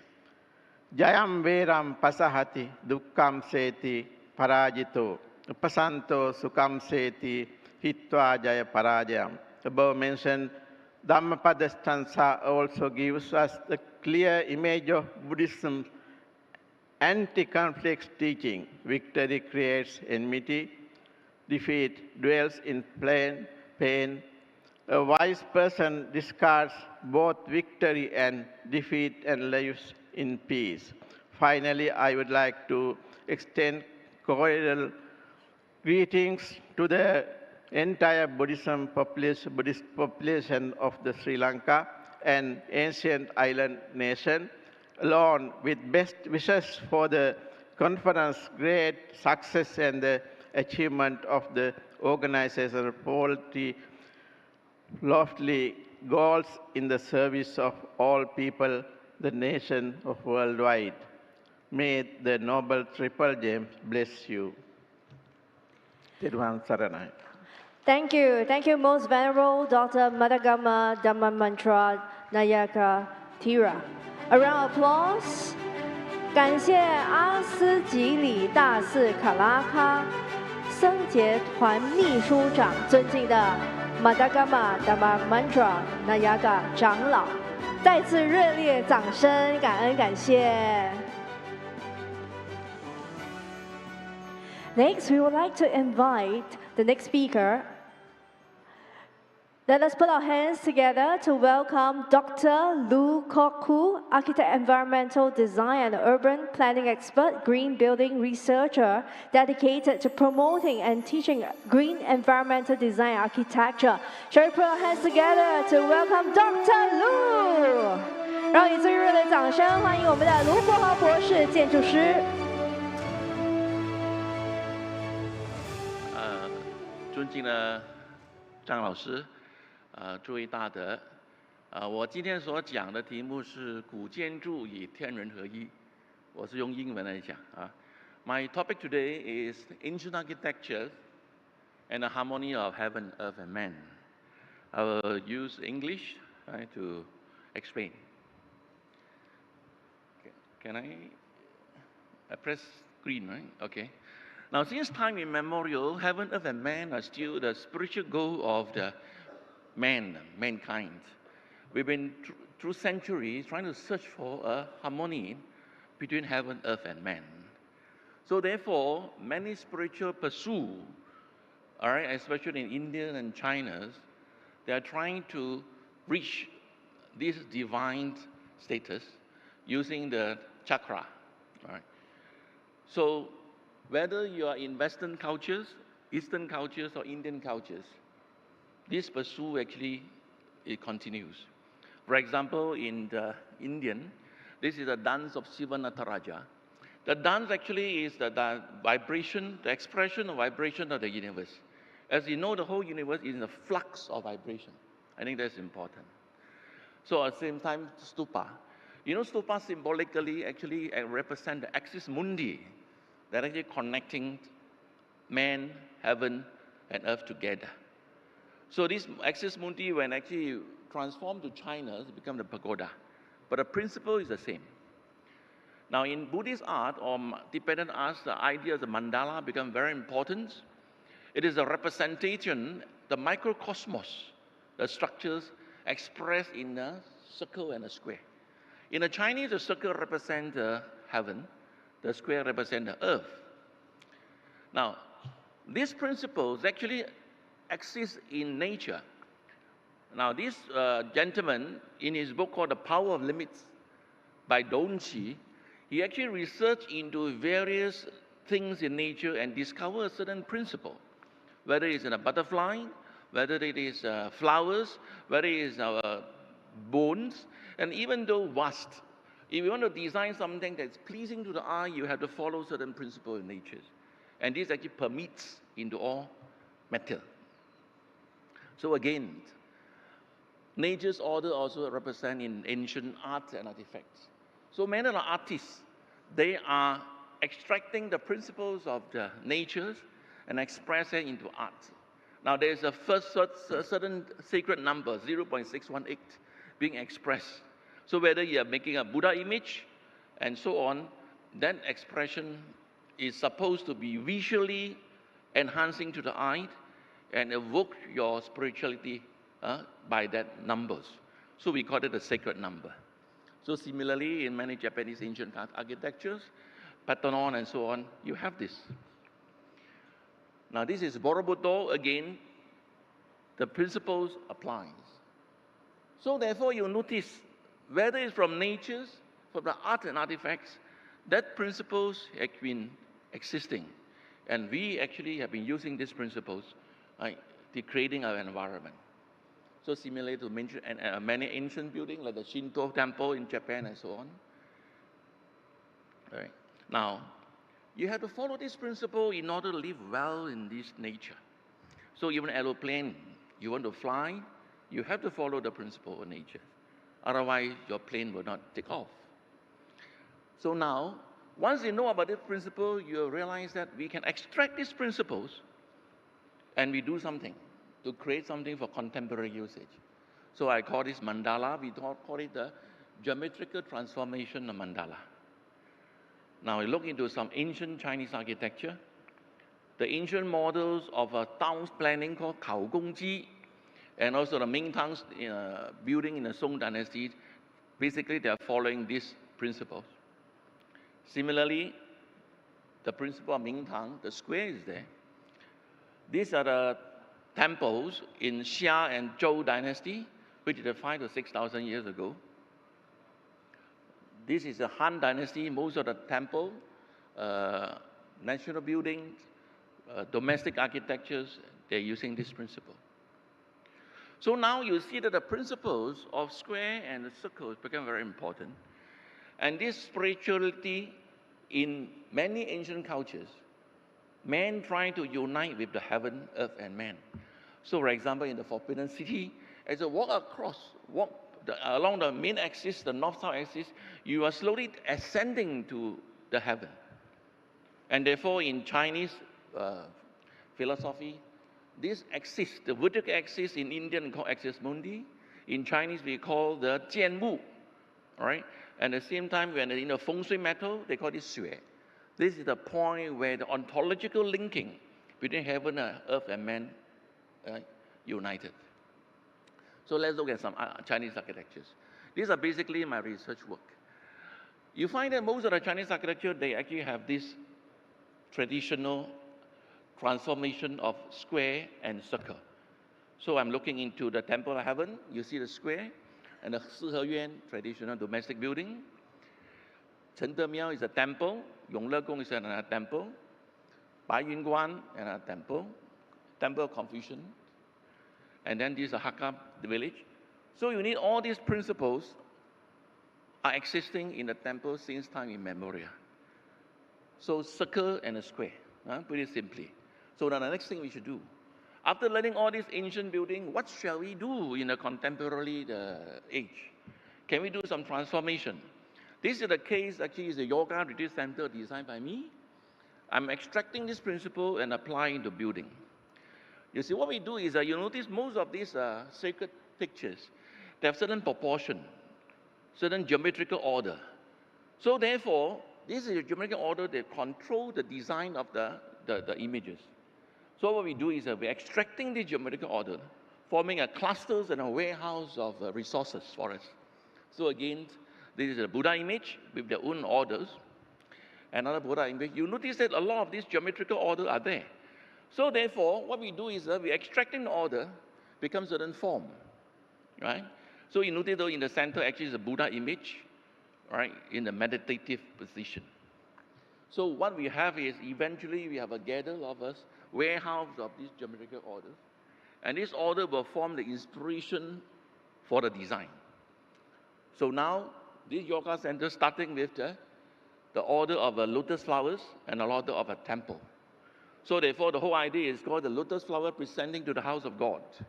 And from there we created a building. Yeah? Okay. So now each of the part of the building, we are using this mandala to create the structures. For example, this is the Om Shanti Hall. We actually use the Buddha image. This is a meditation hall. We use another Buddha image. All right. This is hall number 2. This is the gallery. We use a yoga center, Buddha image. This is a Kabana. Kabana actually is a meditation center by the monk individually, in the forest. So below actually is a toilet, above is a meditation room for them. So again, this building actually is generating from the Buddha image. So this is yoga center. Now, even though inside this center there are doors, there are tables, there are chairs, all right, there are even a yoga lamp, light. We were using the same principle. So in other words, the whole building and whole organization is a resonance and manifestation of a Buddhist principle from top to bottom, from the microcosmos to the microcosmos, macro to micros. So eventually this is a building. Yeah. Now another building, another contemporary transformation in case number 2 is Chinese Feng Shui. You know Chinese Feng Shui, you have a heaven, earth, and man, based on the Law Su principles. So that's very important because Feng Shui in the modern context is trying to find a position, a harmonious position whereby heaven, earth, and man are in harmony. So therefore, you notice that there's a magic number in the center Law Su. All the number add together is 15, 5 and 10. Then from here, you actually can divide into certain sectors that are harmonious. All right, and then now in this design that I have is all the parts are individually designed, individually prefab. In other words, the individual owner can design their own interior. You can fit into which position that is good for you and which position is harmonious for you. And these are prefab metals, so actually you can adjust and change accordingly. Maybe every 20 years, they can adjust. We're actually promoting this to Indonesia, right? And therefore, the owner can actually design the parts, the owner can design the interior partitioning. So in other words, everybody can design their own house according to certain order, certain principle, right? In this case, the Feng Shui, because they can accommodate the Feng Shui calculation. Of course, you don't believe in Feng Shui, then you take it as a flexible housing, yeah? And because it's order, so you notice that each one, they have different options. You can redesign your house according to various options that you liked, and you can change. Right? This is something different from our standard house, where you buy one, you have 3 bedrooms, you cannot change. Here is flexible to change. And then of course you can do the layout. Yeah? So therefore what we do is quite straightforward. We have an organization that produces all the parts, and then we have an individual that can design it. At the same time, when they confirm with the computers, they can actually install them accordingly. Yeah? So it could be like that. Yeah, sorry. All right. We are actually incorporating a lot of green and sustainability, because I myself actually is a green architect. So actually we incorporate sustainability solution, with smart solution into the building. Yeah. Now this is something I actually hesitated to put up, but I think you should do that. This is in Hong Kong. Now these are cage house, cage beds. You stay there for 28 years, 30 years, paying $2,880 per month. I think this is something very disastrous for men. Can we do something like that? If we have Hong Kong friends over here, let's do something. Can we put them into a proper feng shui house so they can change their life? Yeah? Now this is a cluster of town planning done by me. All right, we actually plan out a city, and then in this city, the whole principle is we incorporate green and sustainability and smart solution. And then everybody, you work here, you stay here, you go to a school, or we need a garden. We design in such a way that the moment you come out of the house, you look out from a window, you see green, you see garden. I think that's very important, because nature actually consists of this principle. And then by doing so, you can actually live well with nature. Right? And when you live well with nature, you are in harmony with heaven and man. Right? This is another temple I designed. It's a Taoist temple in China, all right, whereby we actually try to manifest certain Chinese artifacts. That's important. Yeah. So therefore, what is next, I think? Now, it's important that this meeting and this conference is not just for us to come here, say hello, hello. I think it's important we may form up some form of a task group, form of action plans, and then we can promote, then increase and improve human society. All right. Housing is a pillar industry, because using housing, you have many implications.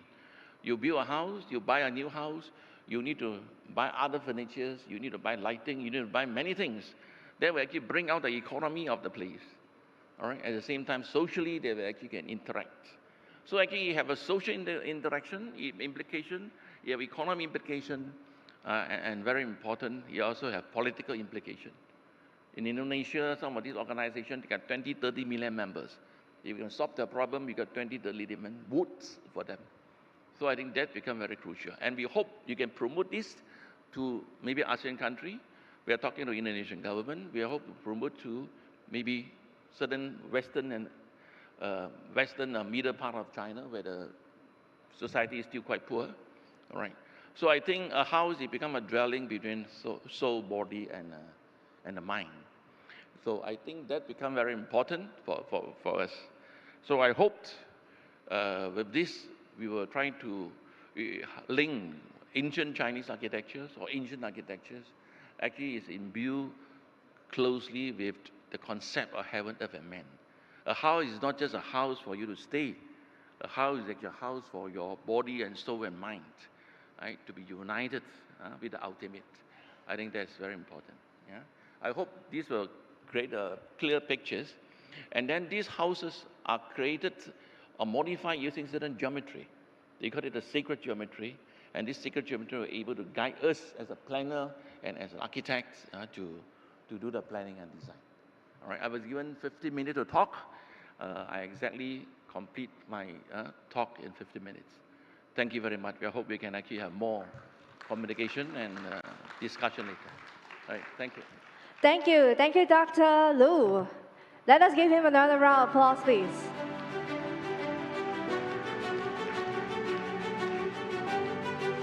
And next we have растущий пласт культурно-материальное наследие человечества. В Казахстане созданы условия для того, чтобы каждый человек мог свободно исповедовать свою религию, изучать и пользоваться родным языком, культурой и традицией своего этноса. Мы выбрали уникальную форму общенационального единства и согласия всех казахстанцев, независимо от их религиозной и этнокультурной принадлежности. И главное место в этом формуле занимает Ассамблея народа Казахстана. Это уникальный общественный институт, ставший центром глобального диалога и сотрудничества с государственными и негосударственными структурами ряда стран. On the initiative of our country, the International Year of Rapprochement of Cultures was held in 2010. In 2013, 2022 years are declared by UNESCO as the International Decade of Rapprochement of Cultures. From 2003 to 2022, Kazakhstan hosted 7 congresses of leaders of world and traditional religions. Kazakhstan is a country with a predominantly Muslim population. As a person who professes Islam, I must say that Islamic religion is one of the spiritual pillars of my Dungan ethnic groups and the entire Kazakh people. Islam is an impressive and growing layer of the cultural and material heritage of mankind. Kazakhstan has created conditions for everyone to freely profess their religion, study and use their native language, culture and tradition of the ethnic groups. We have developed a unique formula for nationwide unity. It consists of all citizens of Kazakhstan, regardless of their religious and ethnic-cultural affiliation. And the main place in the formula is occupied by the Assembly of the People of Kazakhstan. This is a unique publication institute that has become a center of global and cooperation with governmental and non-governmental structures of several countries. A memorandum of understanding between the Assembly and the Secretary of the Conference of Interaction and Confidence-Building Measures in Asia was signed in 2014. The main task of the Assembly is to implement the state national policy, ensure socio-political stability in the Republic of Kazakhstan, and increase the effectiveness of interaction between state and civil society institutions in the sphere of inter-ethnic relations. Ассамблея народов Казахстана инициировала работу по таким глобальным проектам, как культурная и просветительная работа, духовно-культурная популяризация казахстанского многообразия этносов. Проект формирован общегражданской идейности, проект полиэтической Казахстан, этнокультурный генезис, проект развития Института медиации через выработки социальных установок, направленных на неприятных конфликтов, проявляющихся в межэтнической среде, работа по которым идет в республике уже 4-й год. В Казахстане регулярно проводят художественные выставки, пленер, симпозиум, резиденции, которые принимают участие художники, представители всех этносов Казахстана. Проходят и международные выставки, собираются деятели культуры из разных стран для обмена опытом и творческих идеями. The Assembly of the People of Kazakhstan initiated work on such global projects as the cultural and educational project, spiritual and cultural popularization of Kazakhstan, diversity of ethnic groups, the project formation of civil identity, the project polyethnic Kazakhstan, ethnocultural genesis, the project development of institute of mediation through the development of social attitude aimed at the rejection of the conflict manifestation in the interethnic environment. The work on this project has been going on in the Republic for the last 4 years. Art exhibitions, plain arts, symposiums, residencies are regularly held in Kazakhstan, in which artists representatives of all ethnic groups of Kazakhstan take part. International exhibitions are also held, bringing together cultural figures from different countries to the exchange experience and creative ideas. Казахстанский город Тарас, в котором я живу и преподаю, город 2000-летия истории. В 2022 году вошел в список мировых городов-ремесленников Азиатско-Тихоокеанских регионов. Я также являюсь членом Дунганского этнокультурного объединения Жамбылской области. И в меру своих возможностей работаю над представлением развития, продвижения культуры дунганского этноса и культуры всего казахстанского народа, как внутри Казахстана, так и за его пределами. Моя преподавательская деятельность в Казахстане и в Китае, выставки в большом ряде разных стран способствуют широкому межкультурному диалогу с нашим глобальным миром. В этом году состоялся презентации 145-летий переселения Дунган в Казахстан, на котором был экспонирован ряд моих картин, рассказывающих об истории, культуре и заражении дунганского народа историю в Казахстане. Судьба и культура одного небольшого этноса в глобальном мире является частью общей картины мира, за которую отвечают все мы, а деятели культуры и деятели религии, которые каждый человек мирового сообщества. The Kazakh city of Taras, where I live and taught, a city with a 2,000-year history, was included in the list of World Artisan Cities in the Asia-Pacific region in 2022. I am also a member of the Dungan Ethnocultural Association of Jambul region of Kazakhstan and also a member of the Assembly of the People of Kazakhstan.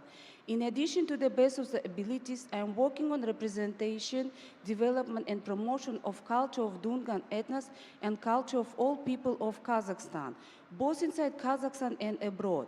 My teaching activities in Kazakhstan and China exhibition in a large number of different countries contribute to a broad intercultural dialogue in our global world. This year's celebration of the 145th anniversary of the Dungan migration to Kazakhstan were held, in which a number of my paintings telling about the history and culture of the Dungan in Kazakhstan were exhibited. The fate and culture of small ethnic groups on a global world is a part of the overall pictures of the world, for which we are responsible, both cultural and religious figures, and every person on the world community. Дорогие друзья, враждуют между собой не религия, не культура, а люди и государства, политики. Великий мыслитель мира называет религию формулой нравственности. Высшая смысл любого верующими состоит в том, чтобы вернуть человека и человечность на пути утраченного совершенства. А культура помогает пройти этот путь. В этом заключается главная цель нашего высокого форума. Да поможет нам Всевышний Аллах наших благих намерений. Благодарю за вас. Благодарю за внимание. Dear friends, not religions and cultures are at enmity with each other, but people are state politicians. The great thinkers of the world call religion the formula of morality. The supreme meaning of any creed is to return man and mankind to the path of lost perfection, and culture helps to go this way. This is the main goal of our high forum. May the Creator help us in our good intentions. Thank you.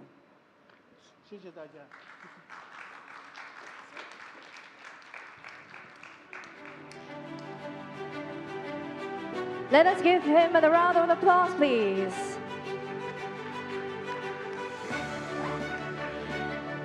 Our next speaker should speak in her mother tongue language, and we have a translator to translate it into English.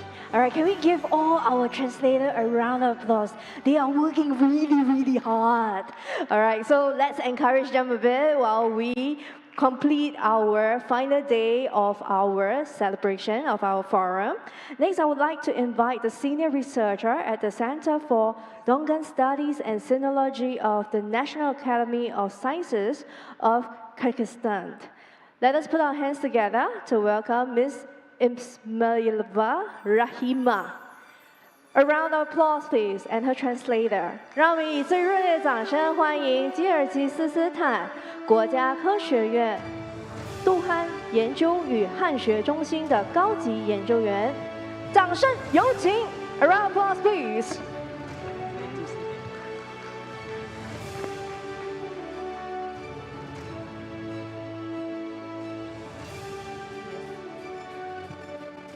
Добрый вечер, дамы и господа. Good afternoon, ladies and gentlemen. 女士们、先生们，下午大家好。Сегодня меня зовут Исмаева Рахима. Я научный сотрудник Центра дунгановедения и китаистики, доктор PhD. Мое выступление сегодня будет состоять из двух частей. Good afternoon. My name is Ismailova Rahima. I'm a researcher of the Center of Dungan Studies and Chinese Studies of the National Academy of Science of the Kyrgyz Republic. My topic will be the role of Islam in the formation of the Dungan ethnos, Dungan of Central Asia, science and culture. Мое выступление будет состоять из двух частей. Первая часть – роль ислама в формировании этноса Дунган. И вторая часть – Дунгане Центральной Азии, наука и культура.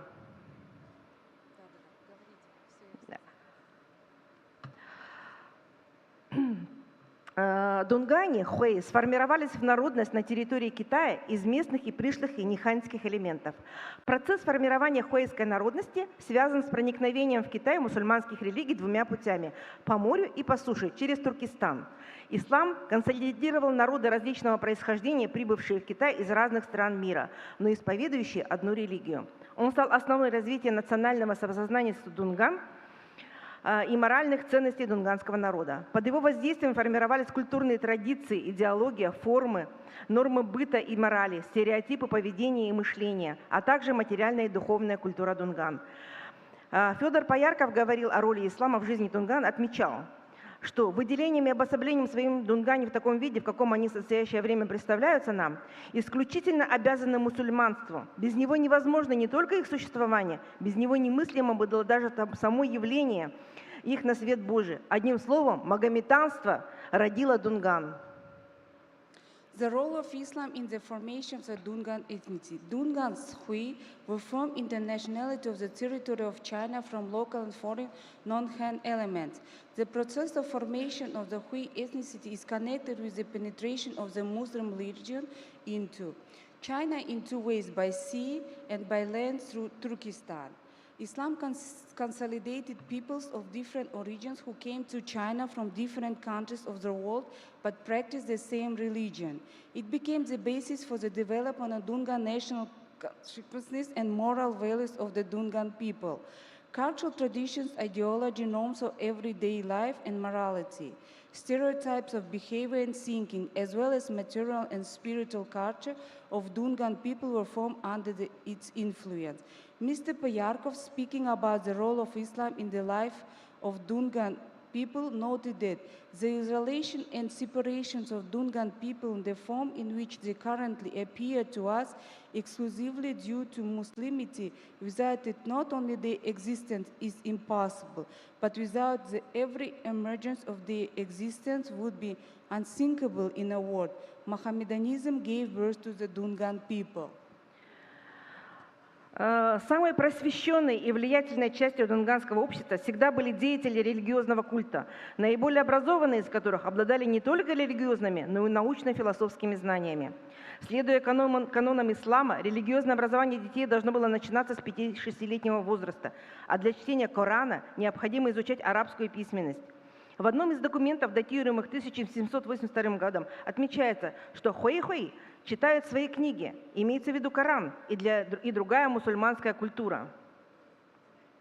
The most enlightened and influential part of the Dungan society has always been the religious cultures, the most educated of who had not only religious but also scientific and philosophical knowledge. Following the canons of Islam, religious education of children should start from the age of 5 or 6, and for reading the Quran it's necessary to learn Arabic script. In one of the documents dated in 1780, it's noted that Hui read their books, meaning the Quran and other Muslim literature. Со времени правления династий Тан и Сун, к тому же в юнаньскую эпоху были открыты две государственные школы для Дунган. Хуэй-хуэй Код Циве при императоре Шидзу и Хуэй-хуэй Код Цзидзян при императоре Шэньцзун, где изучали письменность и стих. Очевидно, речь идет о дунганской письменности щоуджин, которая использовалась практически с момента появления их предков в Китае и по настоящее время. Since the Tang and Song dynasties, besides in Yang epoch, two public schools were opened for Dungans, Hui Godzwe and Hui Gozijian, where the written language itself was studied. The mass being the basic. The mosque was basic of life activity of the Dungan religious community. In addition to the function of preserving and disseminating the ideology of Islam, Its norms of life and morality also perform the function of a court of arbitration, gathered the population to solve current affairs, organize its participation in various religious and social events. The mosque was used not only for divine services, sermons, and prayers, but also a place of meetings of the faithful on necessary occasions, being in fact a kind of cultural center of the Dungan community. Мечеть, являясь основой жизнедеятельности дунганской религиозной общины, помимо функции сохранения и распространения идеологии ислама, его норм и быта, играла роль третейского судьи. Мечеть использовалась не только для богослужения, проповедей и молитв, но и была местом собраний правоверных и в необходимых случаях являясь, по сути, своеобразным культурным центром дунганской общины. Следующее. Как справедливо отмечают китайские исламоведы, соединение религиозной и социальной деятельности было особенностью мечети в Китае, что отличало ее от мечетей западных. As the Chinese Islamic scholars rightly point out, the combination of religious and social activities was the feature of the mosque in China that distinguished it from mosques in the Western Islamic countries. Therefore, Chinese Muslims often refer to the mosque as a Jamaat, places assembly, while in other countries it's called masjid, place of prayer.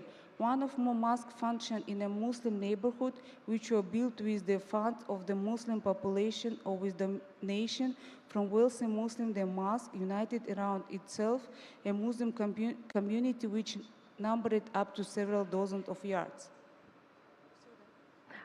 Таким образом, с момента прибытия первых мусульман в Китай, мечеть играла роль государства в государстве. Последнюю прочитайте, пожалуйста. Она регулировала социально-экономические и правовые взаимоотношения с властями и внутри общины. Принципы функционирования мечети, выработанные более 1000 лет назад в Китае, как и приемы религиозного обучения, предложенные в XVI веке, существуют и поныне у Дунган Центральной Азии и Казахстана. Thus, this the arrival of the first Muslim in China, the mosque played the role of a state within the state. It regulated socio-economic and legal relations with the authorities and within the community, engaged in the ideological and moral education of its members and the education of the younger generation. The principle of mosque functioning developed more than 1,000 years ago in China, as well as the methods of religious education proposed in the 16th century still exist today among the Dungans of Central Asia and Kazakhstan. Теперь немножечко вторая часть. Хочу рассказать немножечко о том, чем занимается наш центр. Now I want to present you and tell you about what is our center is working with. Основные направления научных исследований нашего центра – это изучение истории, язык, письменность, изучение дунганской литературы и языка. The main direction of scientific research of our center are study of the history, ethnography, and culture of the Central Asia Dungans. Так, сейчас. Что-то у меня здесь. Так, образцы дунганской письменности, я немножко пролистнула, да, их.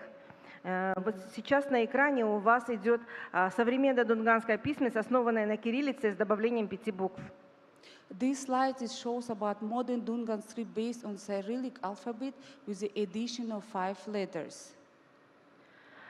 Сотрудниками Центра дунгановедения и китаистики опубликовано 40 монографий и 7 словарей. In our center we have 40 monographs and 7 dictionaries are published. Это научные труды Центра за 2017-2022 год. This is our scientific works of our center. В настоящее время в Центре работает 10 научных сотрудников, из которых 2 доктора и 6 кандидатов. And in our center we have 10 researchers, 2 doctors and 6 candidates of science. Проводимые дунгановедными исследования привлекают все больше внимания зарубежных ученых. Проблемам дунгановедения посвящают свои труды ученые Австралии, Германии, Японии, Финляндии, Америки и Австралии. The research conducted by Dunganologists attracts more and more attention of foreign scientists. Scientists from Australia and Germany, Japan and Finland. Назад. Также среди дунганского народа есть ученые, врачи, писатели, артисты, поэты. музыканты, художники и композиторы. Among the Dungan people, there are also scientists, doctors, writers, artists, poets, musicians, painters, and composers. Вот в понятие культуры народа входит все: язык, традиции, обычаи, кухня, фольклор. И понятие национальной культуры очень широко. И постараемся быстренько рассмотреть элементы национальной культуры, которые они бережно хранили, покинув родину 145 лет назад. Быстренько, да. The concept of culture of the people includes everything: language, tradition, custom, cousin, folklore, etc. The concept national culture is very broad. We will try to consider the elements of the Dungan national culture, which they carefully preserve after leaving their homeland 145 years. В Средней и Центральной Азии существует 3 бумажные версии Дунганской газеты. Также существует Дунганское радио. Это диктор Дунганского радио. Слайд покажите. Ой, сейчас. There are 3 papers version of Dungan newspaper in Central Asia. Also, we have a Dungan radio announcer is Havaza Fatima. Это фотографии первых переселенцев. This is the first settlers. Photos of the first settlers. Ага, сейчас. Элементы национальная одежда дунганок. The elements of our national clothes. В деревнях придерживаются выбора цвета головных платков. The male and female attire of the Dungan settled differs sharply from the clothes of the local residents of Semirechye. И вот прикладное искусство. Прикладное искусство. Сейчас, минуточку. Листайте. And this is our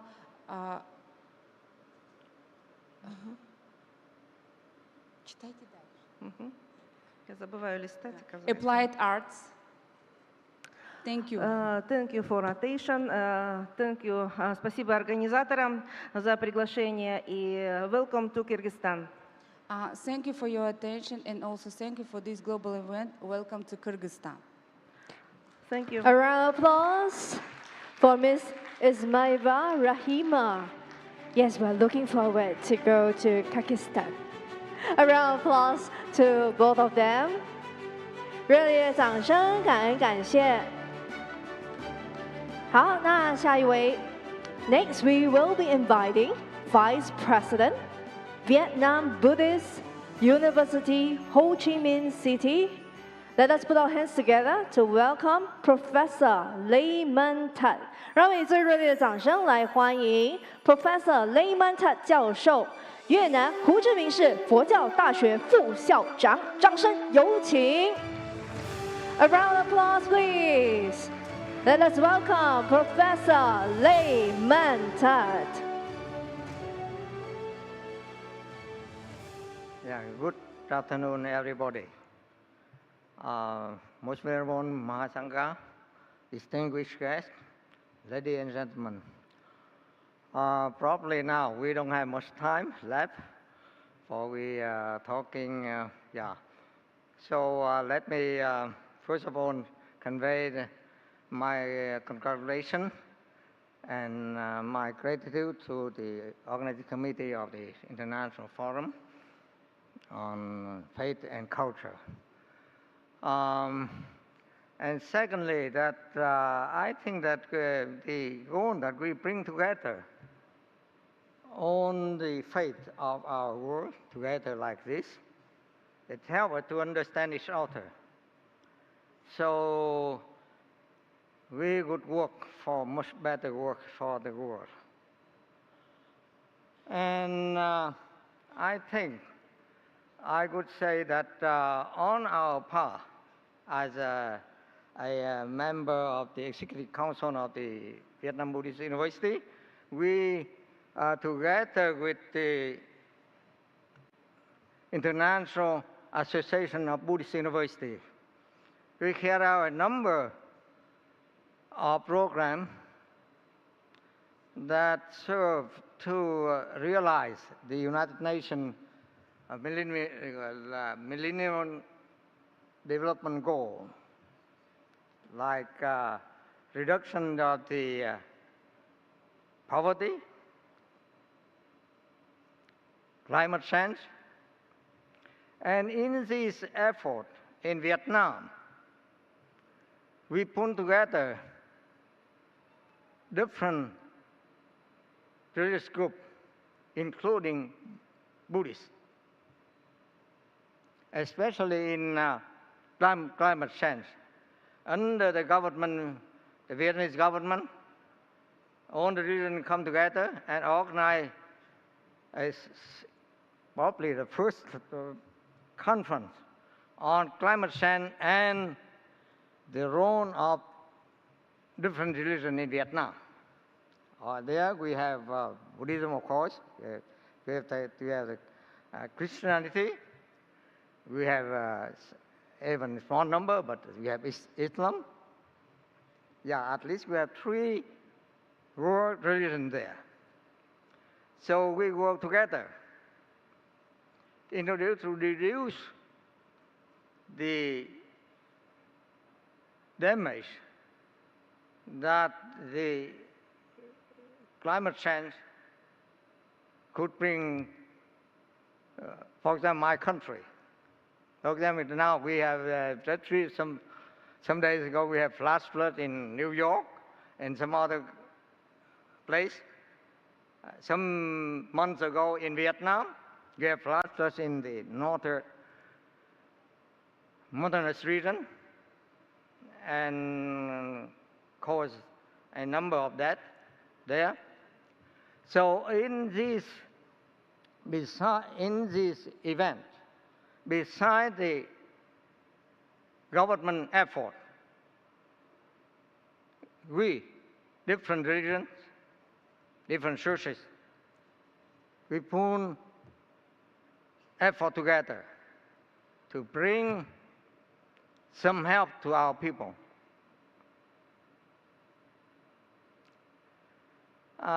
Secondly, we want to work for the disadvantages. For example, at my university, in connection with Chulalongkorn University, we work for the AID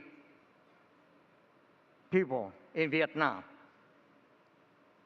At that time, we have some support from the Norwegian Fund. So we carry out a program for helping these disadvantages in our society. So I think that today, we're sitting together here, come from different parts of the world, come from different beliefs and faith, but we now could talk with each other and make friends with each other. And all these things that in order to help people that we think about, including our people, but also other people. So thank you very much for listening to my speech. Thank you.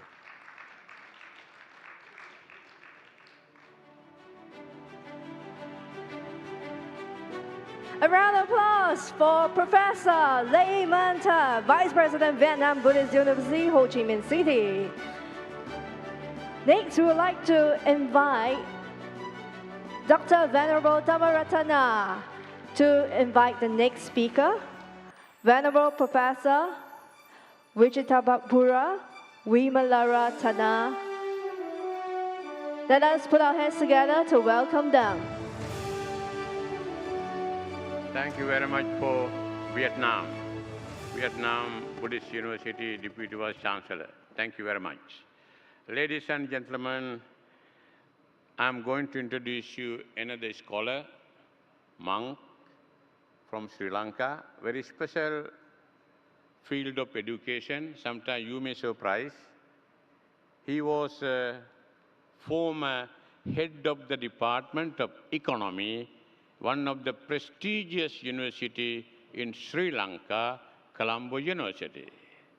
He is not only Buddhist philosopher, he is an economist. He knows how to manage even Buddhist economy. I'm not going to say anything more about him. Please welcome Most Venerable Professor Vijitapura Vimalaratana Therapam, Sri Lanka. Thank you very much. Thank you very much, sir. Excellent introduction.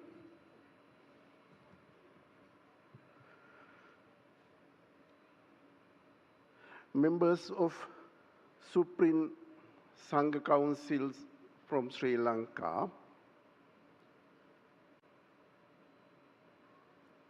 Chairman of the Organizing Committee, Reverend Dr. Tampalavala Dhammaratana Thera, and Master Shan Bu Singh, Venerable Sirs, ladies and gentlemen, I am happy to share some of my ideas regarding the global economic crisis and Buddhist solutions for sustainable prosperity. Title, of course, suggested by Chairperson Venerable Dr. Tampalavala Dhammaratana Thera. He gave me a freedom.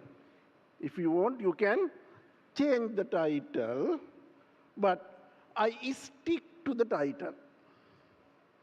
Well, this is the structure of my presentation. It carries 5 components. 5 components. Number 1, introduction. Number 2, historical evolution of global development. Number 3, global economic crisis. Number 4, Buddhist approach to sustainable prosperity. Final one, number 5, conclusion. Well, global economic crisis, you may think that confined to modern times. It is not true when you look at the 1st century Christian era. There was a financial crisis.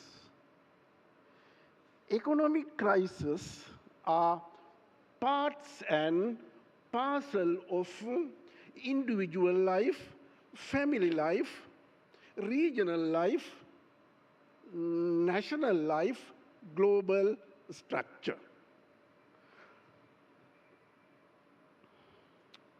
Well, prosperity, you can interpret different ways.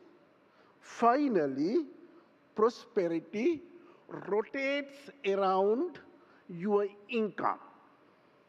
Income is the center of gravity of prosperity. Happiness, other areas are there, I fully agree with you.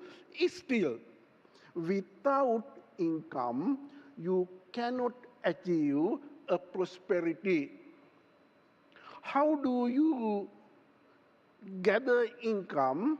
Out of your production, you will get your income.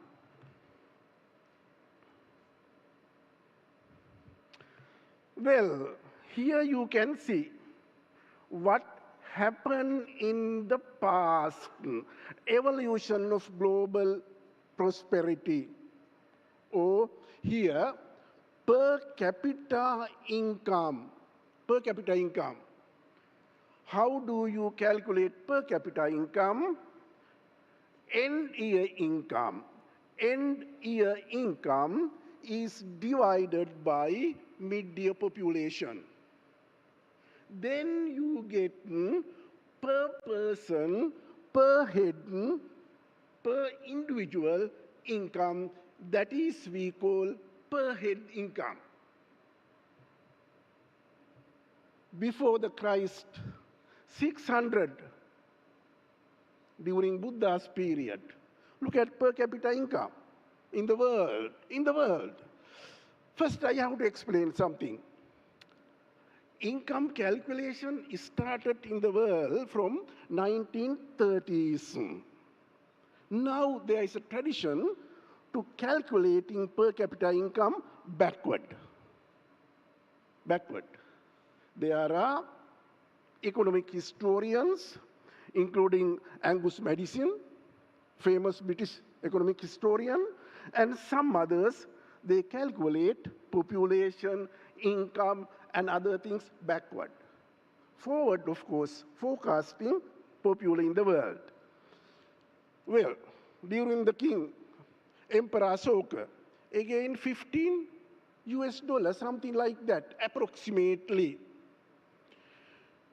Well, per capita income, prosperity began to increase after 15th century, along with the changing of global economic system from feudalism to capitalism. We all are coming from different parts of the world, different countries, representing different faiths, different sects. But there is a common force in every country now, virtually everywhere. What is that? Market forces are everywhere now. Capitalism. You may say market forces are working in our society in polite way, but that is capitalism. Capitalism common to every country now, except exceptional 1 or 2 cases. So market mechanism in Singapore, Sri Lanka, all other countries, common. Well, when market mechanism is there, ups and downs also there, you can see this graph. Global income increased after the market mechanism, capitalism came into operation. Before that, you can see the flat, moving very slowly as a result of capitalism. Well, capitalism started first in European countries along with the commercial revolutions. Commercial revolutions, industrial revolution, agricultural revolution, transport revolution. Before that, there was the Silk Road, we know that. But not that much extensively expanded. As a result of capitalism, per capita income, total global income increased. Again, you can see the same trend, same figure, how global income expanded as a result of capitalism. When you talk about capitalism, you can see both positive and negative implications. You can see, I'm not going to read since I have been given limited time period. What were the contributory factors for growth of global income? Here you can see, along with the rising per capita income, prosperity, life expectancy also increased. Life expectancy also increased. Here you can see life expectancy 1000 AD. And thereafter what has happened? You might have heard, you all, great kings in the past. Alexander the Great, how long he lived in the world? Just 32 years. 32 years, not a long period of time. During those days, life expectancy was low. Here you can see in the recent history from 1950 to 2050. Forecast is also there. Every part of the world, life expectancy is growing as a result of the expansion of prosperity in the world. One more important area.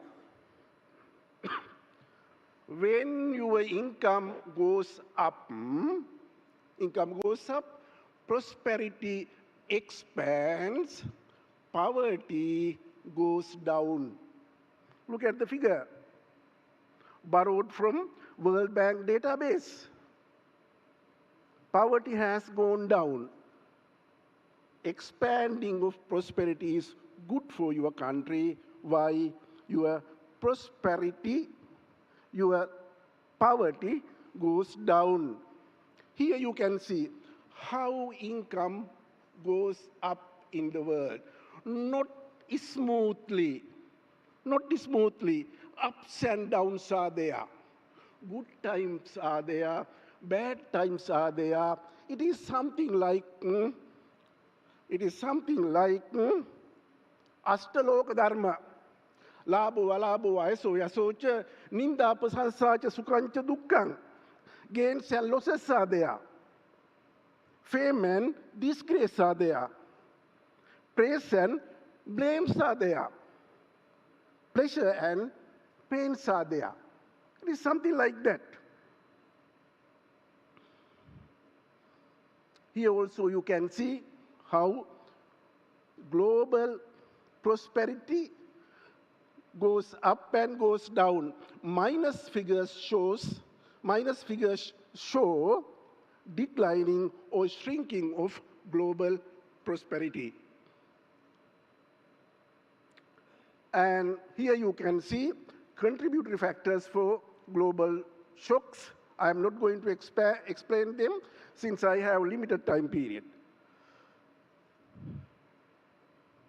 Well, what are the contributory factors behind economic crisis? Mainly behavioral pattern of people, human behavior, and part of that, failures of economic policies, wars and conflicts, and natural disasters.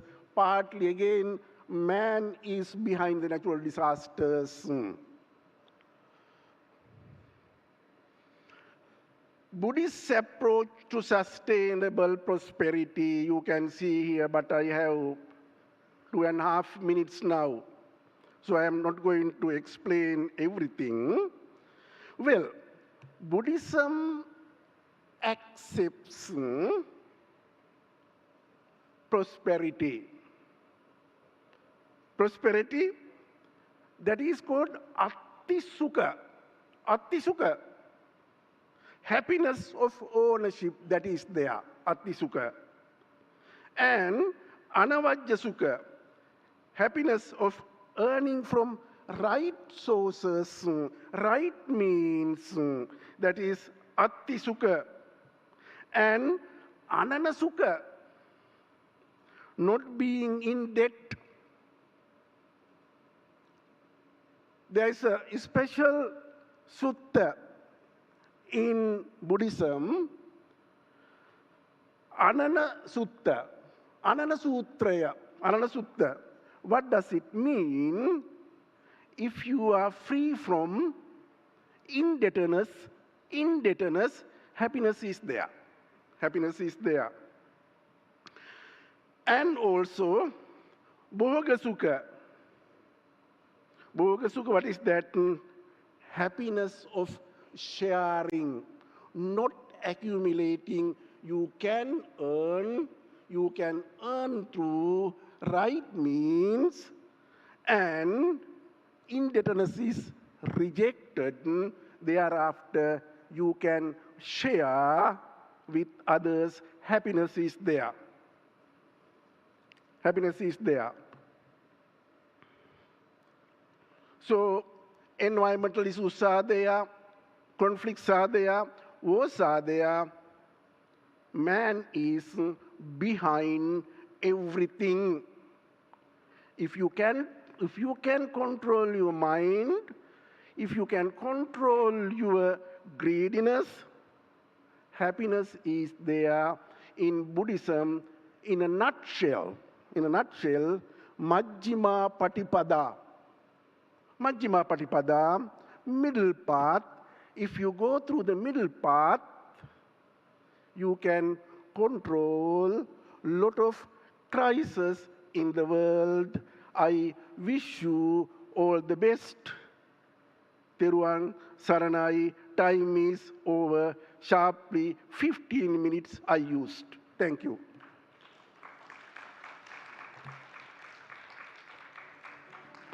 Thank you, Venerable Professor Vijitapura. Let us give him another round of applause.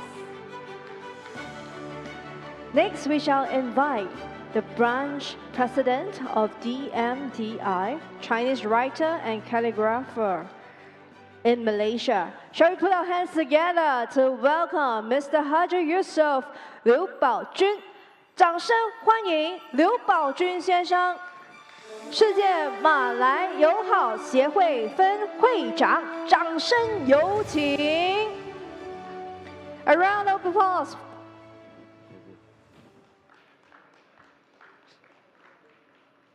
Assalamualaikum warahmatullahi wabarakatuh.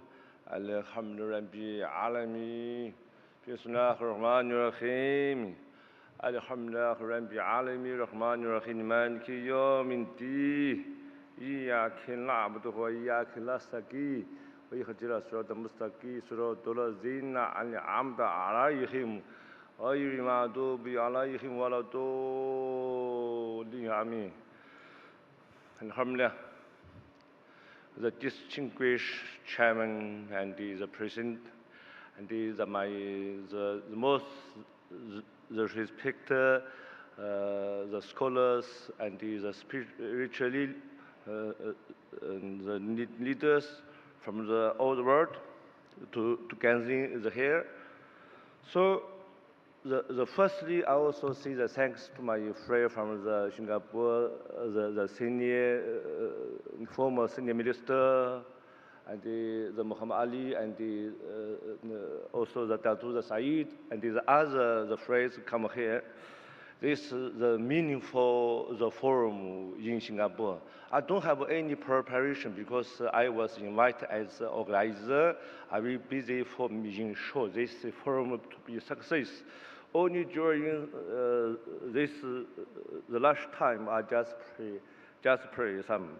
I try to speak the English and also the Chinese and the Bahasa and the Melayu.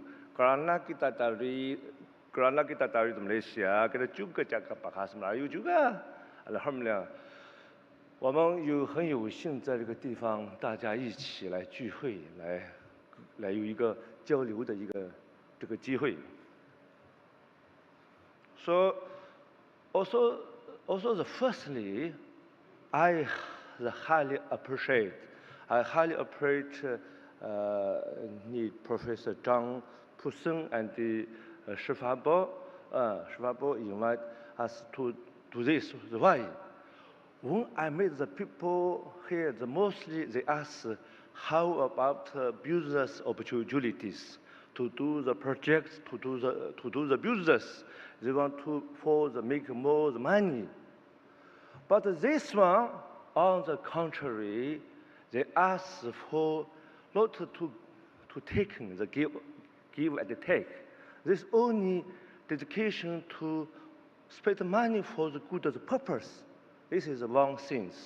Yeah. That's why I highly appreciate the man.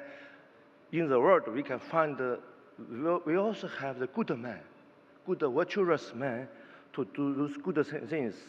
In the Quran it said, Allahu yuhibbu muhsinin. Indeed, God like those do good things, good deeds, those people.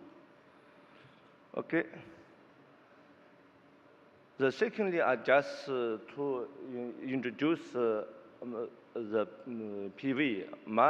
I have the so far you see here. I have the so far I publication 34 books since 25 years ago. 24 books. Also, I have you see. I have can write the 5 language calligraphy. It's a lot to show what I've done, the calligraphy. But those calligraphy, I just studied 5 language. I try to use the calligraphy, the artworks, to showcase the philosophy, the good value from each nation and the race, particularly like Japan, the Chinese, and the Arab. Kita Quran kita yang jaga di sini kita tulis hak kita menarik kesannya untuk menunjuk, showcase the core value apa yang bangsa.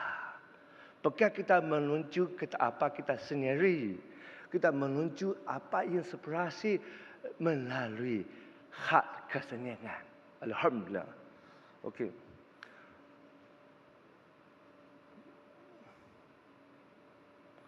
So, my topic is about the core value or fundamental value in Islam.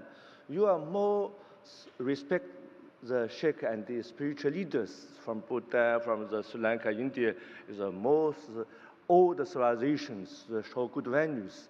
So, about here, but Islam, I just to give the brief. The firstly. The first expression. How many years can we for the words?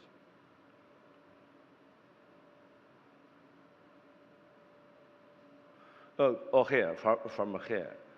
The Allah is great for all mankind. So in Quran it says, so don't argue the Allah. Who is Rambini, the keywords, Rambini wa Rambikumu, Rambini and Rambikumu. Finally, the Abduhu, Haza Serda Mustaki. The in Allah who Rabbini wa Rabbikumu, Fai Abduhu. Haza Serdamuski. In English, don't argue about the existence of the great Lord, but He is the Lord of me and also you. Therefore, we want to create the Lord, and this is the right way. So no matter like. The Buddhists already more than 2,600 years ago. The Christians, for the Christianity is 2,003 years. But Islam is, this year is 1445. So this is a different, so no matter, but is the same. Distillation is the same, one Lord. No matter you race, different race, different the language, but the destination, the goal is one.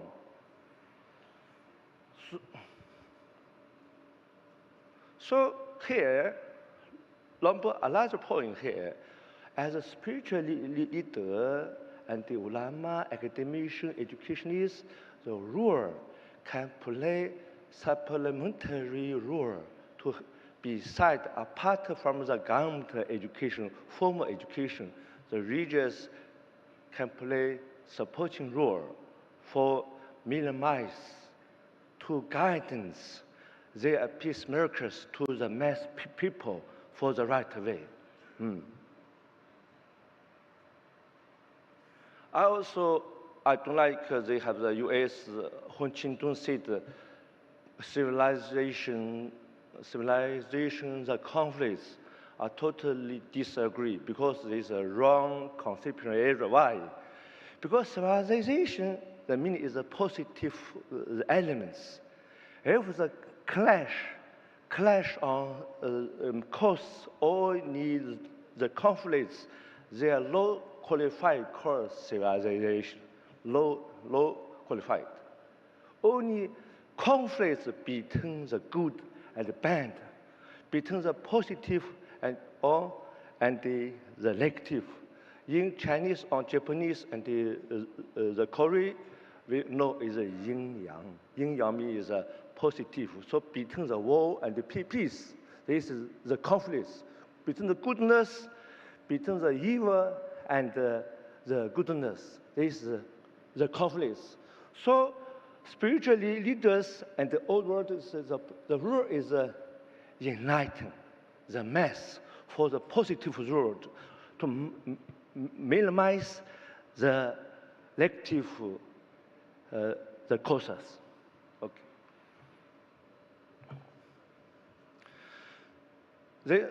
Thus, because Allah Ta'ala created the multicultural, multiracial the society in world, we main purpose to promote love, to know each other, to respect each other. In Quran, you see,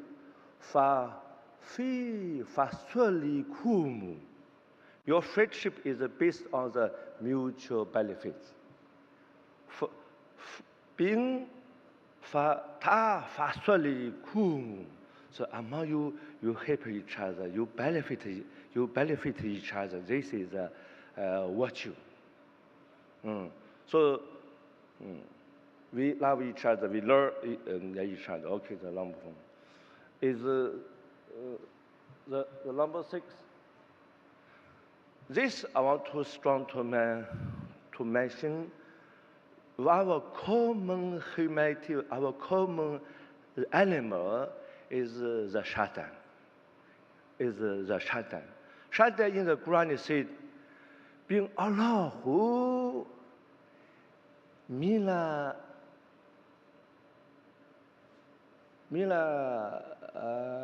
Zahi Mila Zalimu Yila Lur being Shaitani Yila Lur Yina Mina Lur Yina Jahidun. This is the Quran meaning is if you on the right path, you are on the right way with the Lord, then you from the ignorance, from the darkness to the unite you to the right path. If you with the evil, with the shaitan accompanying you, you will from the lure, from the light to the darkness, to the trouble. This is the importance. So the meaning is, what's meaning is the shaitan. Shaitan is every day, every time to disturb our heart, our family, our society, our nation, and the world is the main cause. So if the higher education educator, you have doctrine, can prevent the shaitan disturbance to your heart. So our must togetherness. Our main purpose is to against those weakness and the evil called the shaitan disturb all. This is the main cause because of this. Not particular the religion. I am the Muslim, but I respect my religion. Yang bahasa Melayu jaga karena kita agama kita pakai agama apa yang marah orang kita agama kita yang sayang orang yang kasih yang sayang。我们的这个宗教不是来造成不和，而是热爱其他的人。我kita juga tak amanu bin ma amanu ni lah tak amanu.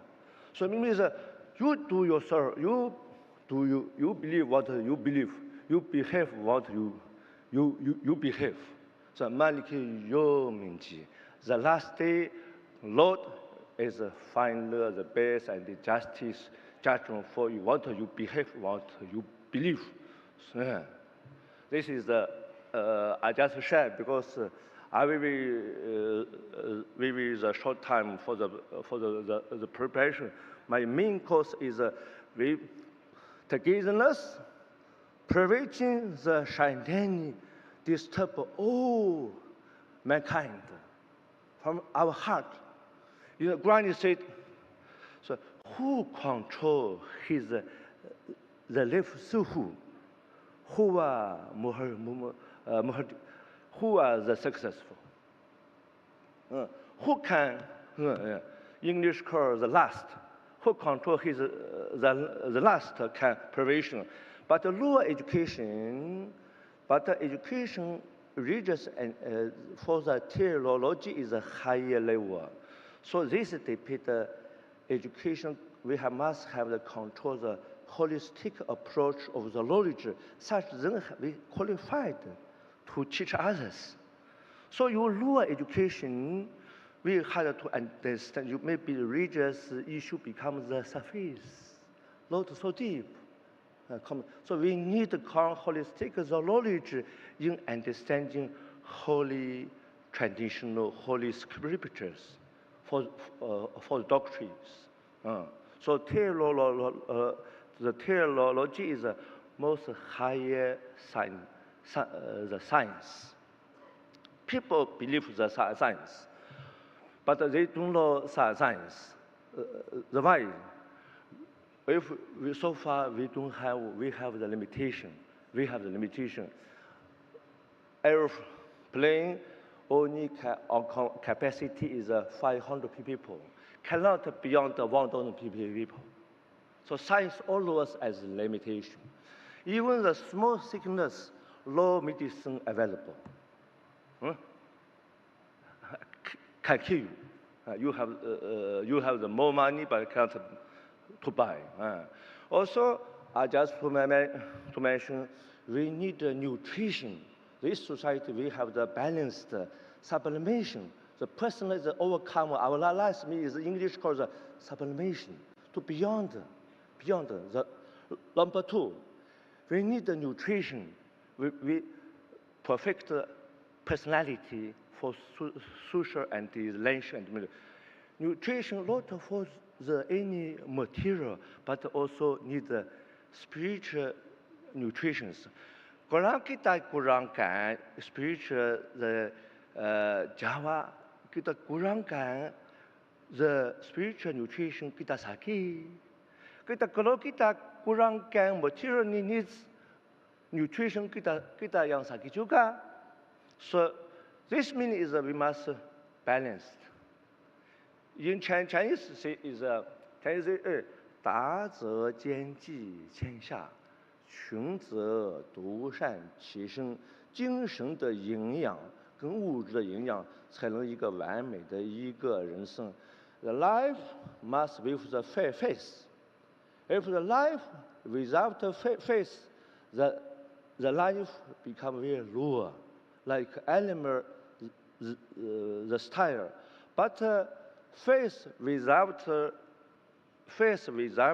life, this also is imperfect. So we always seek the balanced personality.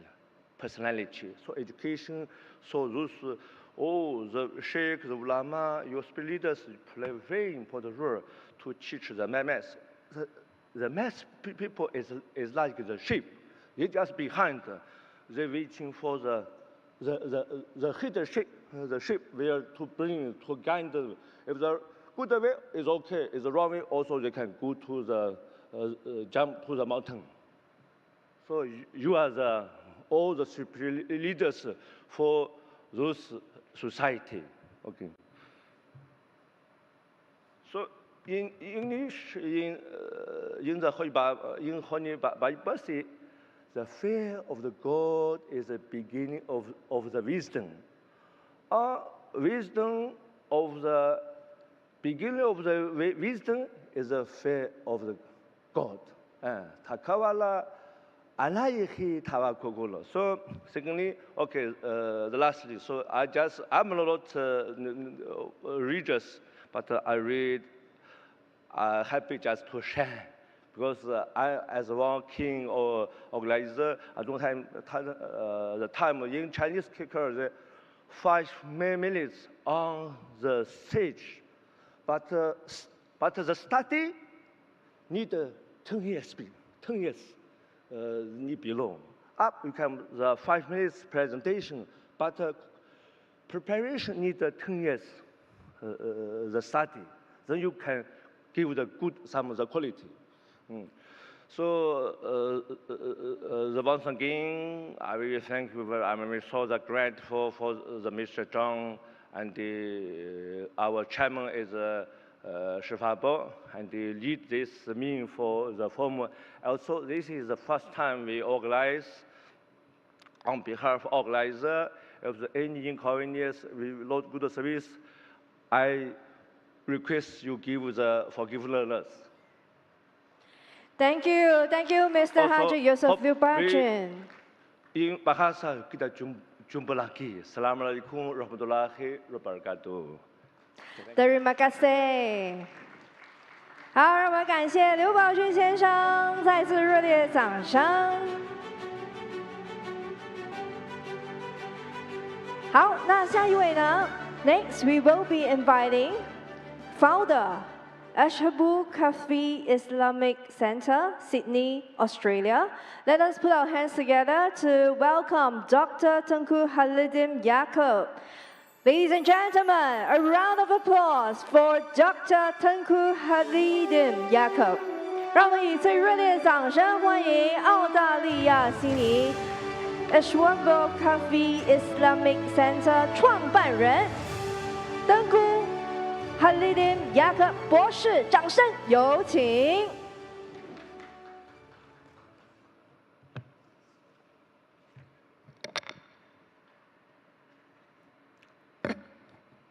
Bismillahirrahmanirrahim.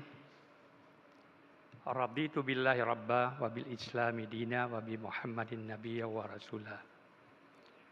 A'udzu billahi minasyaitonir rajim.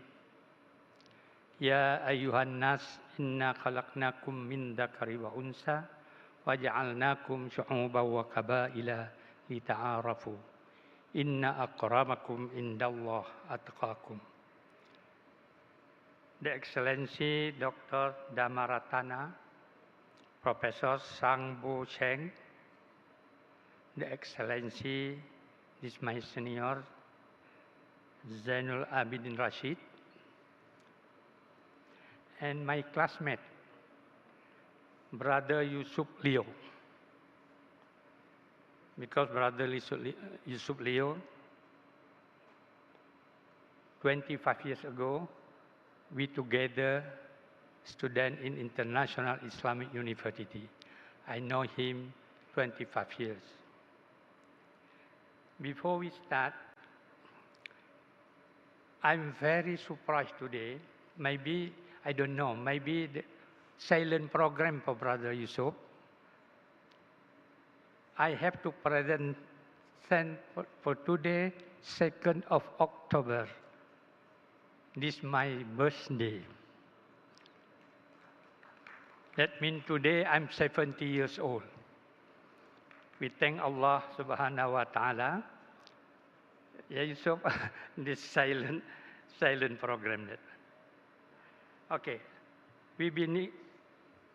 I start from my topic, challenges of Islamic Da'wah in Australia, unity, economic and technology.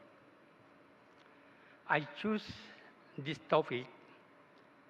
Maybe some of you already visit Australia. Australia, very similar like Singapore, maybe only different percentage. Muslim percentage in Australia for this year, 3.2%. But 30 years back, when I arrived in Australia in 1993, 2% the Muslim population.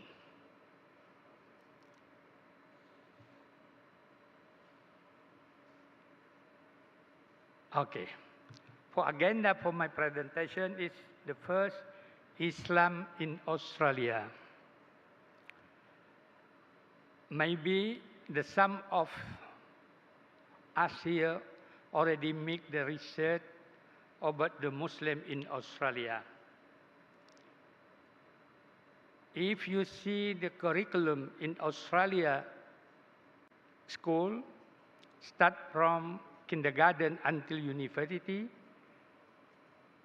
the first person arrived to Australia, Captain James Cook, 1970.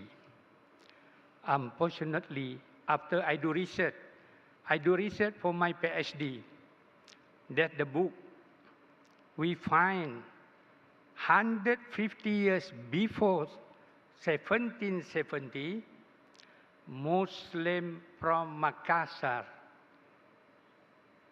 or Melayu Muslim, already arrived in Australia, especially in North Australia, Northern Territory. But different. James Cook, when he arrived to Australia, you can see how Australian people, especially Aborigine, until today clash with white people. Maybe you know that story. Why? Because white people, when arrived to Australia, not just stay like what Makassar fishermen go there. We do relationship communication until today. Last year, the mayor from Makassar, he bring 50 artists from Makassar join with artists Aborigine. That group invite Prime Minister of Australia, the new one, Albany. After he appointed to be the Minister of Australia, he visit first Makassar. And he speak in University of Hasanuddin in Makassar. We are friends. We are like brother and sister. We invite you, the Prime Minister, he invite Makassar people to perform the art and dine in Opera House. Okay, that's the first. Second, this is my profile. I'm the founder for Ashabul Kahfi Islamic Center. 1998.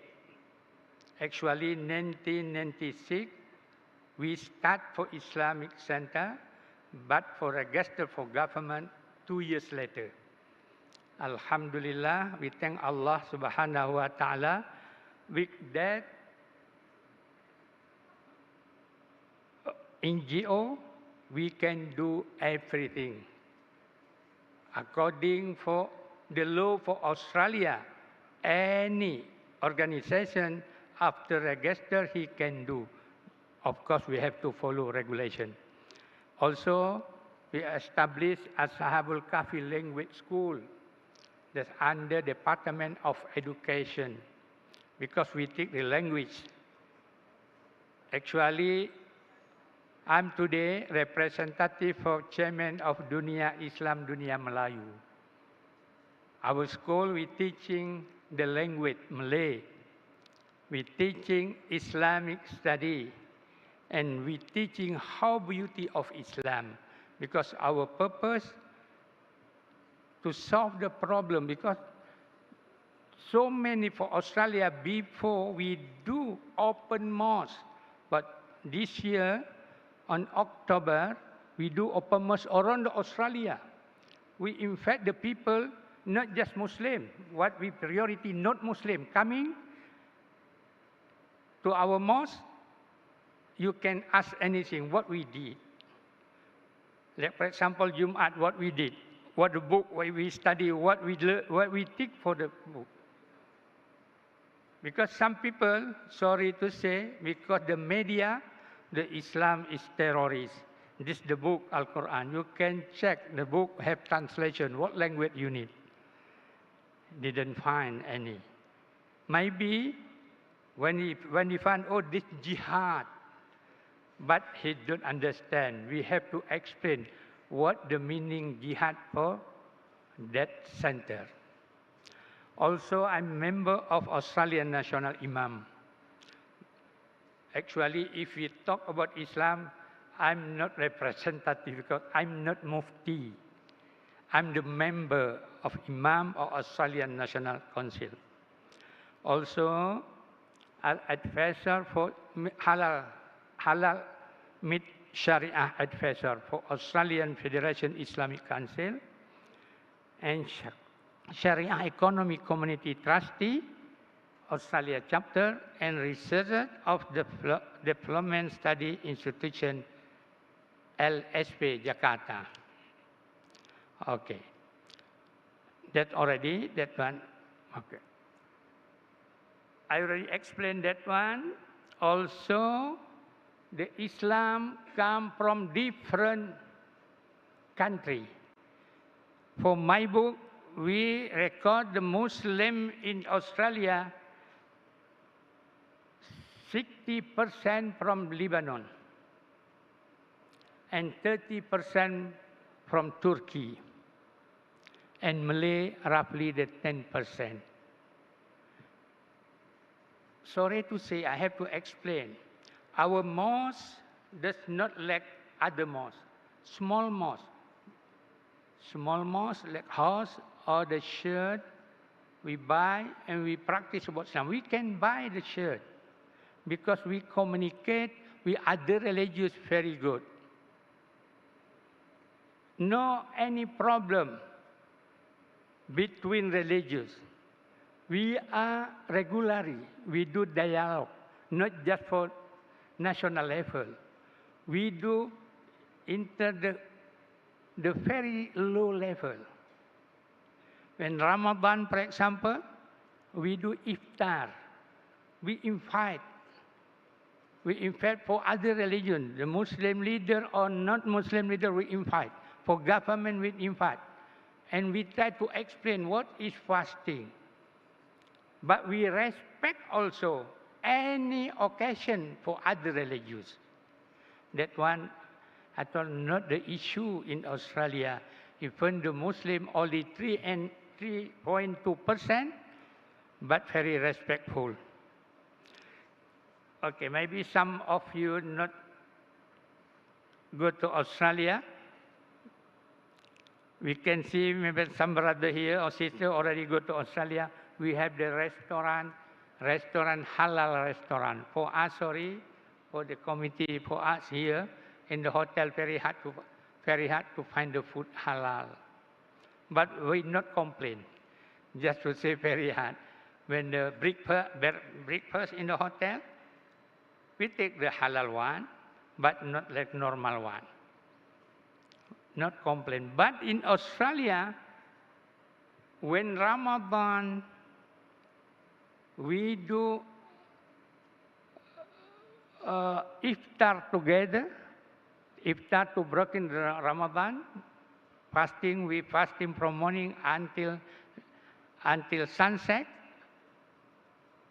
In the city, the government, he opened, they closed the road to sell the food, badar food. And they closed the road to do the Salat Taraweh, because for Ramadan we do Salat Taraweh after Salat Isha, roughly about after 8 o'clock p.m. Also we got Islamic Bank in Australia. The government recognized we have the Islamic Bank. And also we have the Islamic Museum Australia. Islam has become an integral part of Australian diversity society because any program for government we involve, we work together with other religions. Like we make the dialogue every month, also with Clean Australia Day once year for all religions come together to clean our environment.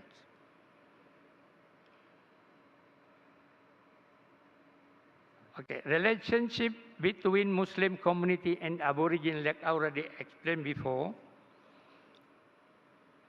Before 1770, Aborigine with Makassar fishermen already stay together in that territory.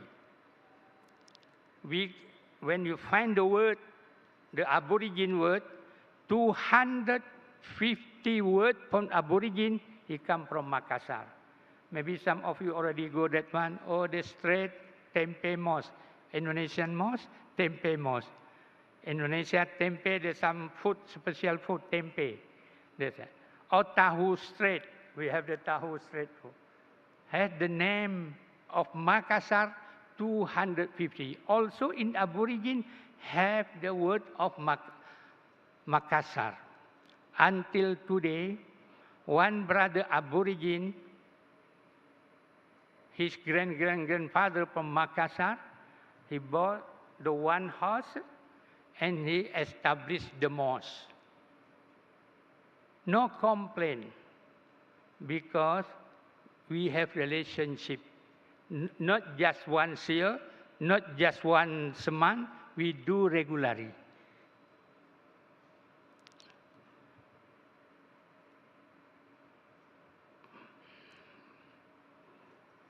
Okay, relationship between Muslim community and other religious group in Australia have generally been characterized by diversity, cohesion, and varying degree of interaction.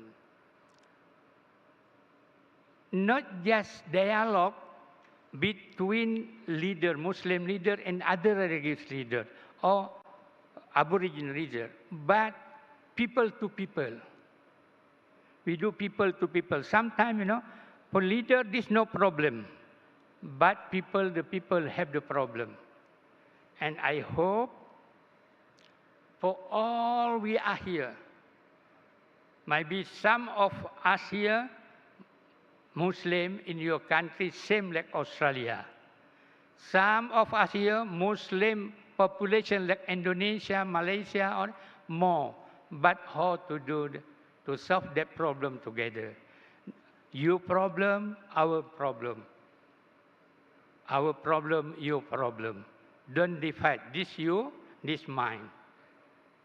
Because this not belief. If belief, Islam teaching already say, lakum dinukum waliyadin. My suggestion for this conference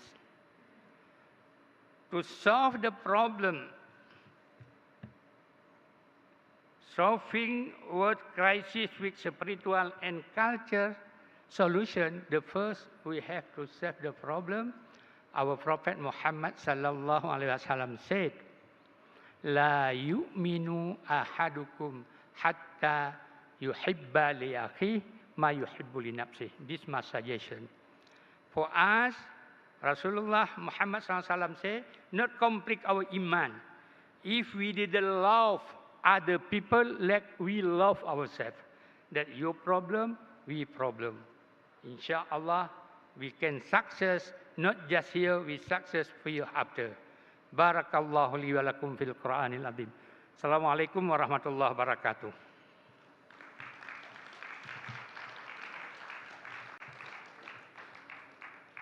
Thank you, sir. Thank you, Dr. Tengku Halidim Yaakob. Let us give him a round of applause for his speech. A round of applause, please. 热烈掌声，感恩感谢。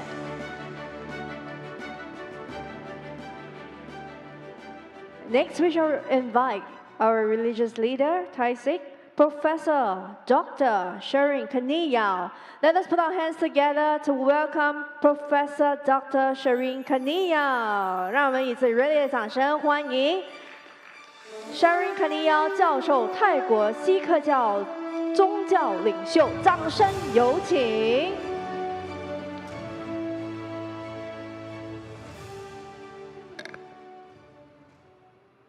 Good afternoon. Most Venerable President Dr. Dhammarathra, Vice President Professor Master Zhang Pushing, distinguished guests, all leaders and members. Today, I would like to say something. In our culture, when we pray, we say starting with Ek Onkar. It means God is only one. We trust that, we love that because we are here. We trust our God, and God is the same for me. We trust, we just separate. They put the different dress only, but the main, they come to only one thing, teaching the people in the good way. In Sikhism, they have two lines. They have Sikh, that's the main. We are the sect of Sikh, it's Midnamtari. It's different because I'm vegetarian. And we still have today our Guru, till today. We start later than that, we have 10 Guru. We also trust that we go to Gurdwara, the same Guru. But we have Guru teaching us today. Because we cannot learn by ourselves everything. We have Guru like in Buddhism, we have Sankara, Buddha to teaching us. In Muslim, they have To Imam in Thailand, right? The same thing. And Christian, they have bishop like this to teaching in their culture. Because of that, we have all leaders to teaching us to go to the right way. We don't have fixed that this is wrong or this is not wrong. They're teaching us, go straight, right? Last 2 days, gentlemen sit with me, they're asking me, how is our culture? Do you know they're teaching about heaven or hell or not? I said, no, my culture only teaching. We do the good way and the Guru helping us to show the way. We don't know if wrong way, what is the meaning? Because they show only the good way. If we go wrong, they said, come this way, go straight, right? If you turn left, you said, come, this. We starting our culture from home. Everybody, when they was born, they don't know what is their culture, right? Mother, father, they're teaching them. And when they grow up, they go to the temple or Gurdwara with their father and mother. They will learn this is okay culture. Because from the birth, we don't know anything. And we go through that culture. And after when you grown up, it depends on you. You can decide what you want to be. You can do what you want to do, but in the same way. And this is the harmony. We start from home, right? Mother, father, and brother, sister, and go to the friend, society, and spread to the world. It means when we love somebody, we don't think that we want anything back from them. We just give. And you get more than that. What do you think? Like in our society, you see, around the world, we have Gurdwara or temple. We start giving food, everybody. Anybody, any culture come, we have food served every day. Like in the COVID, that time, nobody can go out buy the food. But our Sikh culture, we serve the food for everybody. We drop to the home also, and we sharing Gurdwara to be a hospital also in England. And till today, in Bangkok or in around the world, if somebody, any culture come to our Gurdwara, we serve them food. We don't ask which culture you are. You come, we serve you food. Just everybody will know that Golden Temple in Amritsar is who put laying the OOSS pillar stone there for Muslim. So I mean, may not be the first man who put the pillar to build up the Golden Temple for us. And Hindu people also come and join to build up the temple. And it means before we are all one. And we are all one till today. And we want to sharing only one thing. We have to start our harmony today. We are all one. Just see the right hand side of yourself and left hand side of yourself and say love to each other. If we start from here today, and when we go out, we will know each other, everybody. Because till today, we don't talk to each other also. We come with a friend and we sit with a friend. Can we do something? Give me, see that you say with your friend that, hello, how are you? Or something like that. Ask the name. You feel something better. At least they feel not alone. Because some people cannot speak like us. We start from this thing and we'll get everything back. Just start from this function. Harmony, love, start from here. Thank you very much. Thank you, Professor Dr. Shireen Kania. A round of applause for him. Ladies and gentlemen, 让我们感谢 Shireen Kania 教授的精彩演讲。Next, we shall invite Sukri Lapute, Religious Assistant, Assistant Professor Dr. Sukri Lapute Islam. Shall we put our hands together to welcome Assistant Professor Dr. Sukri Lapute? 让我们以热烈掌声欢迎 Sukri Lapute 助理教授，掌声欢迎。Terima kasih, Seseni. Thank you very much. Jazakumullah khairan jazak. The most venerable President Dharmawatna and the Vice President Professor Zhang Pucheng, the ladies and gentlemen representing all religions to this conference. After listening for 3 days, I believe that everyone is now waiting for what can we do next or what can we do tomorrow. And then anyway, we're trying to finish faster. And then we will work much longer time until the end of our life. My discussion today will be on global crisis and spiritual approach. This will be the humble Islamic perspective. Because I believe that you have the understanding of religion according to your religion, and the heaven according to your religion. Everyone has that. And then I'm trying to show that how Muslims believe in going to heaven, entering heavens, and how can we go together and meet there. Let me start with Basmalah, Bismillah, in order to make everything that we have done today is a good deed. And then let me make your conference international by greeting you. Assalamu alaikum wa rahmatullahi wa barakatuh.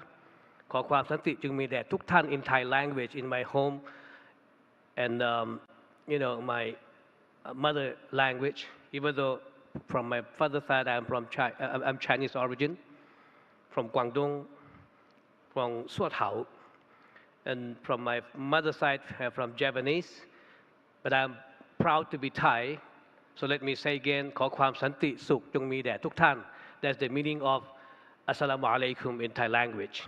And peace be upon you all, and salam sejahtera ke atas Anda dalam bahasa Melayu. A global crisis today, I won't say anything, but I just show you photos. And you understand that the whole 3 days we are talking about global crisis.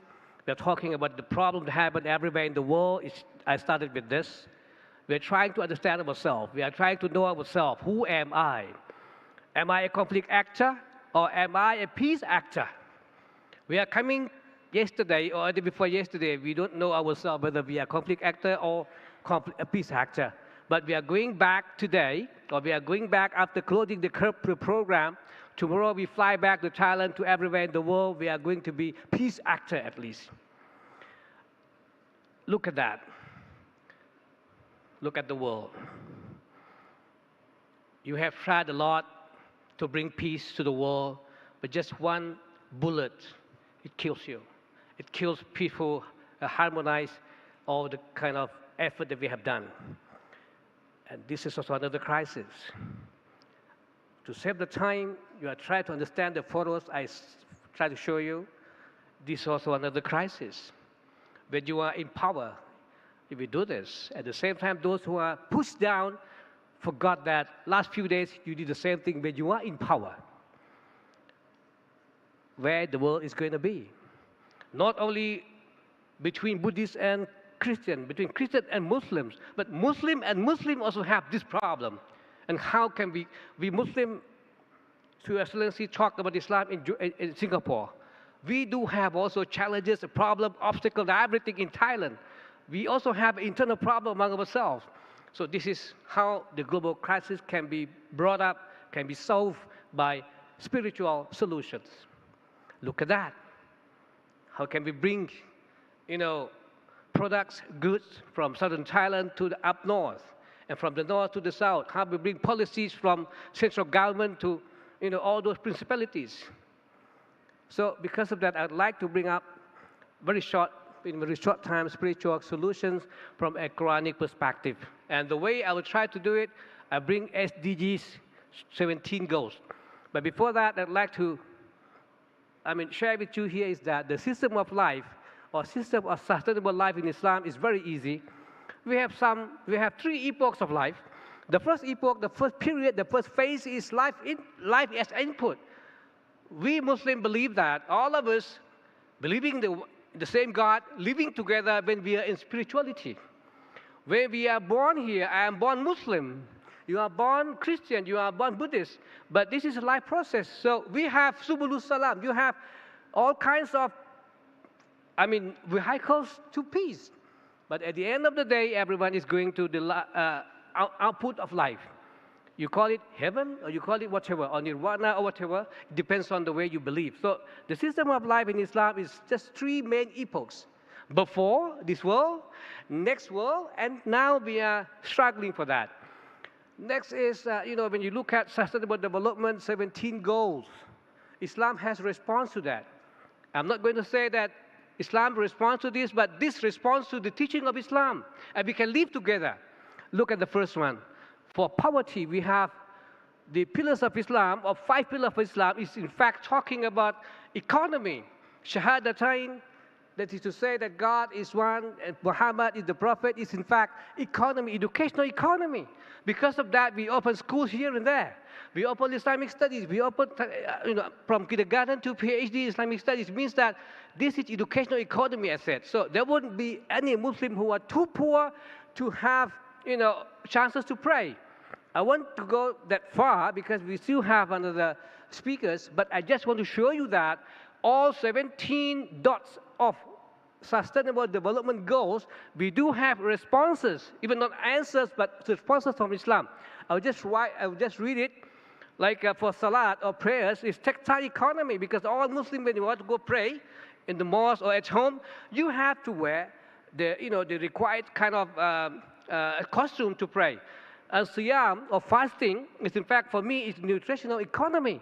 And zakat is socio-capital economy. And Hajj is, in fact, the financial summit, annual financial summit of Muslims around the world.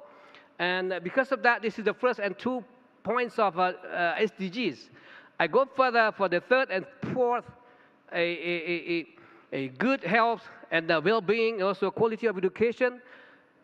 We have the Prophet saying that Aql Salim fi Jismi Salim. The good thinking is in the good body, the good physics, and the good physics is in the good thinking, the good reasoning, the good akal. It means that you have to be balanced of that.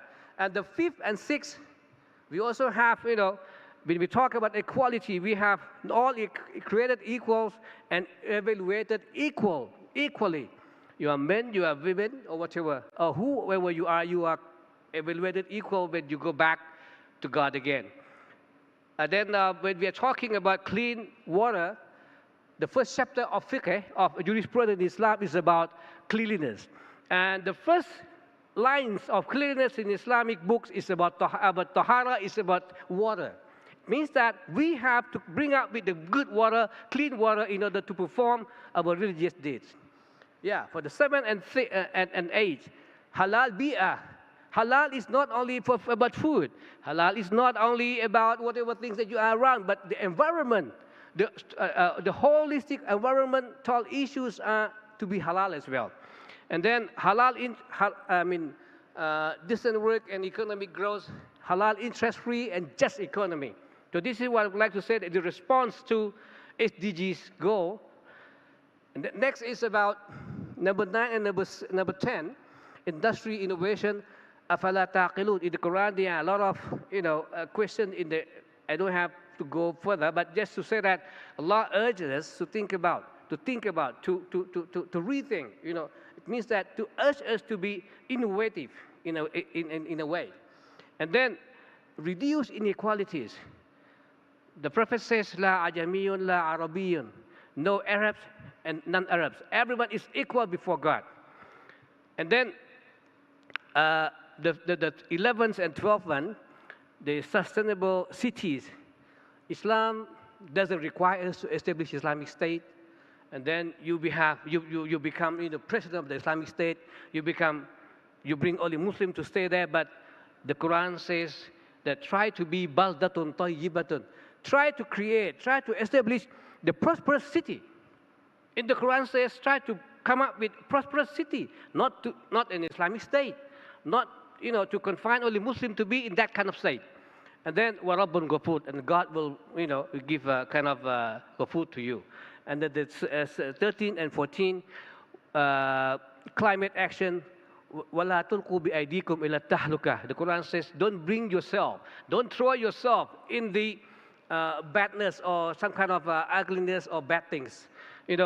And the most important one is life before water. I'd like to say that we, Islam, in the Quran, taught us Muslims to be rahmatal alamin, to be good for everyone, to do good deeds for everyone. Islam is prosperity for everyone, not only for Muslim, not only for humankind, but even for universe. And then number 15 and 16, the same, life on land and peace and justice and strong institutions. I use the same verses. I say, "Wala tulqu bi aydikum ila tahluka." If you want to go to traffic light and then you cross the road and you will be killed, then you cannot do that. The same way, you know that by destroying the environment that you finally will be dying because of destroying that environment, so you cannot do that. And then, what is very important is that peace, justice, and strong institution, udkhuluha bisalamin. Please enter peacefully. Then the word peaceful or the word salam in Islam, as far as I understand, humbly, subulus salam. There are means, there are ways, there are many ways to enter salam. There are many means for us to go to that kind of destiny that is salam, that is peace. So it doesn't mean that I go this way, that I only one who will got peace. Doesn't mean that this one going to that way, it got only peace. Everyone who is having good intention to go to the peace, we will have subulul. It means that many ways of peace to achieve for everyone. And then finally, the 7 bullets of SDGs, which says partnership. To me, for those who bring peace to wherever, including my place, southern Thailand, there are 4 people to bring peace for any particular area. The first is insiders. The second is outsiders, those who are inside, living outside. The third is the outside insiders, those who are from outside, coming to my place to teach, to work, whatever. They are also important to this kind of solutions. And the last one, you may never think of going to southern Thailand where we do have problem and conflict here, but you are very vital to solve the problem. Just one word that you say about us, just one dua, one prayer that you do for peaceful coexistence in my place, you are the most important person for that kind of peace building in my area. And then finally, I bring up with son strategy. My son strategy is in fact not for my son, but for all of us, because yesterday Professor Ratna has mentioned about way out or roadmaps. So my own roadmap is starting with ourselves, self-strategy. What are my self-strategy for achieving that kind of solutions based on spirit? The second is organizational strategy, our religious strategy, our own organizational strategy at home or in our university, whatever. But the last one is networking strategy, which is very, very important. This networking, I heard that about, we are here about more than 10 religions. So more or less now we are having 10 networking already. So we are going back tomorrow with our son. The first is we got our self-strategy, and then we got organizational strategy, we strengthen it here. The last one, we have got our networking already to work tomorrow. And the future, the better tomorrow will happen, inshallah. And then finally, another 1 minute, I will bring down with the spiritual solution as an epilogue with photos. We will go back with this.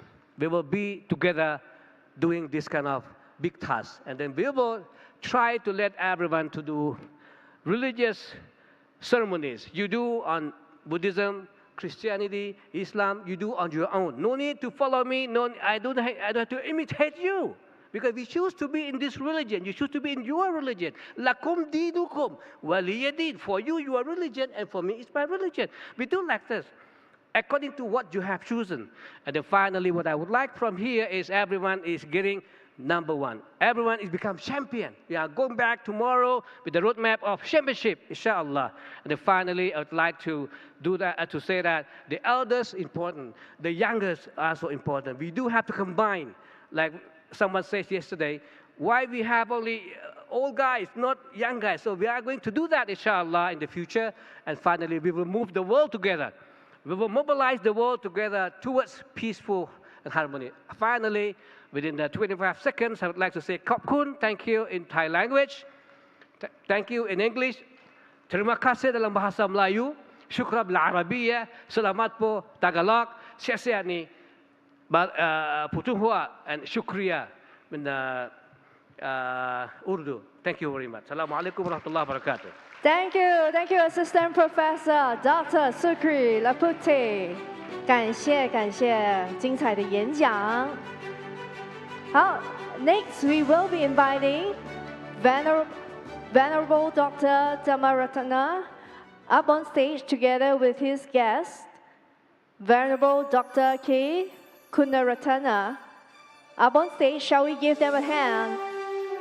让我们以最热烈的掌声欢迎法宝师以及我们下一位嘉宾 Venerable Dr. K. Kunaratana. 掌声有请。Thank you very much for inspiring message from Thailand, ladies and gentlemen. Thank you very much. Now I am going to introduce you another special leader. More than 35 years living in this beautiful country, and he's developing many social, educational, and cultural activities in this country, even neighboring countries. I am not going to introduce more.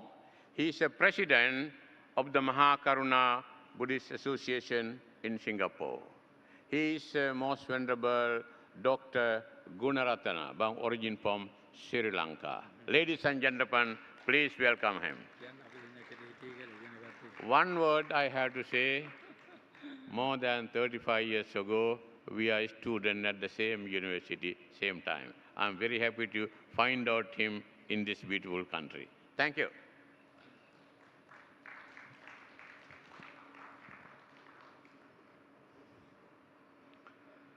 Bahung sahas mabhinim mitasayudantang girimekalang udita ghora sasena marang Danadi Dhamma Vidhina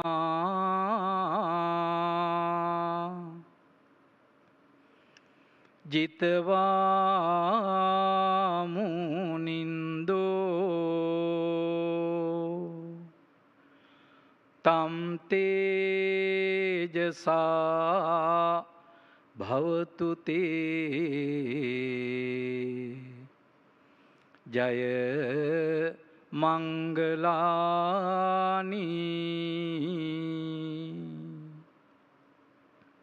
අති ගෞරවනීය වෙන්දරුවේ උපාලි ගෞරවනීය අපේ අනුනායක හාමුදුරන් වහන්සේ, මැදගම ධම්මානන්ද අපේ ලේකම් හාමුදුරන් වහන්සේ ඇතුළු ගෞරවනීය හාමුදුරන් වහන්සේලාගෙන් අවසරයි. ලෝකයේ රටවල් 40කින් පමණ මම ජීවත් වෙන සිංගප්පූරුවට පැමිණිලා ඉන්න ගෞරවනීය ආගමික නායකවරුනි, විශේෂයෙන් මගෙත් එක්ක තරුණ කාලේ ඉඳලම මේ මහා දැවන්ත ව්‍යාපාරයට නායකත්වය දෙන යුරෝපයේ මහා විශ්ව කීර්තියක් ධර්මයෙන් කටයුතු කරන තම්පලාල ධම්මරතන අපේ නායක හාමුදුරන් වහන්සේ ඇතුළු සියලු දෙනාගෙන්ම අවසරයි. 可以发誓，可以规定这个节目的主席Dhammaratana发誓，副主席 Master Zhang 夫人，今天我们这个节目的贵宾Zainal Abidin Rashid 先生，世界差不多40位国家来的宗教的代表，欢迎你们来我住在的国家新加坡。I welcome all of you to Singapore today to join us to celebrate this interreligious gathering. When I was invited to join here to give a few words, to say a few words, am I deserving to come on this stage? I was thinking, if you really want to know my religious relationship, interreligious relationship, just talk to Mr. Zainal Abidin Rashid. He was our advisor. We have been together more than 20 years.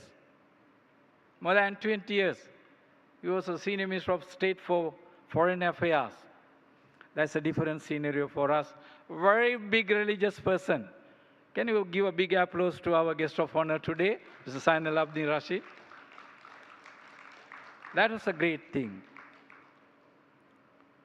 So today, I'm not going to talk much thing. You may see something very interesting thing. I'm not a Singaporean. Opusa Singaporean. Sansa Union of two sides to go Charlie. I was Assistant Secretary to Interreligious Organization in Singapore. I'm a life member of Interreligious Organization for 25 years. And today I am, if you remember, on Saturday morning, our guest of honor, Mr. Chan Susan, we have been together for 25 years. He was in fact guest of honor in all the ceremonies. Visited our temple many times.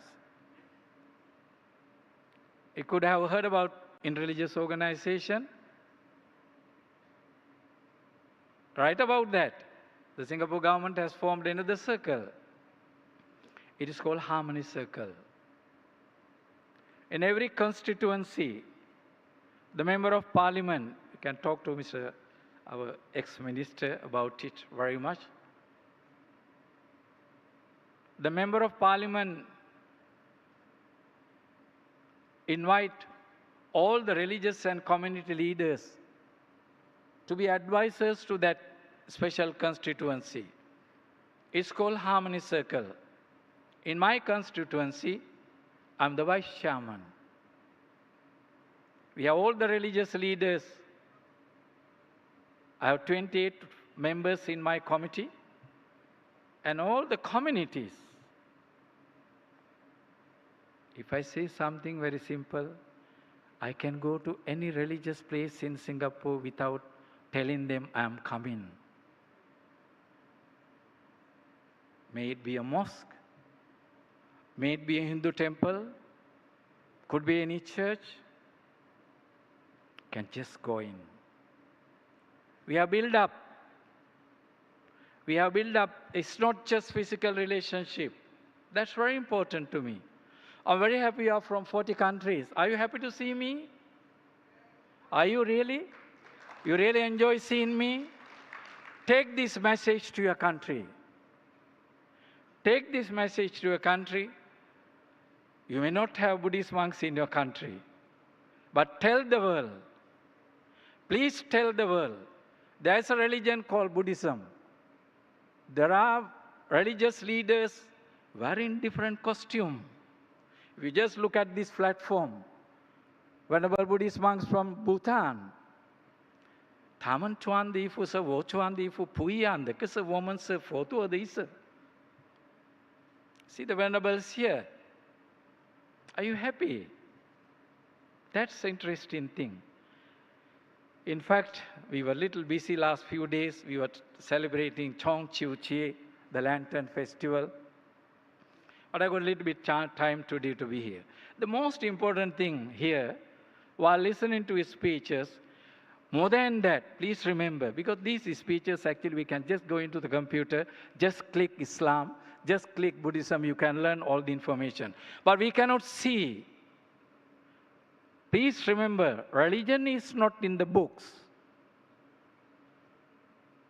It's in this physical appearance.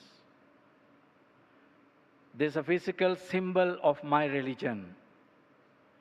If you are comfortable to see me, that's how religious harmony goes in. If you are happy to listen to my language, that's why I spoke my mother tongue.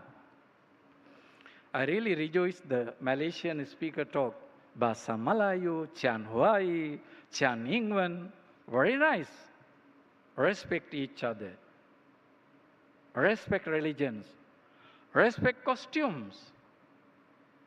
The last, very simple, but it's going to be very, what is it called, high level.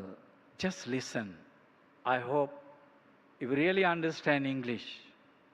How to maintain harmony. 1, 2, 3, 4, 5 entrances. Chakku, Sota, Ghana, Juha, Kaya.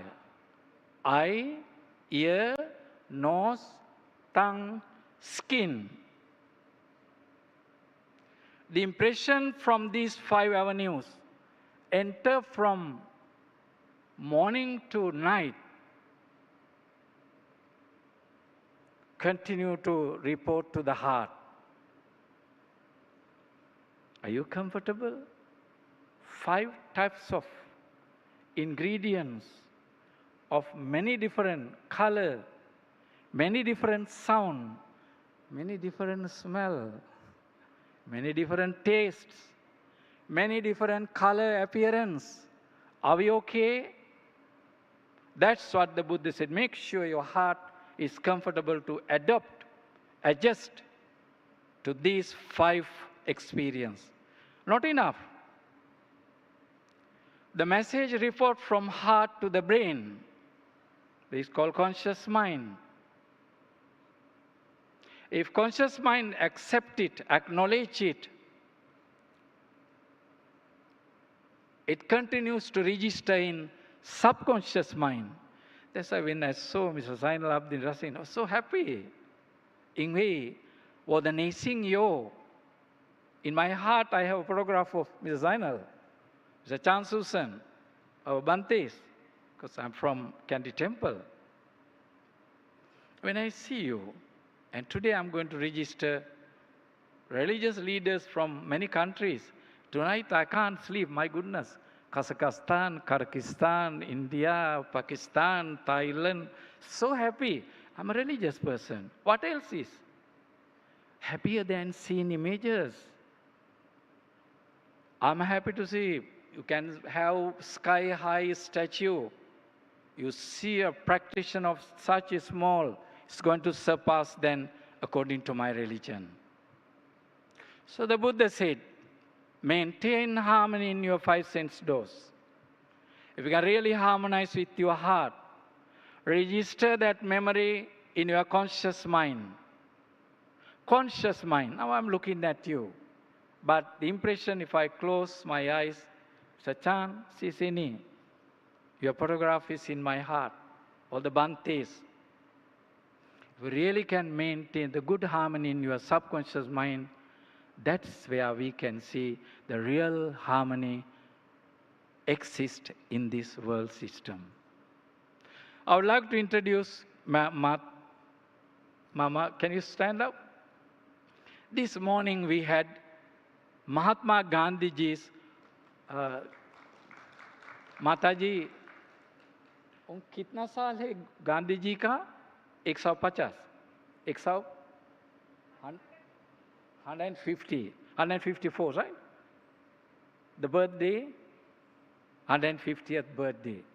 Morning, in fact, we had all, with His Excellency, Indian Ambassador, High Commissioner, we celebrate the 154th birthday of Mahatma Gandhi ji in one of the Indian university in Singapore. So from there, I also asked her to come and see our religious leaders. I told her with Mr. Zhang, please come. That's a good thing. That's a gathering. I believe all of you, please take this message. Take all these photographs. Tell your next generation, the world has many religions. World has many religious leaders.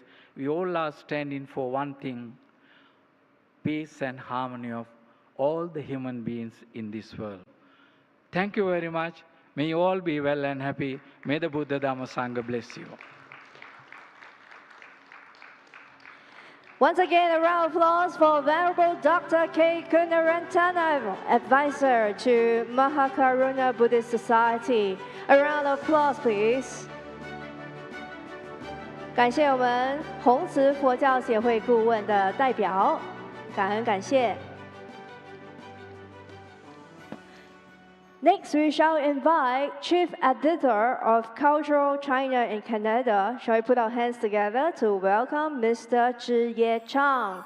让我们以最热烈的掌声欢迎加拿大文化中国总编辑张志业先生，掌声有请。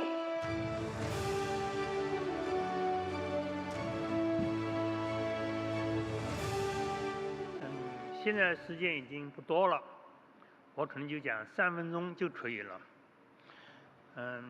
谢谢就占卜生大师，谢谢在座的各位领袖和学者。我是从加拿大来的文化中国学术刊物的总编辑。大概因为我们这本杂志已经是在1994年创办的，到明年就是30年了。在30年前，一个很大的问题就是文明冲突问题。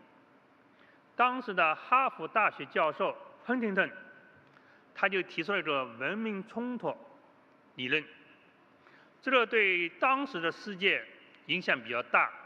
而且后来发生了911恐怖事件，证明了文明冲突不是个假设，而是个现实。所以当时我们文化中国创刊的时候，第一篇文章题目就是从文明对抗走向文明对话。这个30年来，我们就坚持这样的对话。对话现在我们好像都是比较很熟悉一个话题，但是在30年前，对话是很少有人提出来的，所以一直到新世纪以后，这个对话这个概念慢慢就开始就扩大了。那么就是说，我们最早我们认为就是文明冲突里面最危险的、最关键的，就是基督教文明与伊斯兰文明的冲突。当时我们把这个课题做一个关键课题，因为这是2个比较大的一个文明。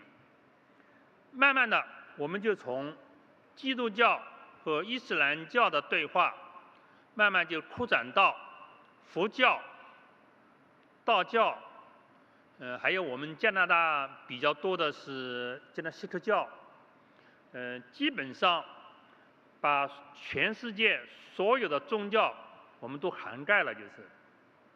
这个30年来，我们这个对话是取得了一些成果，尤其是在我们创刊以后第2年，也就是1995年，我们在温哥华举办了第1次叫做文明冲突与文化中国就国际研讨会，到时候陆陆续续就办了许多这样的研讨会。一开始我们是在加拿大举办的，后来慢慢就延伸到就是中国国内和港澳地区。由于我也是国际鲁联的，就北京的，就是会长是刘延东，我是国际鲁联的理事。后来我们也在北美举办了第1次国际鲁学的讨论会，这也是都是一些比较有里程碑的这样的事情。就为了这次会议，我写了一篇论文，长达1万多字，但现在时间是已经不够了，所以我这篇论文呢，我也不怎么再宣读了，到时候我会找机会就是发给大家看。我只是想讲2句话。第1句话，我就是说，基本上我们这次论坛就是一个信仰和文化的对话，也就是说，我们是不同宗教、就不同文化，我们进行对话，是我们内部对话。就是说，是我们以前所担心的文明冲突这个问题，现在是慢慢在得到解决，而且整个文明冲突走向走向文明对话这个机制啊，已经基本形成了，方向已经明确了。我们有这样一套机制，我们有这样一个系统，我们有这样一个方向往前面走，基本上问题不大了。就是我们这次会议就是一个很好的成果。我希望我们这个就是信仰和文化的对话能够继续进行下去，这是1句话。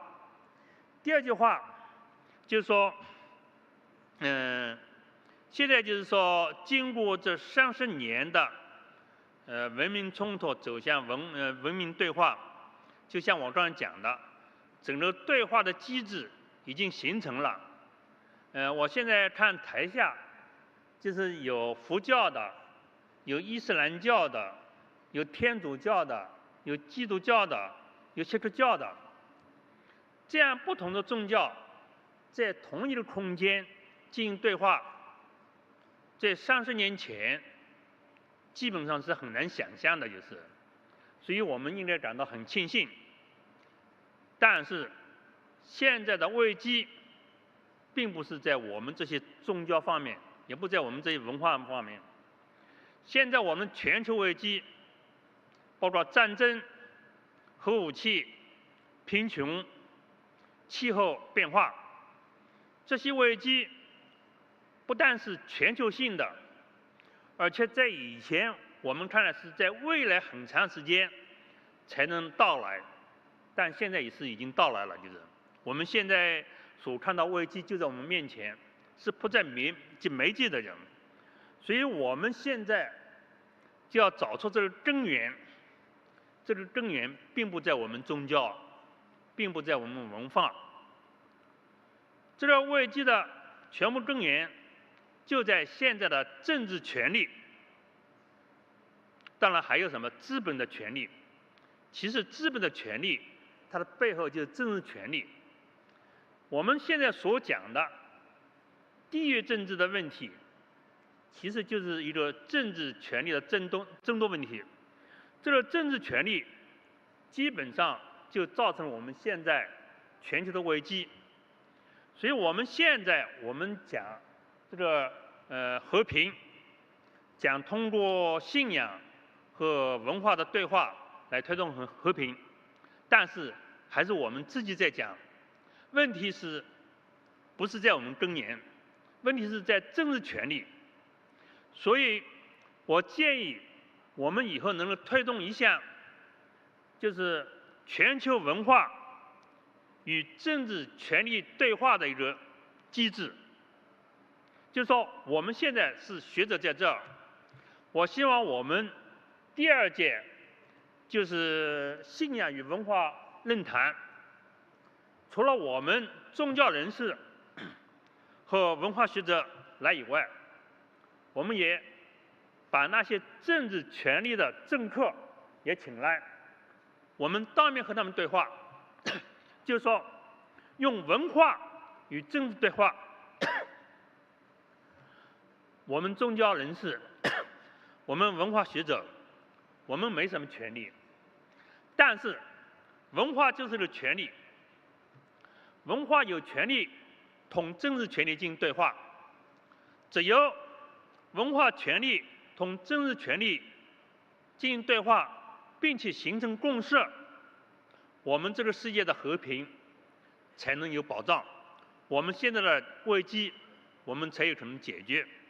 所以我建议我们第2次的论坛有这样一个就对话机制。完了，谢谢。好，再次热烈掌声，感谢张志业先生。Thank you, Mr. 志业Zhang, Chief Editor of Culture China in Canada. Next, we shall invite the next speaker. Ladies and gentlemen, shall we put our hands together to welcome Vice President of Singaporean Hui Cultural Association, Mr. 马玉谦先生。让我们热烈欢迎马玉谦先生，新加坡回文化协会副会长，掌声有请。Let us welcome Mr. 马玉谦。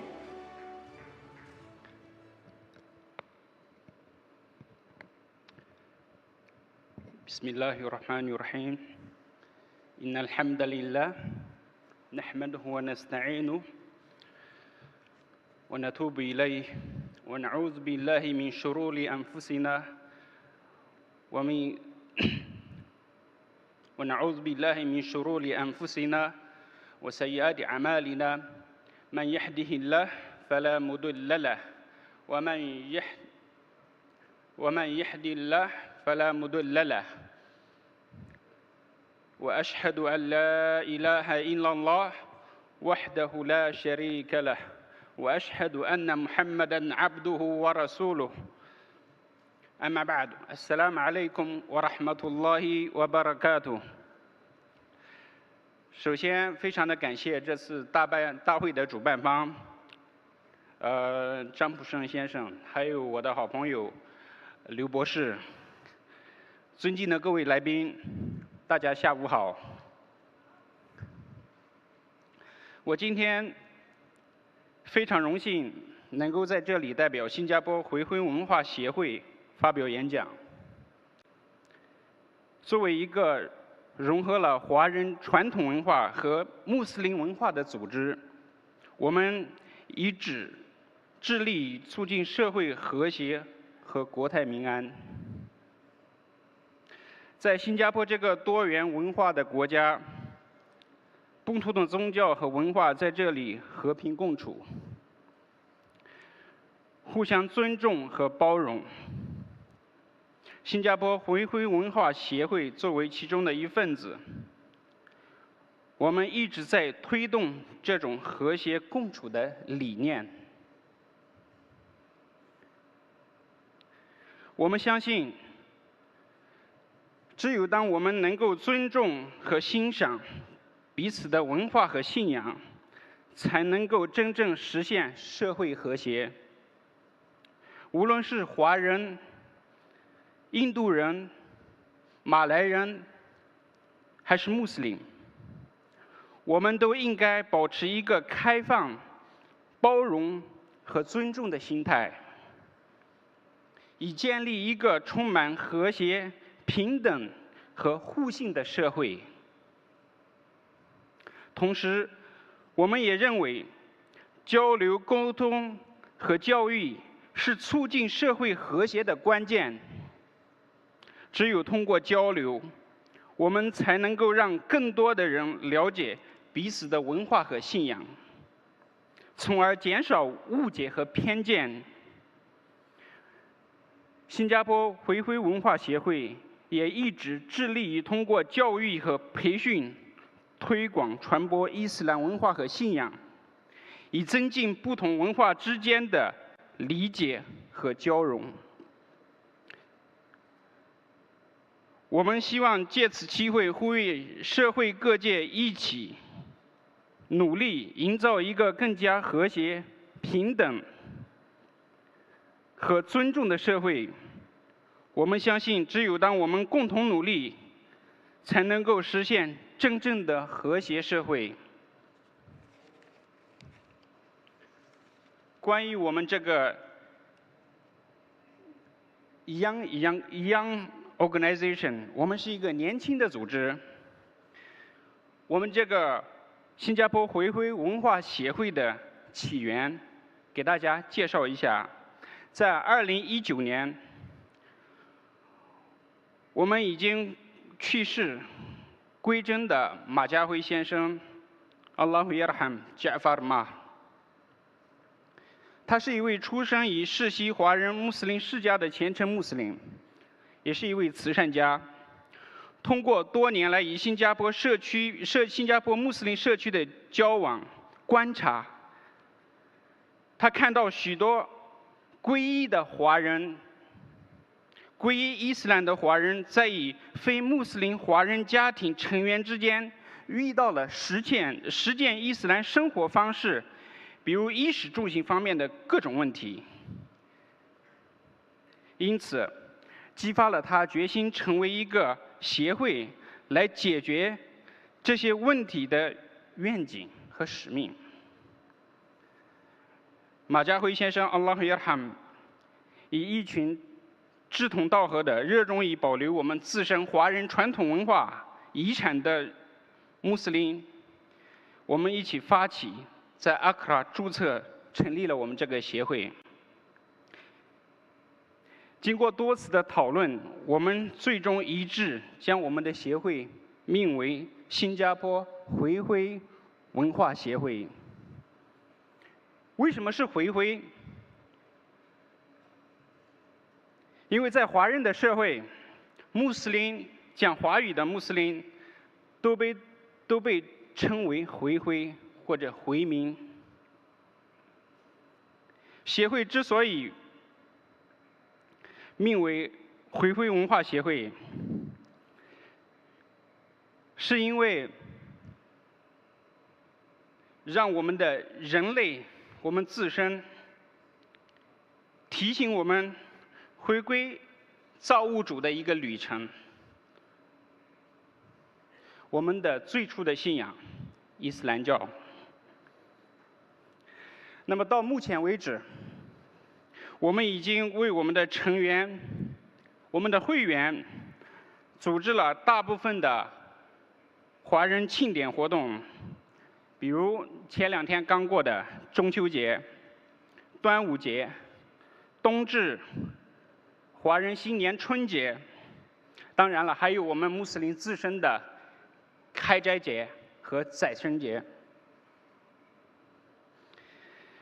特别是在斋月的时候 ，Ramadan 的时候，我们还与新加坡当地的清真寺合作，在斋月期间，我们给很多有需要的斋戒者提供食物，供他们开斋享用。新加坡回归文化协会现在在我们的新主席 Sister Katina Po 傅宝玉女士的现在的领导下，我们不断的前进，致力于继续实现我们已经归真以及逝去的兄弟马家辉先生的遗愿。谢谢大家。Assalamu alaikum wa rahmatullah wa barakatuh。Thank you, Mr. Ma Yuqian, Vice President of Singaporean Hui Cultural Association. 谢谢我们的新加坡回回文化协会副会长马玉乾先生。Next, we shall invite Vice President of the Indonesian branch of DMDI, Dunia Melayu Dunia Islam, the Malay Islamic World. Shall we put our hands together to welcome Dr. Haji Nanam Bubarot? 让我们以最热烈的掌声欢迎我们马来伊斯兰世界印尼分会副主席 Haji Nanam Bubarot 博士，掌声有请。A warm round of applause, please.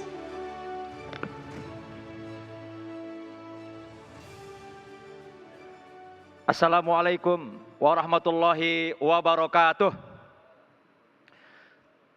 Good afternoon, ladies and gentlemen.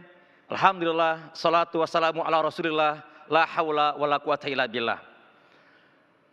Ladies and gentlemen, saya pada kesempatan sore ini mengangkat sebuah tema tentang yang paling ideologi di negeri kami Indonesia, yaitu tentang Pancasila sebagai cara dan jalan menyatukan keragaman kami di Indonesia. Hadirin sekalian, ladies and gentlemen, kenapa tema Pancasila sebagai cara untuk menyelesaikan konflik atau resolusi konflik dalam keberagaman masyarakat Indonesia? Karena pada hari kemarin atau setiap tanggal 1 Oktober kami masyarakat Indonesia memperingati dan merayakan Hari Kesaktian Pancasila.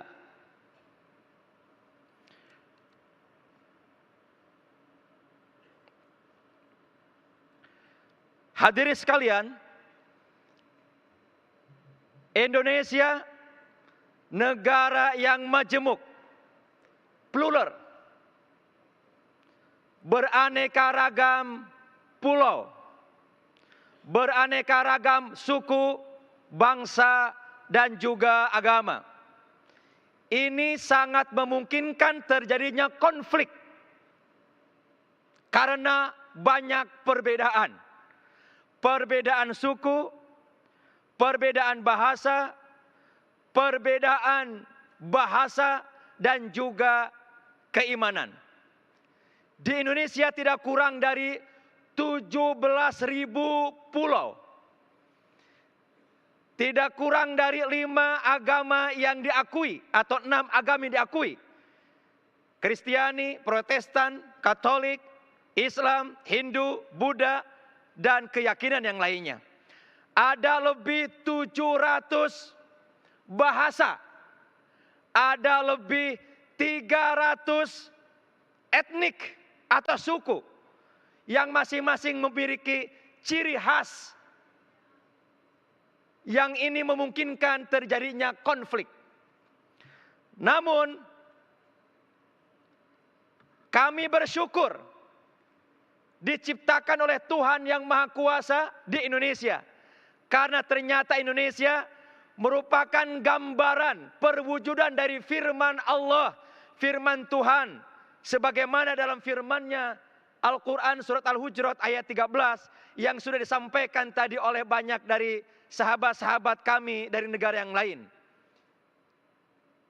Ya ayuhan nasu inna khalaqnakum min dzakarin aw unsa wa ja'alnakum syu'uban wa qabaila lita'arafu. Di dalam firman Allah tersebut ada kata lita'arafu yang maknanya adalah saling mengenal, know each other. Yang kedua, respect each other. Yang ketiga, mutual affection, mutual tolerance, dan cooperation and collaboration. This lita'arafu, Ladies and gentlemen,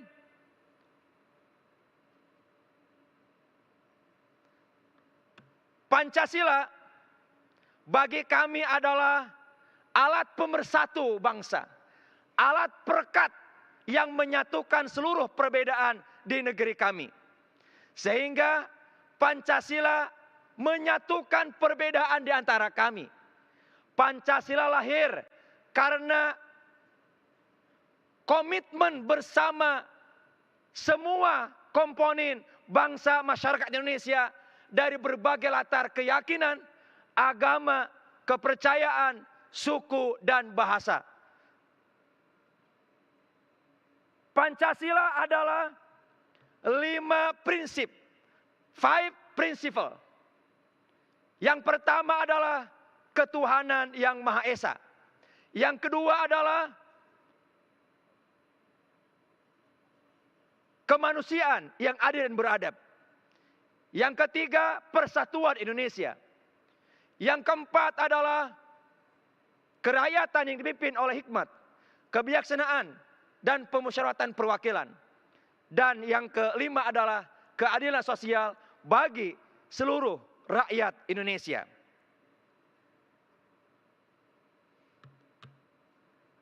Perbedaan keyakinan diwadahi pada prinsip yang pertama, ketuhanan yang Maha Esa. Apapun agama, apapun keyakinan, maka seluruh masyarakat Indonesia meyakini dengan keyakinannya tentang adanya Tuhan yang Maha Luhur dan Tuhan yang Maha Agung.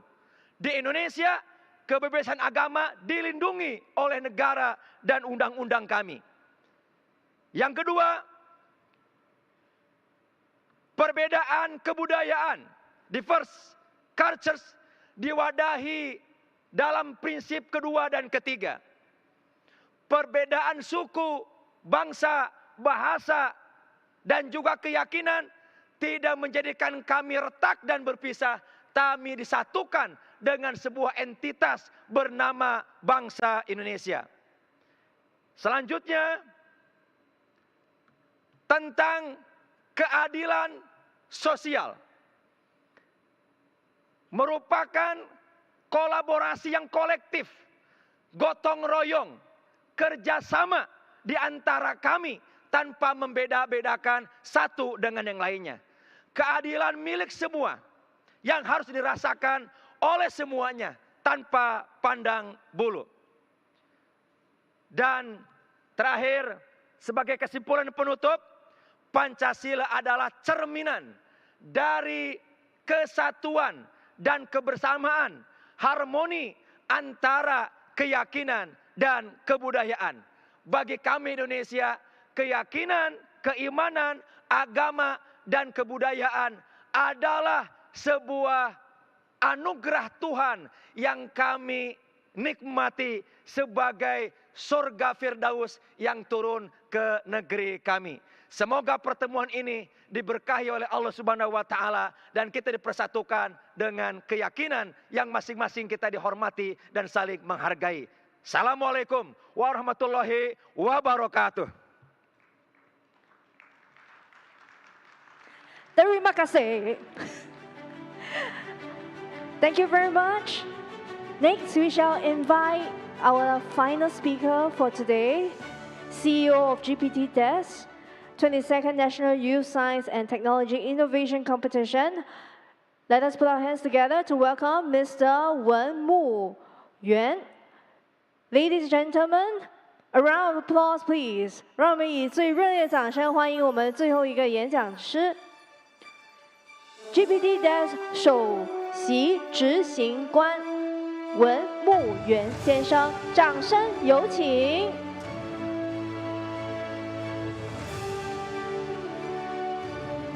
好，热烈的掌声欢迎我们最后一位的演讲者。Let us put our hands together to welcome once again Mr. Wen Mu Yuan, CEO of GPT-DES.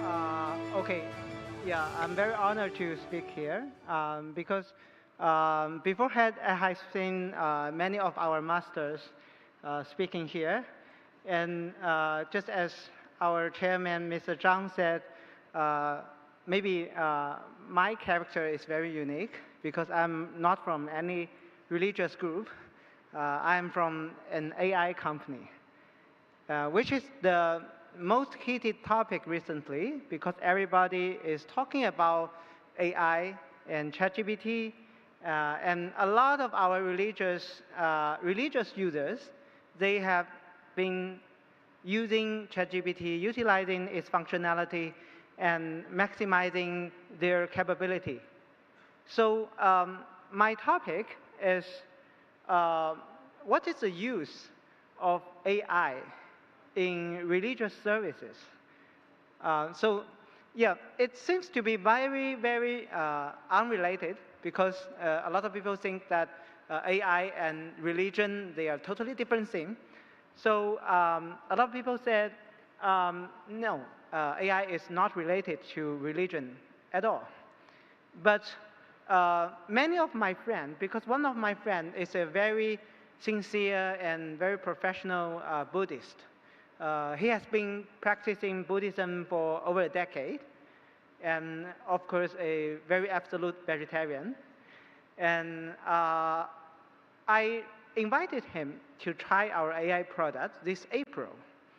And actually he was very, very amazed about the capability of our AI product because he asked very professional Buddhism questions about different systems of Buddhism because he has been a practitioner for over a decade. So he's very familiar with a lot of specific topics in Buddhism. And the AI replies very accurate information and even very explanatory.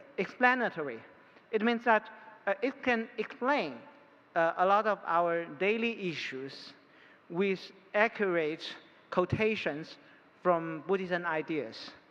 So it brings us a very interesting topic, is that if AI can actually be explanatory about religion, can AI actually, first of all, been helping the, how do I say, for example, the practice of religion, because a lot of practitioners, while they are practicing religion, they have a lot of questions. And sometimes you have to ask your master, but you know, a lot of our masters are very busy. They are flying globally. They are always on a plane. So we are trying to introduce the AI product to some of our religious friends. I personally created some AI assistant for them. They are from very different religions, some of them from Buddhism, some of them from Catholic.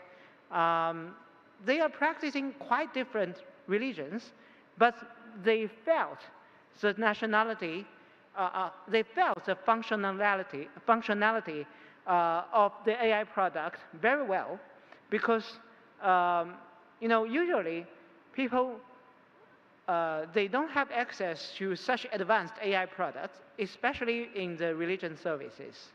But after we created the assistants for our religious friends, our masters, they felt quite satisfied because their followers can actually approach their idea, ask questions, ask about their ambiguity about the religion, their questions on daily life.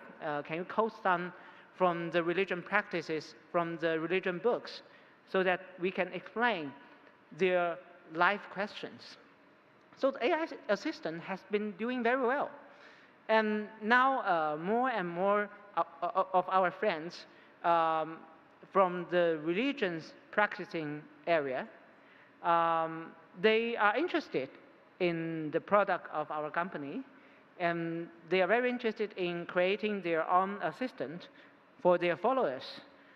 So it has been very interesting because originally we didn't expect that our product can be in any way useful for the religion practicing or to be useful to the religious followers. But indeed, after about 2 months of trial, a lot of our friends, they felt very satisfied about the responses, about the explanations from the AI assistant.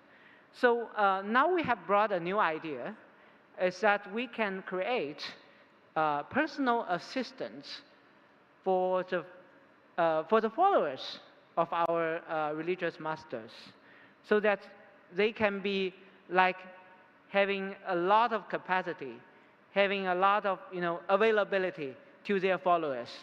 For example, some of our friends from religion practice, they have like millions of followers, and all of the followers would like to approach our master, but indeed, of course, the master have very limited time.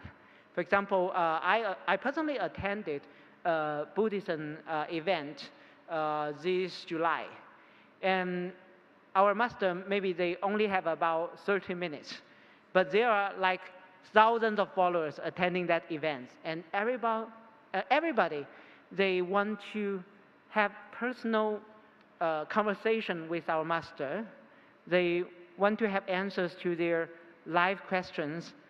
So what if we can create a lifelike AI assistant for all of our religious masters, so that all of our followers, they could approach the master in a digital way, in an artificial intelligent way, and of course, the AI will be studying the books and the theories of our masters. They can even answer the questions in the master's theory, in the master's book, following the rules. So in this way, we will see very interesting application of AI products in religions. That could be kind of creative. I still remember in 2018 when I was in UCLA, and I gave a speech on some cutting-edge technology, and the audience are of a lot of varieties. Some of them are also practicing religions, and they are asking, what if we can utilize the latest cutting-edge technology in religion? Beforehand, I was not really quite persuaded to do that. But recently, the AI has been developing so fast. And we are using AI products every day. Everybody is using the AI products. So what if our AI products can help the religion, can help our masters? That is my sincere hope. So today, I would like to share the creative idea that even though I'm a young man in the IT industry, but I think the AI will be helping everybody, will be beneficiating everybody in religions. That's my topic. Thank you. Thank you. Thank you, CEO of GPT Desk, Mr. Wenmu Yuan. So to move with the times, I'm sure we have to evolve and reach out to the younger generation and play with AI and attract them into our different religions and cultures. 那我们非常感谢文牧原先生为大家演讲。Let's give him a round of applause to thank him for his amazing speech. Next, we will be moving on to the presentation of certificates to honorary advisors and board of directors. At this moment, I would like to invite our president and vice president of our standing committee. Shall we put our hands together to welcome Venerable Dr. Dhammaratana Pham, as well as our vice president of standing committee, Master Zhang up on stage to present the certificates to honorary advisors and board of directors. 让我们以最热烈的掌声欢迎我们的法宝师以及张普生教授来向全体名誉顾问、全体理事会是颁发证书。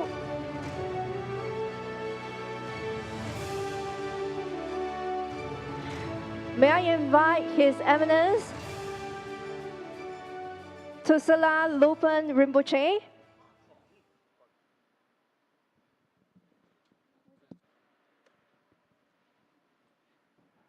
首先感谢各位来宾的精彩演讲。让我们意想不到的是，这个每天都有从世界各地飞来的不同的这个贵宾们加入战队，加入我们的战列，并且他们希望也得到一份尊贵的身份，他们希望得到这次大会的理事身份。所以是下面这个环节，我们向他们授予崇高的证书，请大家鼓掌。A round of applause as we present the certificates to honorary advisors and board of directors. We would like to call forth His Eminence Tusala Lupan Rinpoche and YB Professor Datuk Seri Awan bin Sarian. Please step forward if you are here. 让我们诚意邀请尊贵的朱拉罗本仁波切上台，以及 YB Professor Datuk Seri Awan bin Sarian。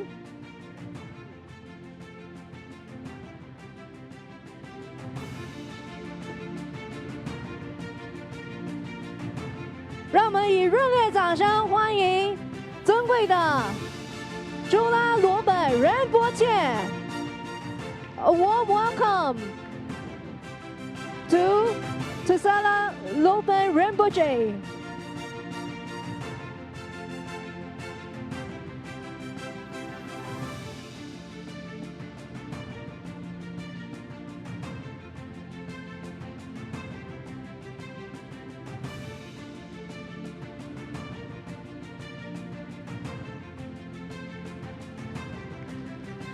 Moving on, as I read out your names, please step forward to our stage area.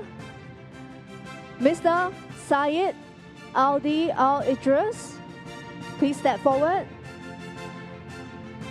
Mr. Nuansa Ramba, Mr. Daruf Kosei, Mr. Nanang Buparok. 尊贵的马玉乾先生 ，Assistant Professor Dr. Sukri Rangpute， 尊贵的慧杰师父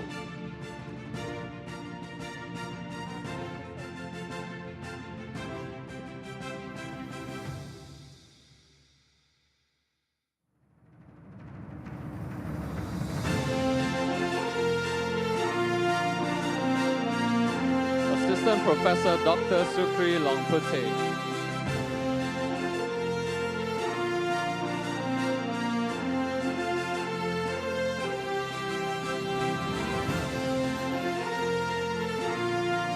Mr.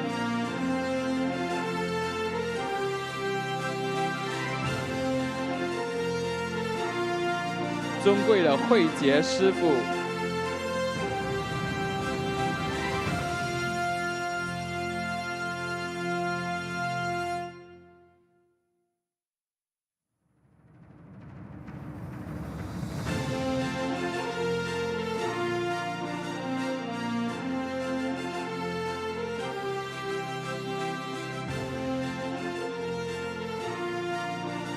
Ladies and gentlemen, get ready your cameras and snap this beautiful moment.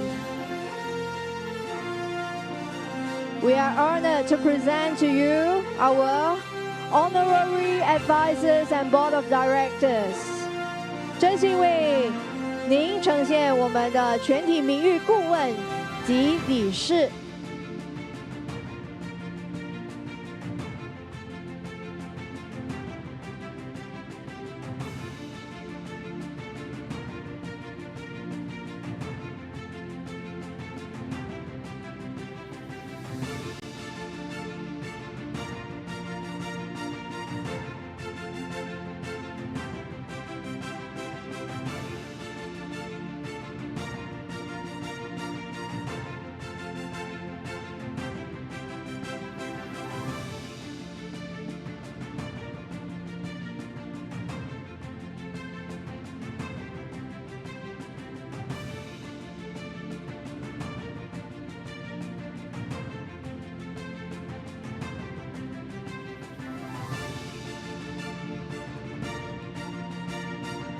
Next, we have our prize presentation. May I invite Mr. Tamaratana Harif, Coordinating Secretary to the former Prime Minister of Sri Lanka. 下面我们将进行下一个环节的颁奖，请法宝师和张卜生教授留在舞台。下面有请斯里兰卡前总理协调秘书 Tamaratana Harif 先生，代表斯里兰卡佛教发展国际理事会。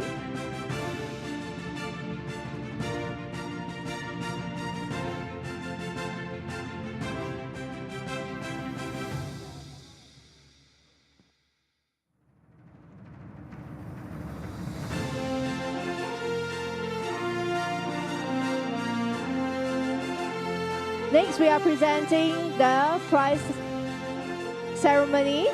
May I invite Coordinating Secretary to the former Prime Minister of Sri Lanka, Mr. Tamaratana Harif.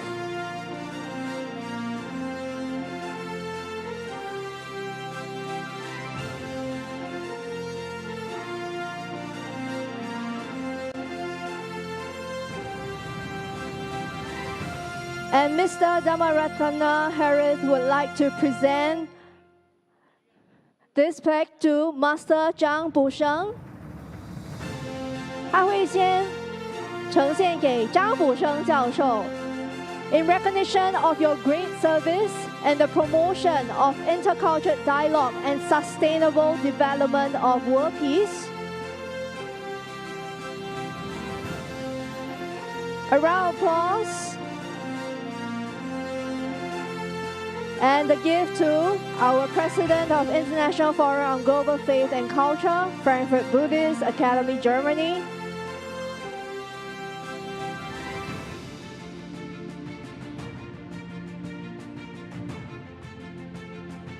And our next gift is for Master Zhang 卜生. In recognition of his great service in the promotion of intercultural dialogue and sustainable development of world peace， 在此感谢张卜生教授促进文化间对话和世界和平的可持续发展方面所做的巨大贡献。再次热烈掌声 ，A round of applause, please.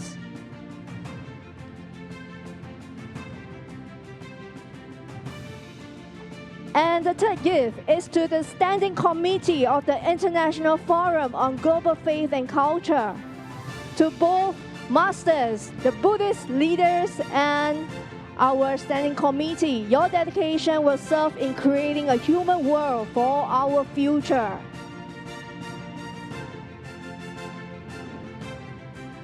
感谢斯里兰卡的代表为我们赠送给全球信仰与文化国际论坛常务委员会。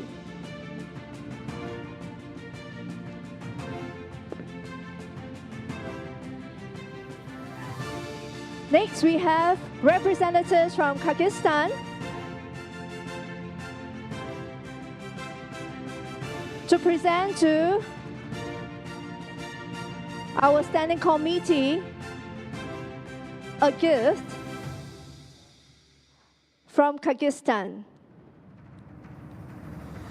A round of applause, please, to thank them, to appreciate them for their great service to mankind. And also we would like to thank His Excellency Zano Abin Rashid for gracing this event.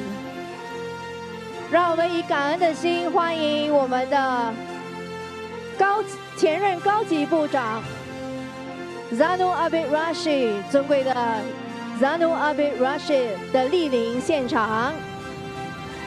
Ladies and gentlemen, a round of applause for our guests of honor as well as our Standing Committee of Global Faith and Culture.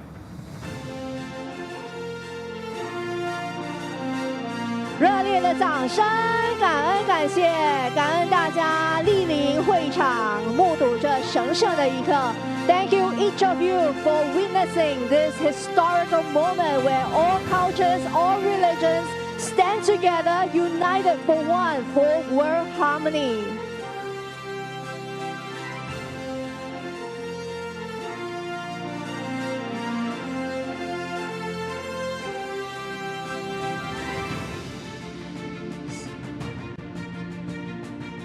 Next, we will have representatives from Indonesia.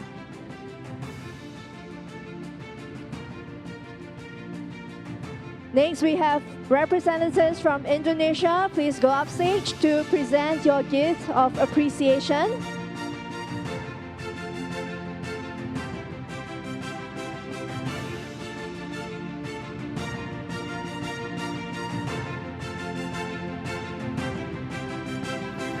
And the Indonesia representatives would like to present their gift of appreciation to our standing committee of global faith and culture. And together with our guests of honor, our VIP. And thank you, Most Venerable Dr. Tamaratana, as well as Master Zhang and His Eminence Tusela Lupan Rinpoche. Shall we give another applause to His Excellency Zanu Abidin Rashid. Thank you, sir, for gracing our event at Suntec City, joining us at this International Forum on Global Faith and Culture. This is our first international forum, and we look forward to our second one. 非常感谢大家参加黑白国际论坛全球信仰文化国际论坛，这是我们首届举办的一项大型活动，我们非常期待下一次的重逢。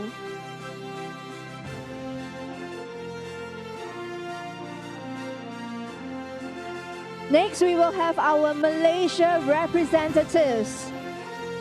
May we have our Malaysia representatives to present a gift of appreciation to our standing committee, our President of Global Faith and Culture, Most Venerable Dr. T. Tamaratana, as well as Master Zhang Pusheng. A round of applause, please.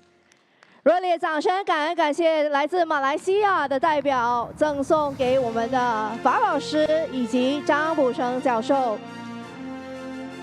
Next, we have from China. Thank you, our artists. Let us invite Madam Chang Meizhen to present a gift of appreciation to our Standing Committee of International Forum on Global Faith and Culture. 热烈掌声，感谢常培娟女士。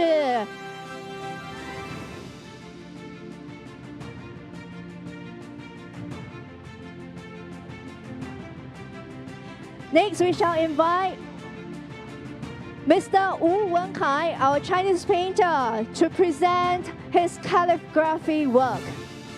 大爱无疆 Great love with no boundary.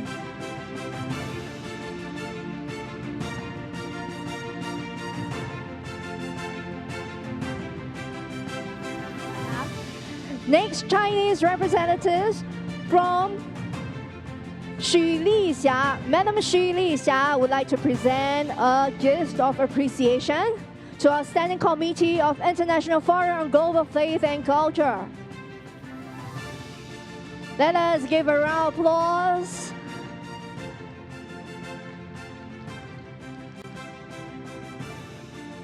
Chinese Essence Art and Calligraphy Exhibition.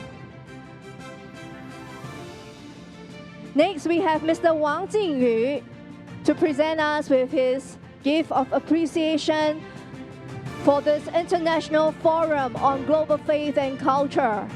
下面我们有请王靖宇 our Chinese artist, to present his gift of appreciation for our forum.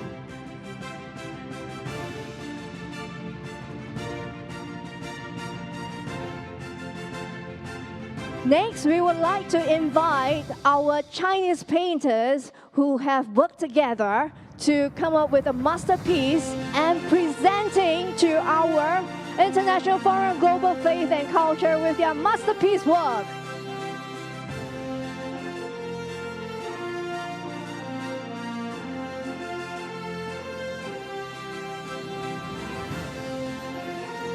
Let us present this gift of appreciation for world harmony. Ladies and gentlemen, a round of applause, please.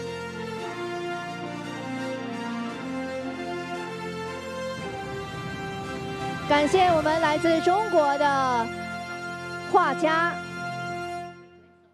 Okay. We still have more gifts coming up. Next, we would like to invite Sri Lanka representatives to present a gift to Master Zhang补生。那我们来自斯里兰卡的代表想要呈现一个佛像给张补生教授，以及我们的法宝师。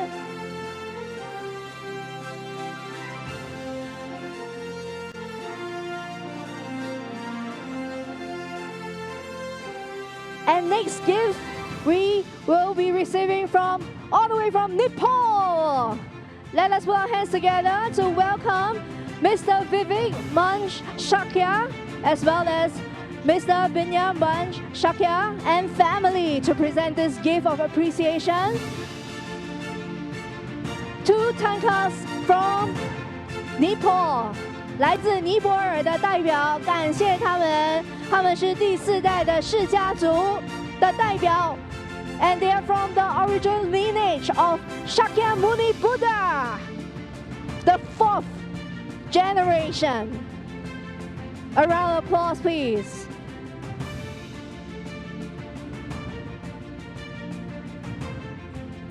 Ladies and gentlemen, a round of applause for all of you for joining us at this event.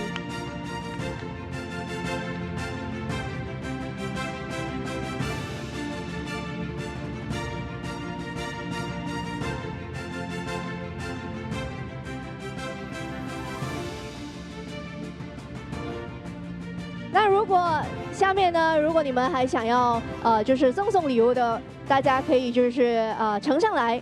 So if you do have gifts that you want to present, you may come forward to let us know.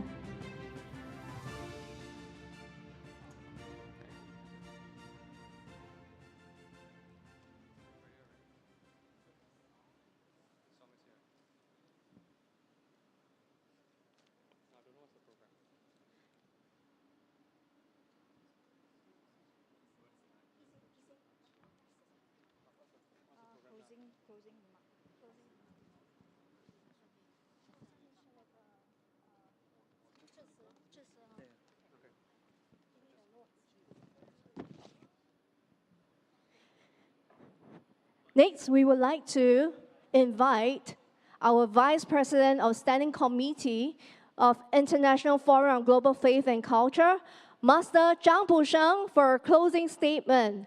A round of applause, please, as we welcome Master Zhang Busheng.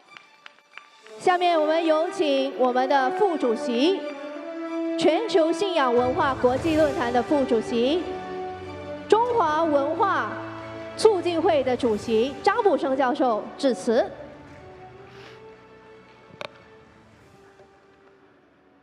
首先，我感谢全体的与会嘉宾和所有的代表，也感谢所有在线上和我们同步的所有的同道们，感谢你们对大会的真诚的支持，谢谢你们。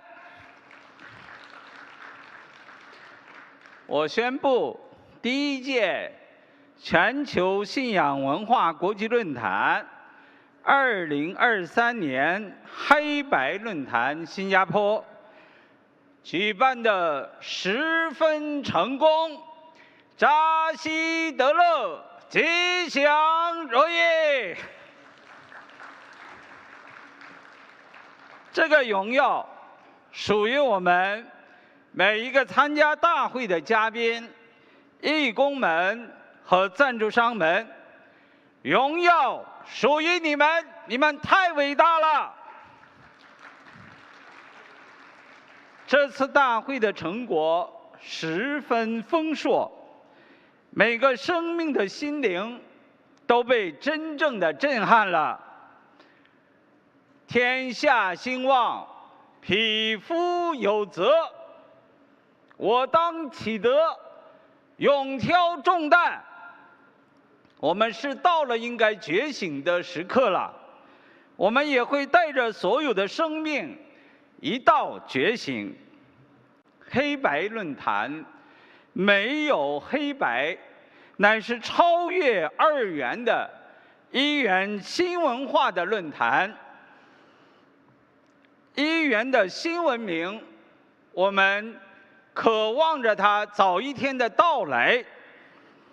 让我们敞开自己的怀抱，勇敢地去迎接这个会给所有众生带来福祉的新文明。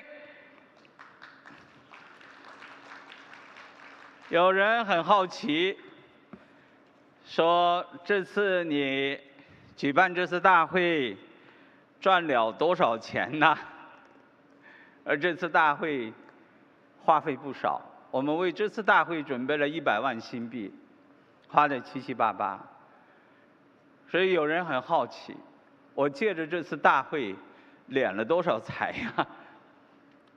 这是一个很令人汗颜的事情。为什么？我们即便发动了很多的工作，我们为大会募集的资金不到20万新加坡钱。这个我们没有怨言。因为原本举行这次大会，我们就没有想得到什么，我们只是想失去一些东西。通过这次大会，我们失去了很多的东西。我们失去了贪婪。人类的罪恶在于贪得无厌，叫无厌足。所以我相信，我们通过举办这次大会，不仅我们这些赞助商、举办方失去了贪婪，因为我们大舍，因为我们相信一个赚钱的法则，叫大舍大得，不舍不得。君子爱财，取之有道；君子用财，用之有道。只要是为道，再舍更多的钱，我们愿意。我们失去了嗔恨和嫉妒。我看到了与会所有的代表，都彼此的敞开了胸怀，彼此的恭敬，彼此的赞赏，都投入了热烈的这个欣赏的对方，赞赏着对方，没有一个嫉妒，没有一个嗔恨，所以是我们失去了嫉妒和嗔恨。我们失去了愚蠢，因为这次大会，我们听到了所有宗教代表、所有文化代表的心声。原来每一个人心中都在呐喊，都希望敞开心怀的谈谈自己的大爱。我们听到了。我们从你们的发言中学到了很多很多的智慧，那是你们宝贵的经验。所以是我们失去了愚蠢，我们拥有了智慧。我们失去了怀疑。这样的一个大会，大家彼此谈谈，彼此交流，所以是我们增进了互信。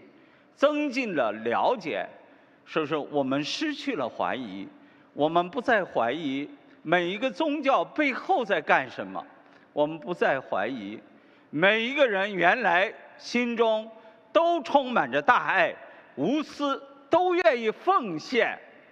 我们相信了，我们失去了我慢、傲慢无礼的人，没有资格参加这次大会。所以说，我要请大众给你们自己一个热烈的掌声。我们也试图着邀请了很多人，有人居然开出了天价，说你让我到这个大会来也是可以的，你要给我20万，因为我很有名气，我来演讲我要20万，15分钟20万，哦，所以是我们说对不起，我们不欢迎你，因为你太把自己当回事了。为世界的和平，为人类的福祉，为众生的幸福，你居然开出了天价，流氓一个，不值得，你不配来这个大会。要掌声就大声一点，这是什么世道？什么都讲钱，为世界和平，为众生求福报，居然你开出了一个天价，你太以为自己了不起了。所以是告诉大家，能够参加这次大会的人，你们都是天选的，不是我选的。给自己掌声，那是上帝选了你，佛陀选了你，真主选了你，老子选了你，你的真正的信仰选了你，因为你配，你没有我慢，你没有傲慢。我们失去了我慢，失去了这种自以为是。我们失去了所有的烦恼，这些烦恼是我们痛苦的根源，因此我们快乐无比。与会的大众见到我都总是笑嘻嘻的，但是我心酸，因为我们确实很穷。我们是用了我们用加拿大的地产带了100万加拿大钱投在这里的。告诉大家，我是个穷人，你不要以为我很有钱，我们是穷人，穷人都能够敢于起来办这样的大会，你们有什么不可以的？告诉我，你们的钱留着干什么？带到坟墓里去吗？所以我希望与会代表在下一届、第2届大会的时候，敢邀请你们那些腰缠万贯的施主们来一起办这个大会。我们不是为了赚钱，没有钱万万不可以。但是，一旦大会的收入超过了我们的花费，我们会建立基金，为第3次、第4次、第5次，甚至100年之后我们死了，这个大会还有钱办下去。掌声！带着你们获得的欢乐回家，祝福你们一路顺风。为了答谢你们，我们今天晚上特别设了欢送晚宴。我们的钱是有限的，可能大家会吃不好，但是我相信你会很快乐。我邀请大家唱起来，跳起来，把永远的欢乐留在心中。谢谢各位。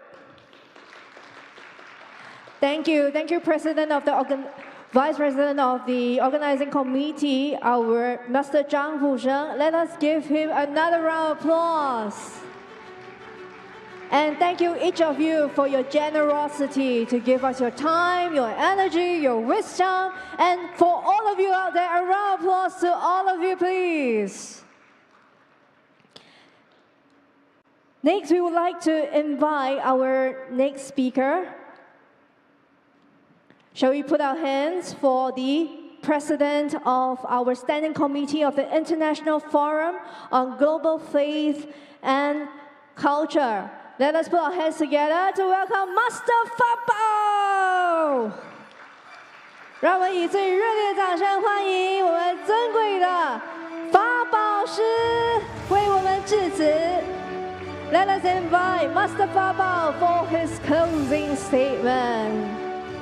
And thank you, sir, for your contribution and sacrifices to invite people all over the world. Each of you here, thank you so much for your patience and your kindness. Let's give it up for Master Fa Bao. 让我们以最热烈的掌声感谢法宝师。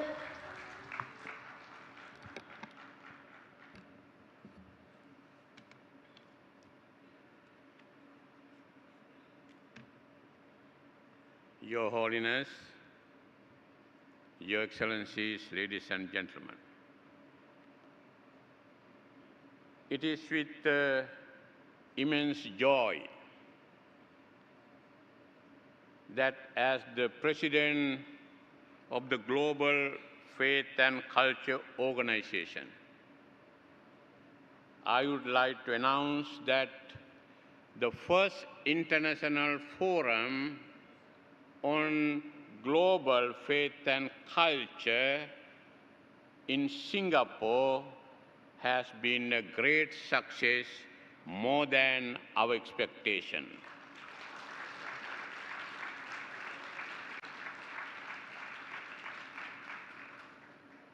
You are coming from all over the world with a big heart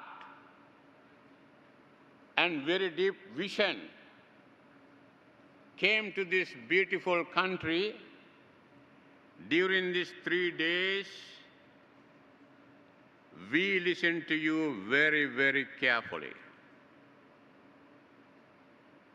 Our Secretariat, all your suggestions, your proposal, your vision, and even criticism, we have carefully noted. From tomorrow, our organizing committee is ready to implement your old proposal and suggestion to create a better world for the future.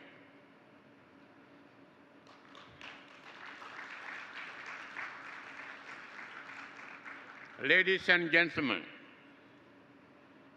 the President of the Organizing Committee in this wonderful international conference, Master Shan Bushan,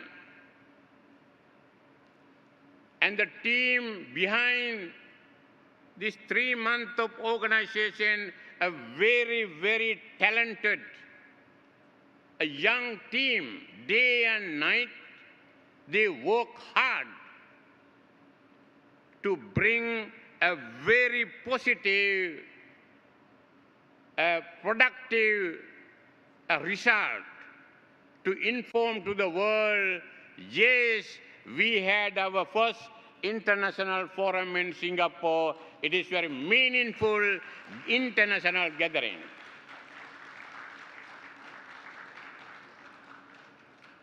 How beautiful you are. Very beautiful cloth. I like it.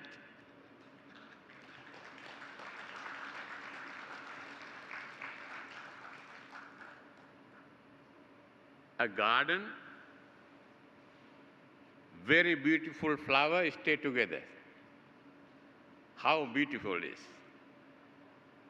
You are all leaders came to this country with one hope. That means we would like to create one great human family. As a great human family,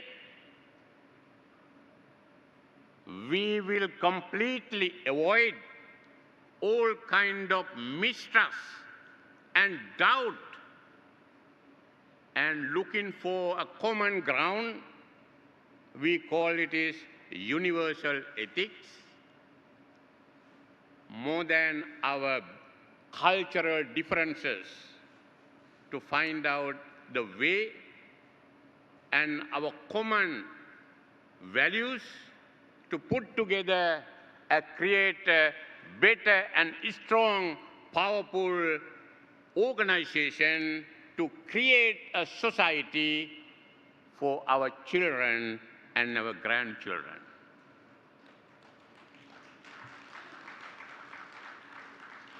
Today we are facing very much difficulties. That is the problem, our main theme, global crisis and spiritual solution. You are all capable, you are all leaders to say to the world, yes, we can do something for the tomorrow world. We can create a better society, our future generation. That power you have shown during these 3 days. As I am a founding president of this organization, my happiness I can't explain by words.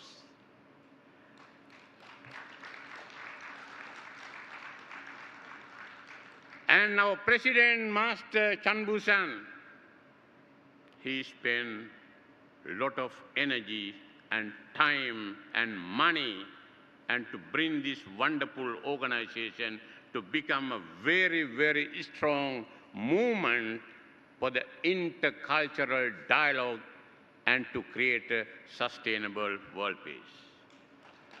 We would like to thank for the publicly, more than me, I didn't do any work, he's the man. He did this wonderful work in this country because I live in Germany. I really appreciate the wonderful people of this country, a model to the world community, how peaceful the people, how united these people. They are unity, cultural unity, spiritual unity, ethnic unity. It brings the prosperity in this beautiful country.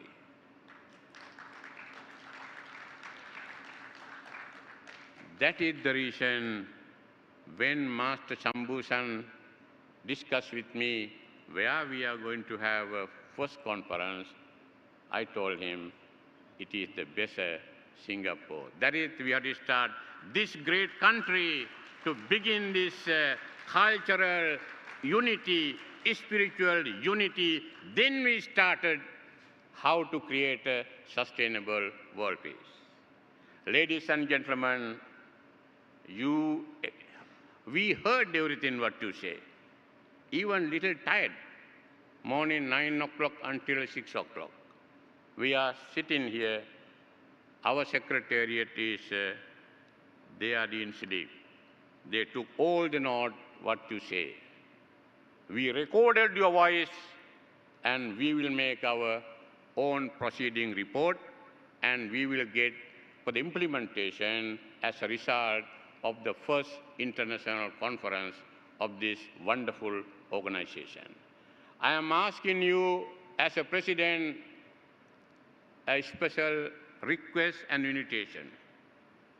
Yesterday and today, we have gave you appointment to become our advisors and our directors from Canada to until Indonesia, until Japan and Korea. That means 4 corners of the world, we join together. Your force, your collaboration, your suggestion, and your working with us can realize the objective of this great organization. Therefore, I am inviting you all to become a member of one family, one organization, and to work together. As a president, that is my special request for the all leaders who gathered here in this beautiful hall during these 3 days to how we are looking for the green path, creating a better future for the all human beings. Ladies and gentlemen, I have nothing to say more. We are immensely overjoyed. This great conference became very, very successful. Thank you very much for your contribution and to the coming and participate in this meeting. Thank you very much. Thank you, most venerable Dr. Dhammaratana. And sir, please stay on stage as we are coming up. Master Fapao, please stay on stage. Together with Master Zhang Pusheng and together with all our VIPs.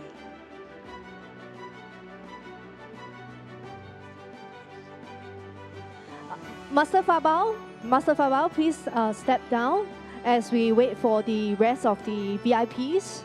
Next, we will be moving on to the next segment. 好，下面请大家端起自己手中的蜡烛，我们将一起上台为世界和平祷告。Next, please hold your candle in your hand, and together with the joint declaration handout, and let us rise up and let's move to the stage and pray for world peace. We come from different backgrounds, different faith. It doesn't matter.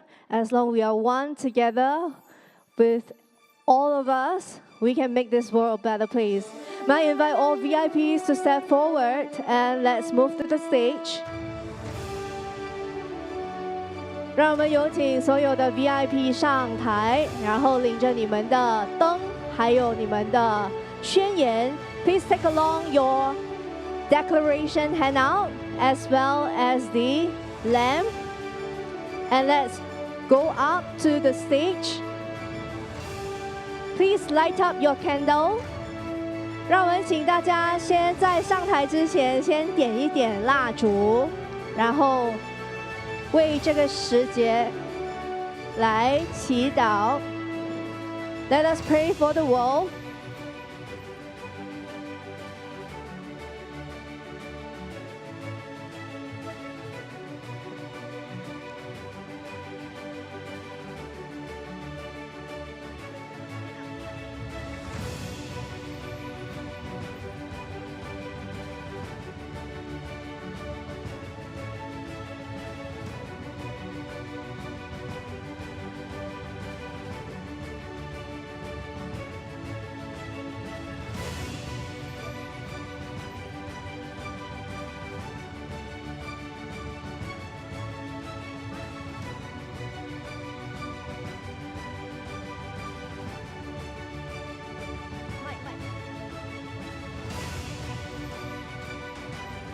Ladies and gentlemen, or VIPs, may we invite you up to the stage and light up your candle and bring your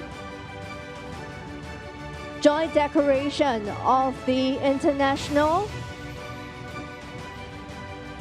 As we may not be able to have everyone on stage, can we have other VIPs at the bottom of the stage? 来这边也可以站人。Come over.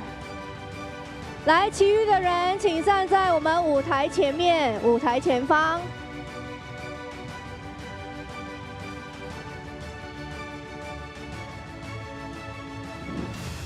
让我们点亮心灯，来祝福这个，祈愿这个世界和平。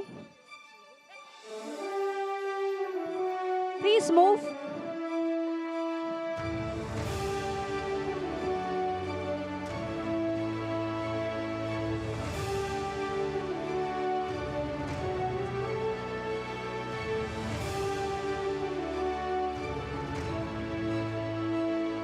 好，请工作人员准备祈祷这首歌。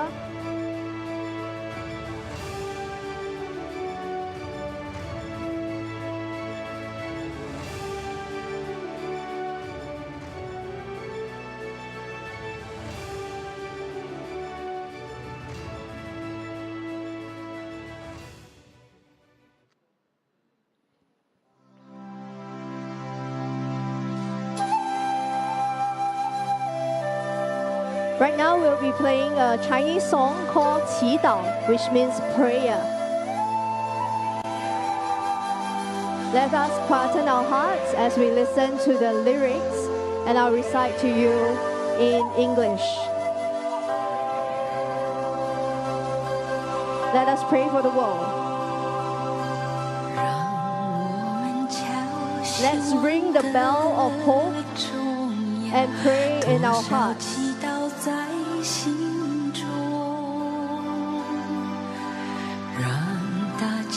Let us not see failure.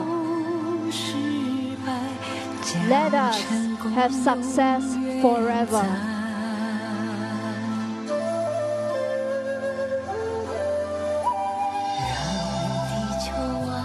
Let the earth forget to rotate. Let the seasons be short of summer, autumn, and winter.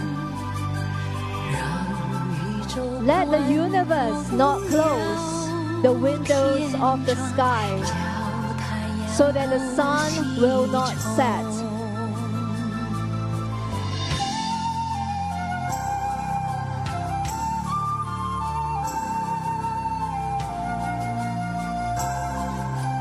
Let us enjoy this moment as we pray for the world. Let joy replace sorrow, and smiles will no longer be shy. Let's turn back the clock so that you won't sleep away.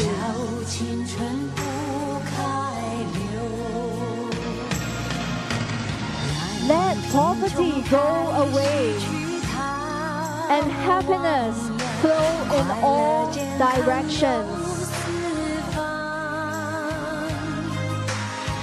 Let there be no darkness, and happiness will blossom like flowers.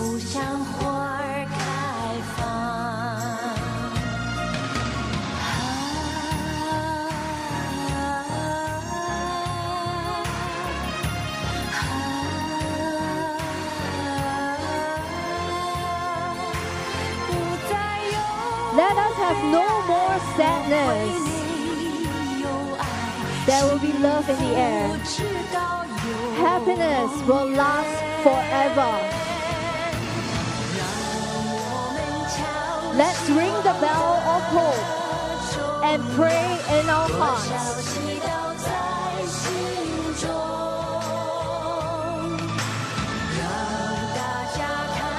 Let us not see failure. Let us see success.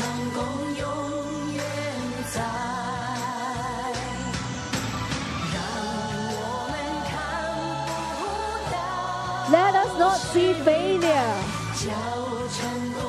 Let us see success in eternity.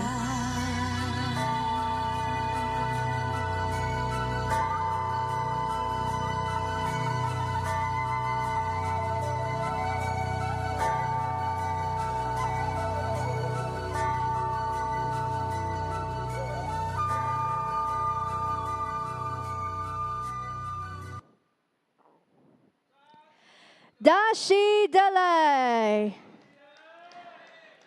Abundance to all, boundless merits to all. Prosperity to all. When I say international forum, you say Huala, which means prosperity. International forum, Huala. International forum, Huala. International forum, Huala. Prosperity to all of you.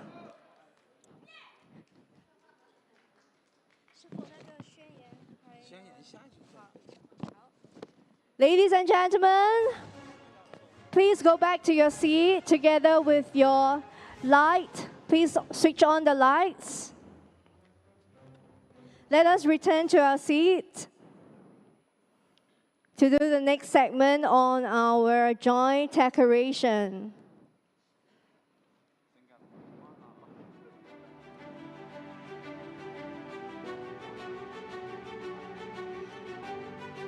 So in our Singapore culture, we love to bless everyone with this phrase called Huala, means prosperity to all.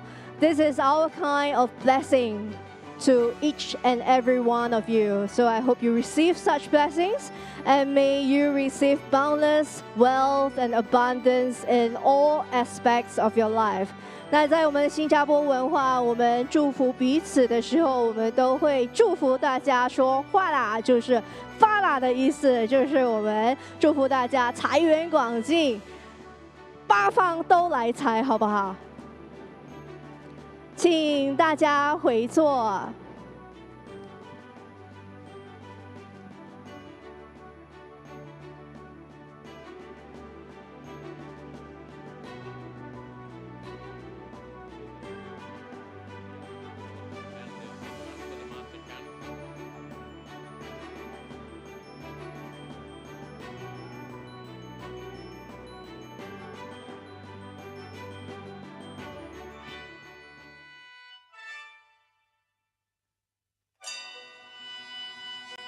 Next, we would like to invite the Taoist priests to give us blessings.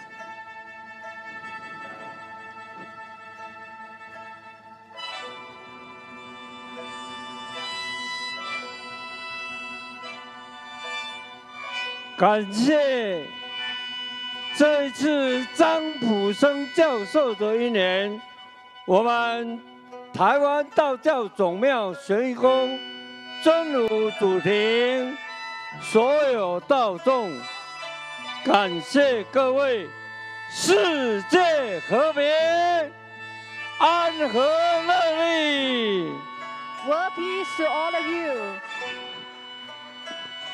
微臣从承上奏三清大道十级高僧，启教主书，三界万能真宰，福望道主复随洞见，福仪护小造以成宣，普告万方，撇真情和无知，开度群民，即时可以升天，司命之志，继受朝礼。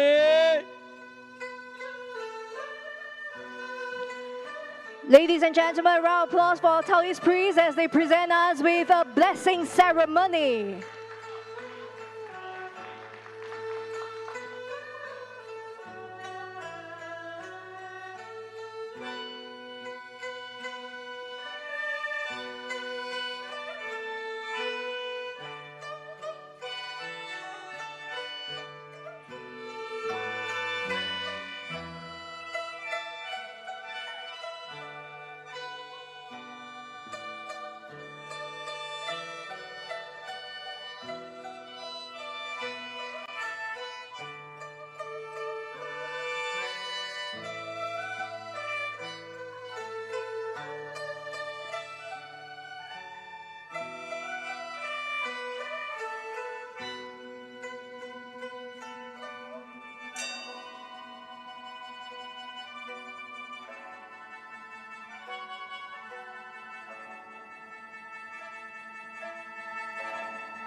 世界和平，安和乐利，与道长存。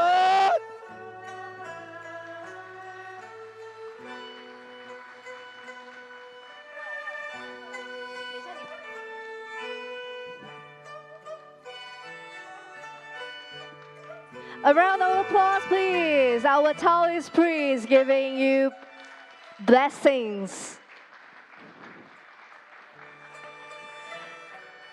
们、女士们，感谢我们的道长赐福，热烈掌声，感恩感谢。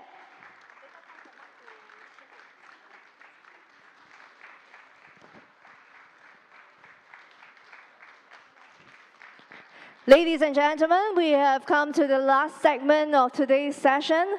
May we invite Master Fa Bao and Master Zhang Pushe up on stage to lead us in the joint declaration of the International Forum on Global Faith and Culture. Ladies and gentlemen, please give our President and Vice President a round of applause. 让我们请法宝老师以及张武生教授上台，为大家进行最后一个环节——全球信仰文化国际论坛共同宣言。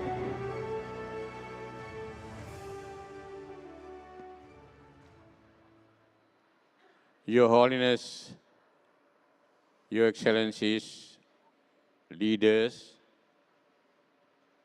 we are going to announce our common declaration. Before that, I would like to invite all the leaders to stand up.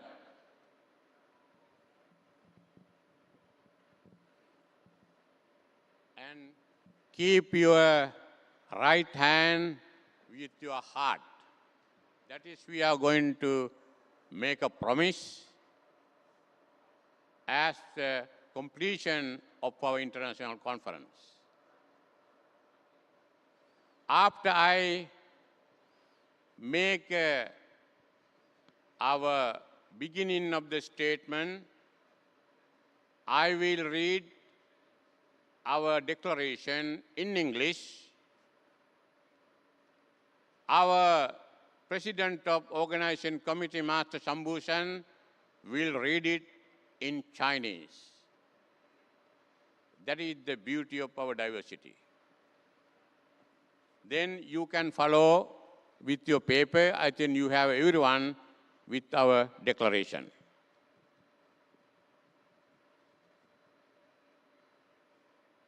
The statement begins like that. We, the standing committee members of the Global Faith and Culture Organization, together with all distinguished religious representatives, government leaders, delegates and participants from around the globe, having successfully concluded 3 days of the International Forum on Global Crisis and Spiritual Solutions, agree wholeheartedly to vow as follows.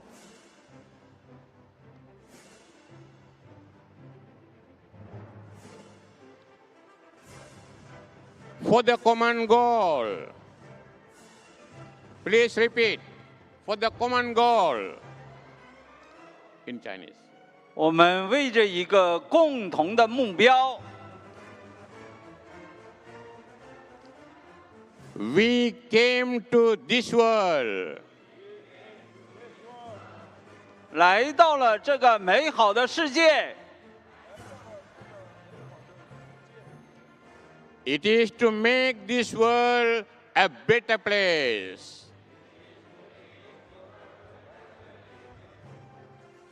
就是为了让这个世界变得更美好。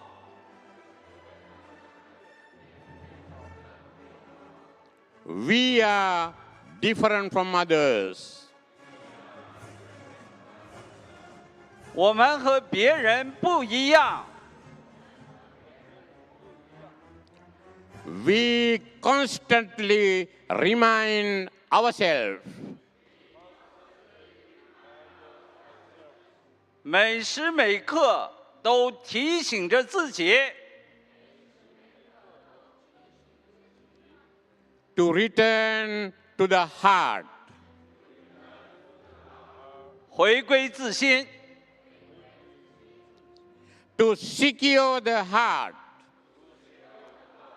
安住自心， and to master the heart, 妙用自心， let the heart of great love, 让这颗充满着大爱的心， the pure heart never contaminated,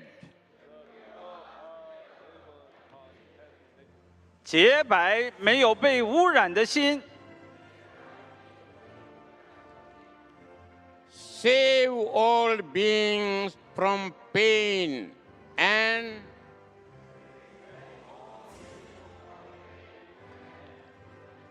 救所有生命远离痛苦，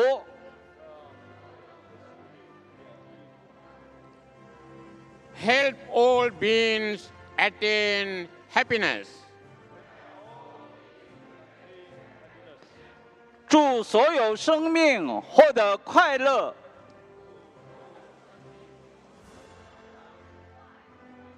Our life does not end with death. 我们的生命不会死亡，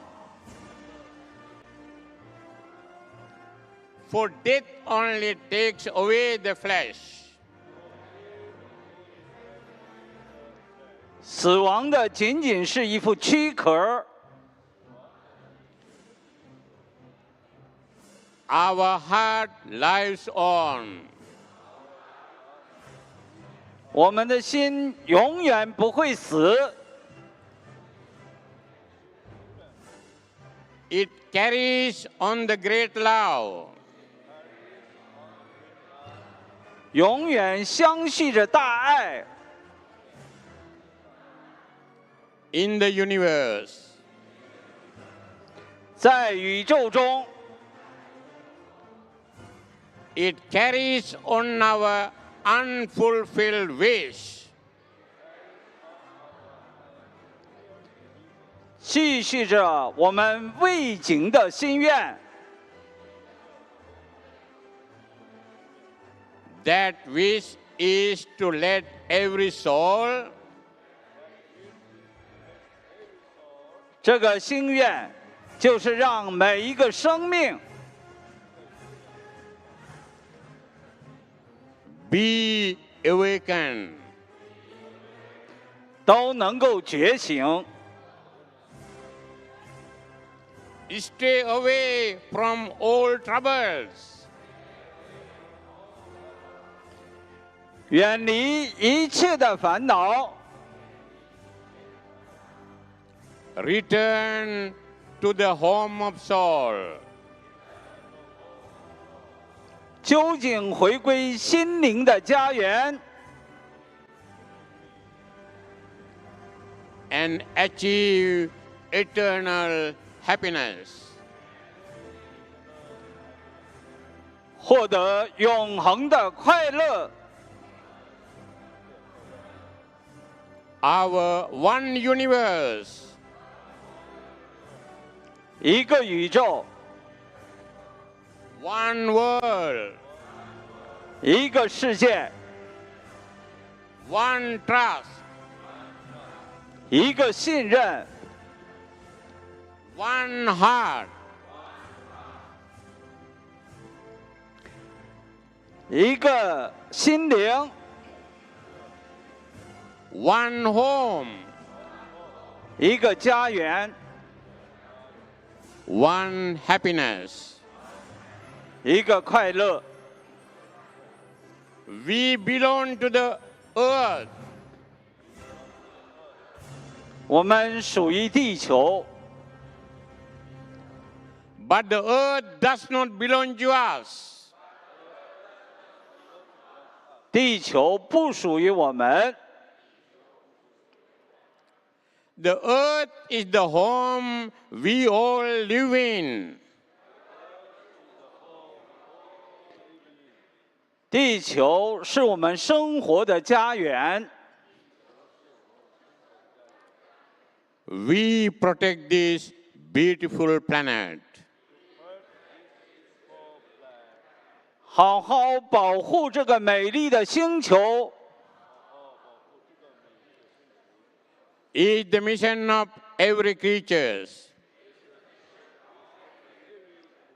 乃是我们每一个生命的责任和使命。We need not poverty. 我们不要贫穷。We need not conflict. 我们不要冲突。We need not war. 我们不要战争。But we need trust. 我们需要互信。We are one entity. 我们是一个整体。Together with all things in the universe. 和万物也是一体的。May the old civilization of binary opposition of transcend.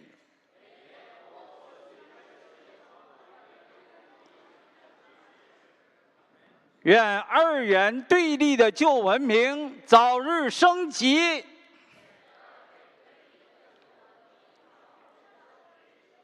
To the new civilization where we are one. 不二一体的新文明早一天到来。Let the immense light shine throughout the great space.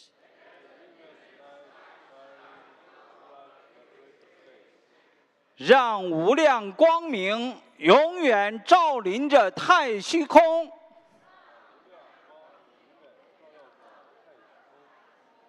Let the universe be filled with prosperity.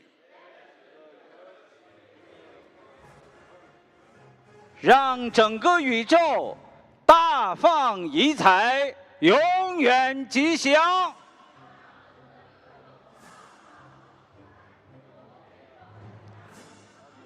May all beings live happily ever after.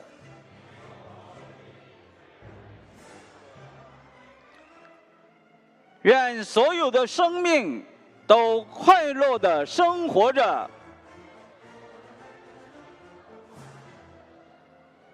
May all things in the universe be in harmony.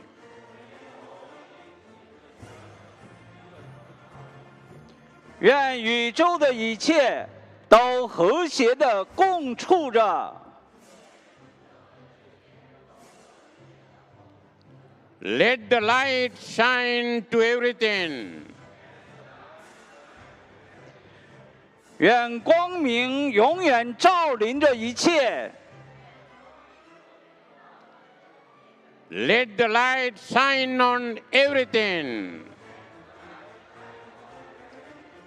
愿光明永远照亮着一切。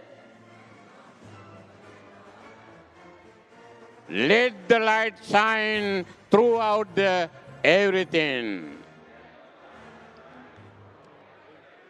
愿光明永远照彻着一切。谢谢大家。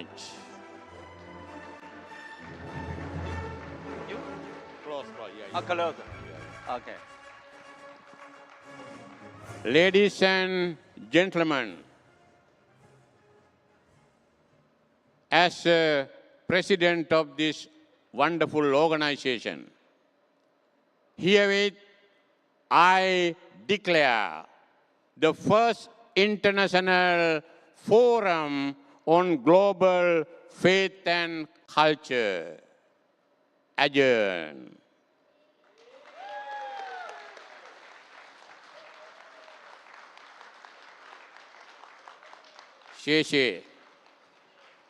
Thank you very much. 愿明年我们再相会。